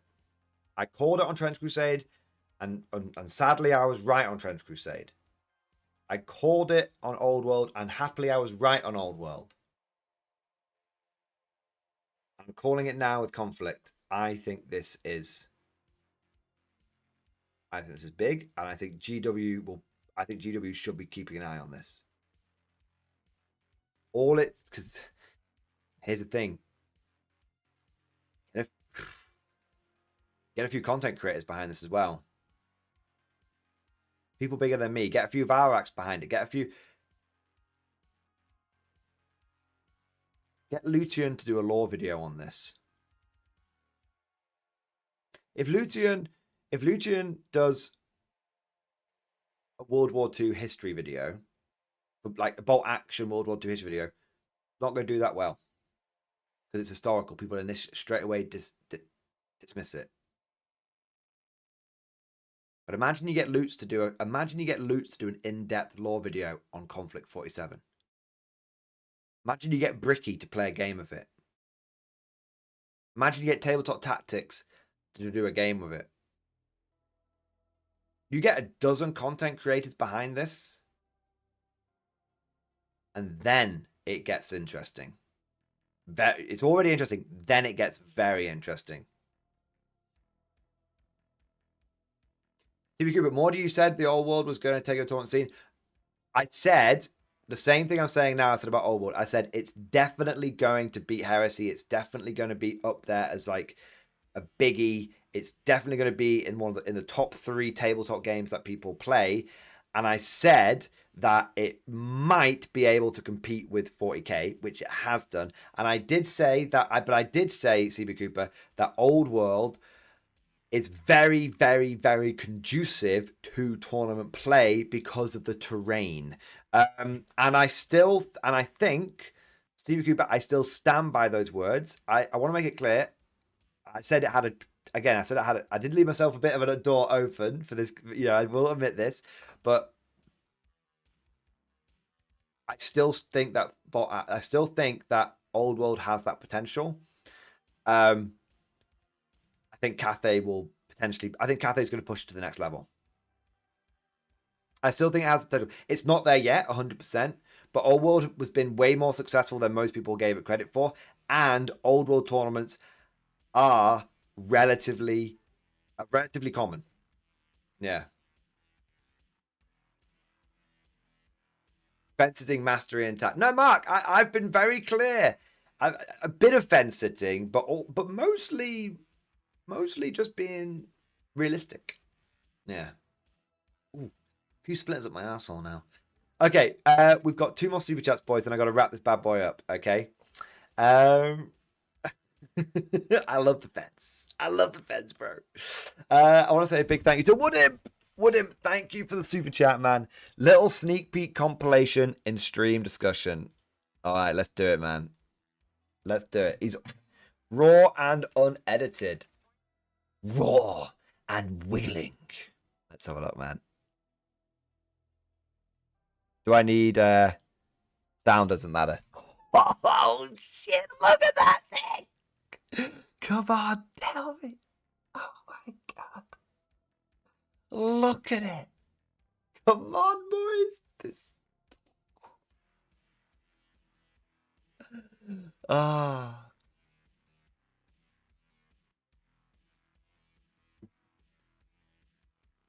Pause it there a second. Look, German sci-fi paratrooper guy. Are they a US paratroopers? I'm not. US Marines in like modern camouflage? Very cool. Look at the fucking jump pack guys, man. Amazing.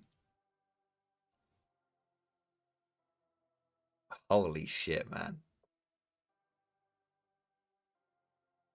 Holy moly. Look at how... See, it's the fact that they've got proper sci-fi. It's not just bolt action with a bit tacked on now. It's its own thing and it's proper sci-fi.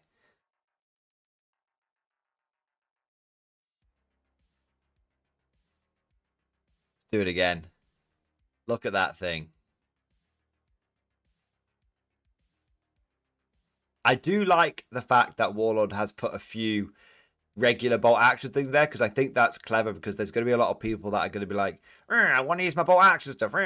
But for me personally, if I was to do a game of Conflict, I would be like, I don't want to include my bolt action stuff. I know you need to leave it accessible for those people that do, but when I get into Conflict, I'm going all sci-fi. I don't want a single regular fucking weapon knocking about. Unless it's Soviet conscripts in red. Then, yeah. Even then, I'd probably give all my conscripts AK-47s. They definitely need to have new Conflict 47 conscripts with AK-47s. That needs to happen.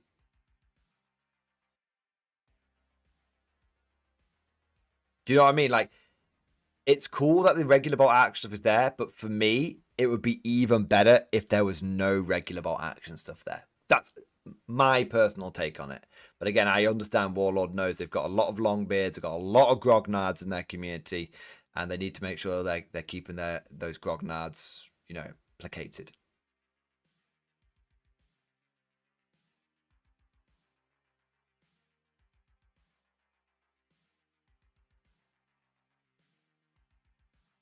So cool.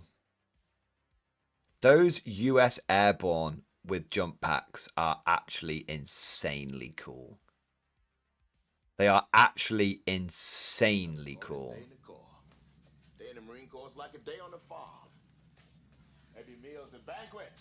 Look at the plasma ball in the top of the tank, man. Formation and parade. I love the Corps.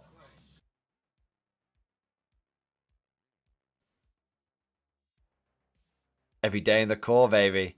Every day in the Corps. Fuck me. Fuck me. Fuck me, boys. Fuck me.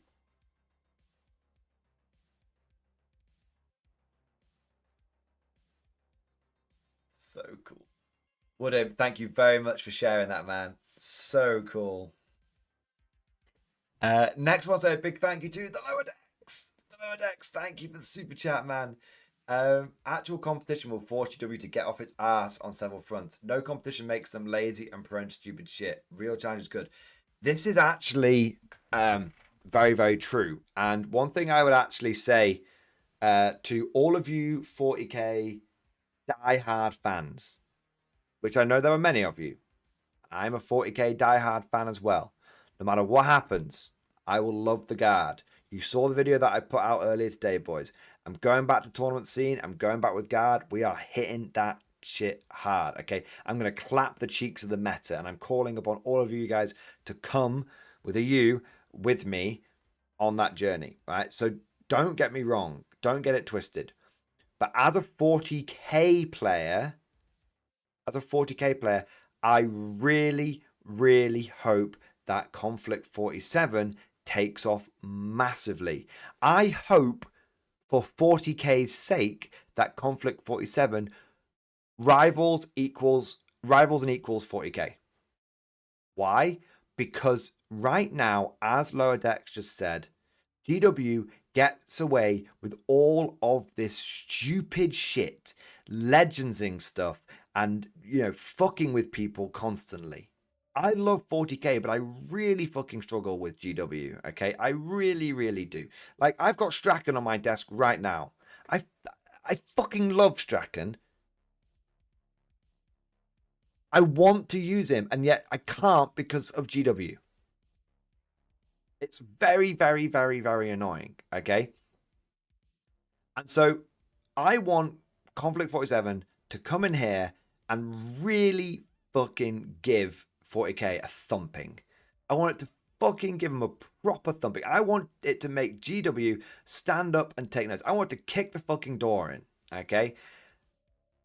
Because it will make Games Workshop start being better. We all know this. We've all been there in one capacity or another, whether it's in our personal lives or our professional lives. When there is a lack of competition, companies and people start getting fucky. They start getting fucky. And you know what? I want some... And why do you think GW gets away with this? Because we all let Games Workshop get away with it. And why did we let Games Workshop get away with it? Because what the fuck else are we going to do? There's no one else out there.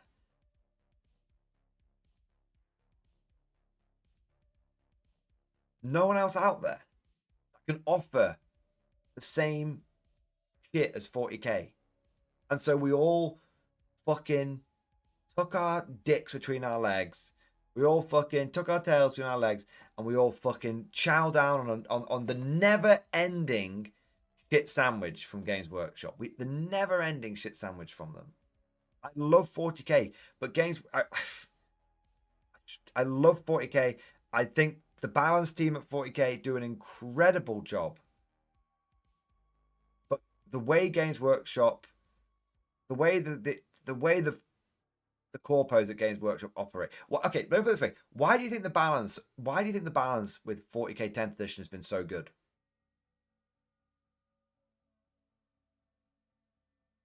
Because the balance team isn't run by corpos, isn't run by executives.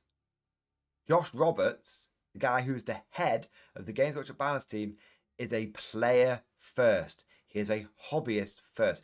And people give him a lot of shit.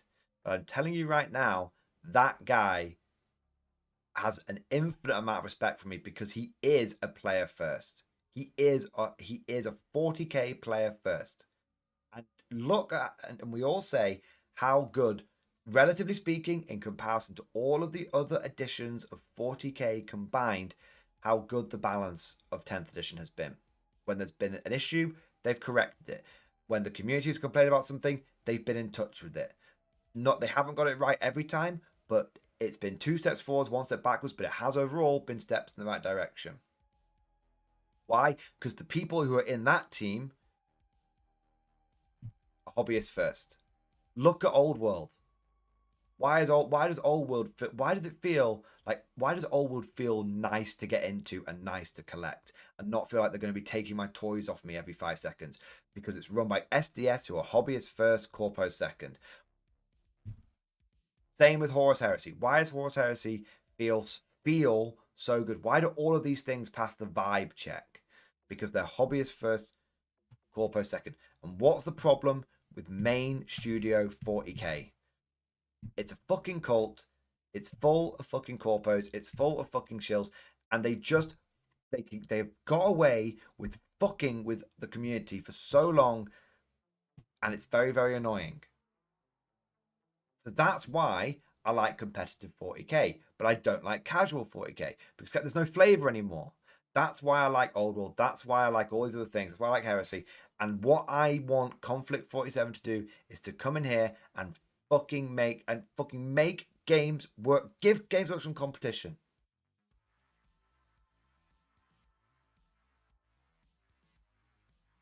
Kevin B. The game is never getting balanced. Balance is the aim. They'll blow up every couple of years to then rebalance again. It's pushing burn and churn and balance at the candy to keep you happy. Kevin B. I wholeheartedly agree with you. I think I'm going to say the marketing team blows it up every year. And you know what? I actually have a lot of sympathy for the likes. Again, I have a lot of sympathy for the GW balance team. Because every time the GW balance team gets things about right, the marketing team comes in and blows it all up and they have to start again. Imagine knowing that you're going to put 3 years of work into something. And imagine knowing you're going to work on a project for 3 years and then someone's going to come in and blow it up. And you have to start again from the beginning. Yeah, that's great. You know you're going to have a secure job for forever. It's the equivalent of you spending 3 years to build a bridge and then for someone to come in and blow the bridge up and then say the same people to then pay you to rebuild the bridge again. So yeah, from this is a gravy train that I can ride forever, fantastic. But from a morale point of view, from is it fucking worth it? From a having purpose point of view, and the number one reason why people leave jobs is not money. Money is equal first or a very close second. The number one reason people leave a job is because they feel undervalued. They feel like their job is pointless. The reason why people get so stressed out about work and why work can cause people to be so fucking depressed is because it feels like they're wasting their life. They're wasting their existence. Imagine being in the GW balance team, knowing that you are lit. No matter how hard you work, no matter how perfectly you balance the game, every 3 years, someone who outside of your team is going to come in and blow it up, and you can't do anything about it. It's crazy.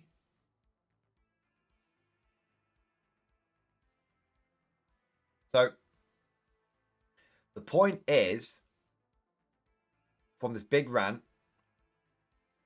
I want Conflict 47 to be a massive, massive, massive success for its own sake, because it looks sick as fuck. And I want Conflict 47 to be a massive success because if it blows the socks off and goes above and beyond anything we could expect, and even if it can draw a single drop of blood from Games Workshop and 40k, I think it will make 40k and Games Workshop better in the long run.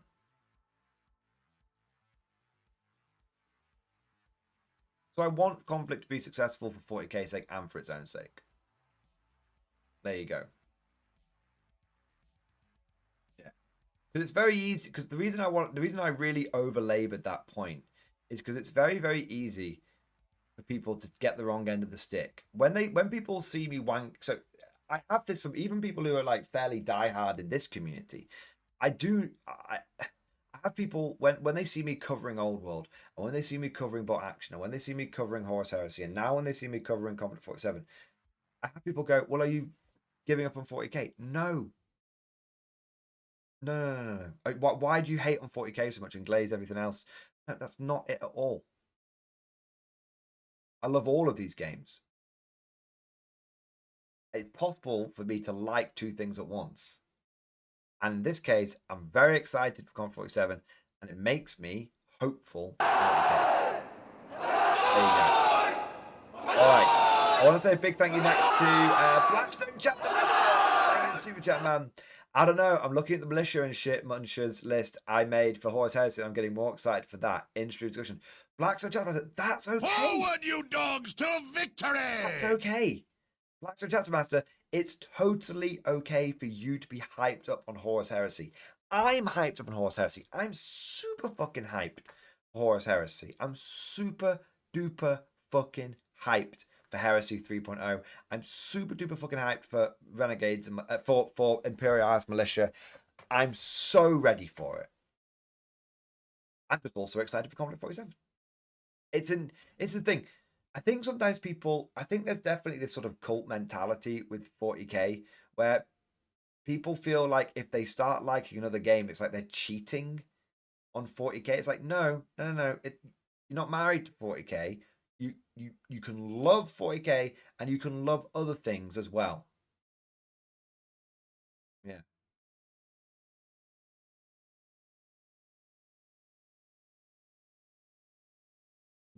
Yeah. Blackwood Chat, let's have a look at your list here. Imperialis Militia, Loyalist, nice. Warrior Elite, Unending Horde, very nice. Discipline Master, Force Commander, Command Cadre, nice. Love it. Just so you know, you can actually have 12 Discipline Masters under one Force Org chart here, and they all split off into individual squads. So you can have both of these under here if it frees up a slot for you. Big Grenadier Squad, love it. Medicated Attachment, love it. Fucking hell. 40 Infantry. 1 minute.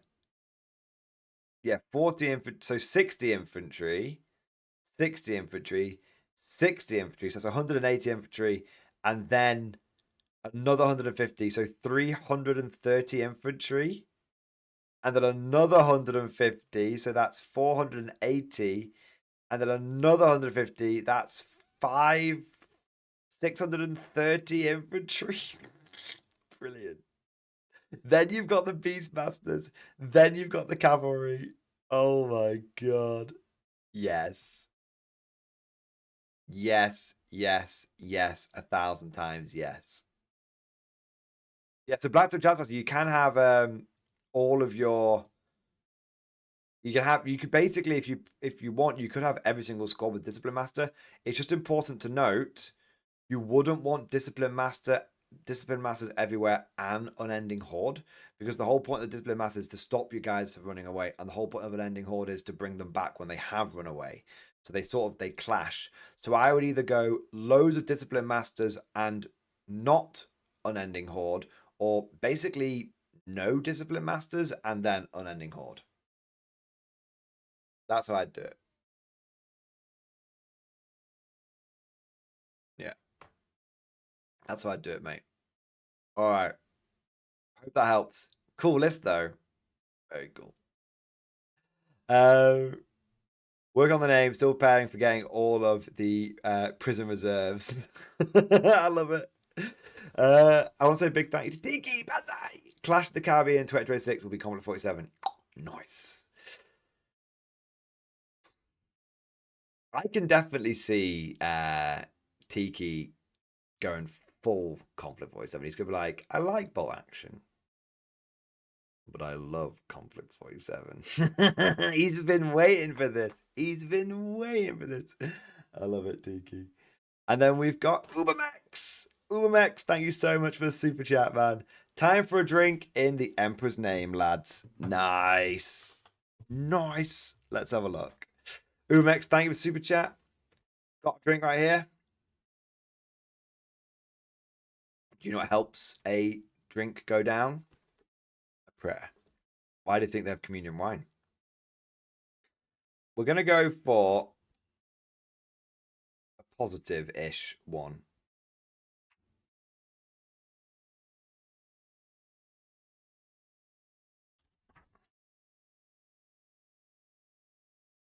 Here we go. The profession of faith. To be recounted at any time. With all my strength. With all my will. With every fiber of my soul. I pledge my soul and my faith to the immortal Emperor, Shepherd of humanity. Ave Imperator. The Emperor protects. Because that was quite a small one, we'll go for another one for the Litany of Protection, to be recited and repeated in times of peril.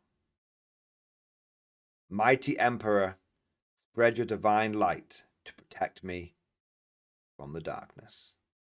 Ave Imperator, the Emperor protects. There you go, Ubermax. Amazing. All righty ho ho. Well, I don't mean to alarm you, gentlemen. I don't mean to alarm you at all, but we are going to have to call it there. I know it's a little early. Normally, I would stream for a bit longer and I'd stream for a bit later, but I have to be at a tournament tomorrow. And I know that you guys are going to want me. I know that I want to have a good night's sleep under my belt for that tournament. And I also know that I want to be able to have enough. I also know I'm going to be streaming tomorrow. Let me double check. I think I will be streaming tomorrow. Okay. Let me just check for you guys.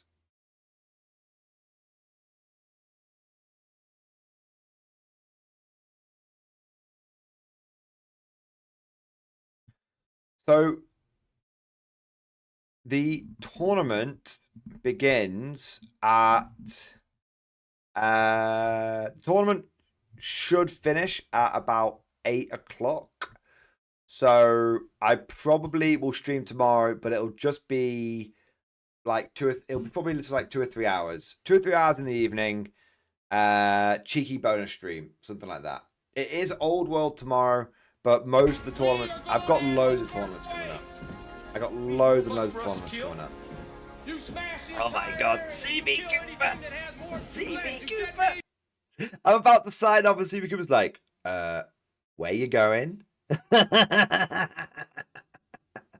CV Cooper, thank you for the 20 gifted membership, baby! Yeah, buddy. Yeah, buddy. Yeah, buddy. Yeah, buddy. CV Cooper, thank you so much for the 20 gifted memberships, baby!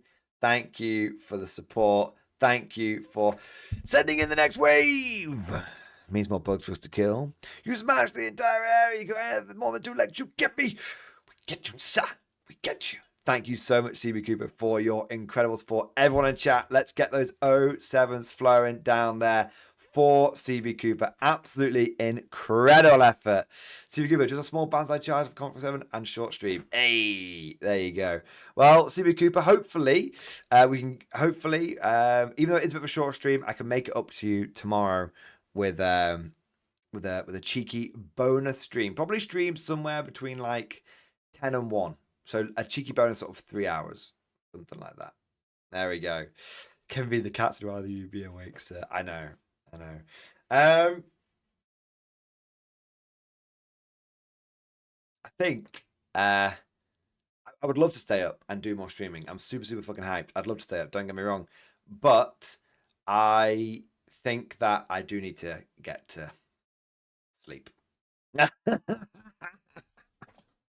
Sadly. But CB Cooper, 07, you magnificent bastard. Thank you for the support. Thank you for going above and beyond the Call of Duty. Thank you for the extra platoon for Cooper's company. Thank you for doing your part. All right. And I'm very excited about Conference 7. Me too. I was very excited for it before seeing anything to do with it.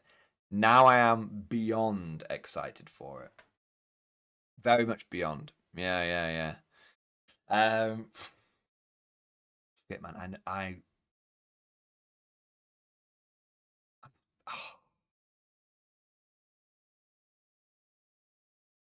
Wow.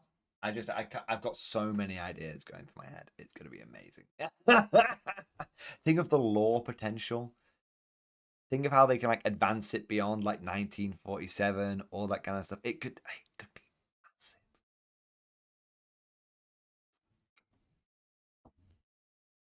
Fuck, man. Anyway.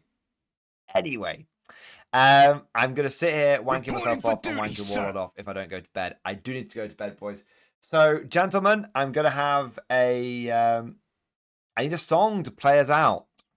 I've got it. Well,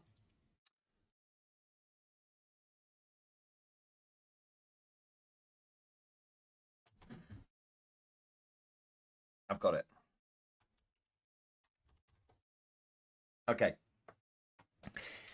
In honor of Conflict 47, in honor of it definitely being an incredible sci-fi game, and that it is like Red Alert 2 and Wolfenstein combined as a tabletop game, I'm going to have this song play us out. Gentlemen, thank you all for joining. Thank you all for liking and subscribing. Thank you all for your super chats, your gifted memberships, your bits, and your subs. Thank you for doing your part. I hope you enjoyed today's stream. And of course, as always, I'll see you guys next time.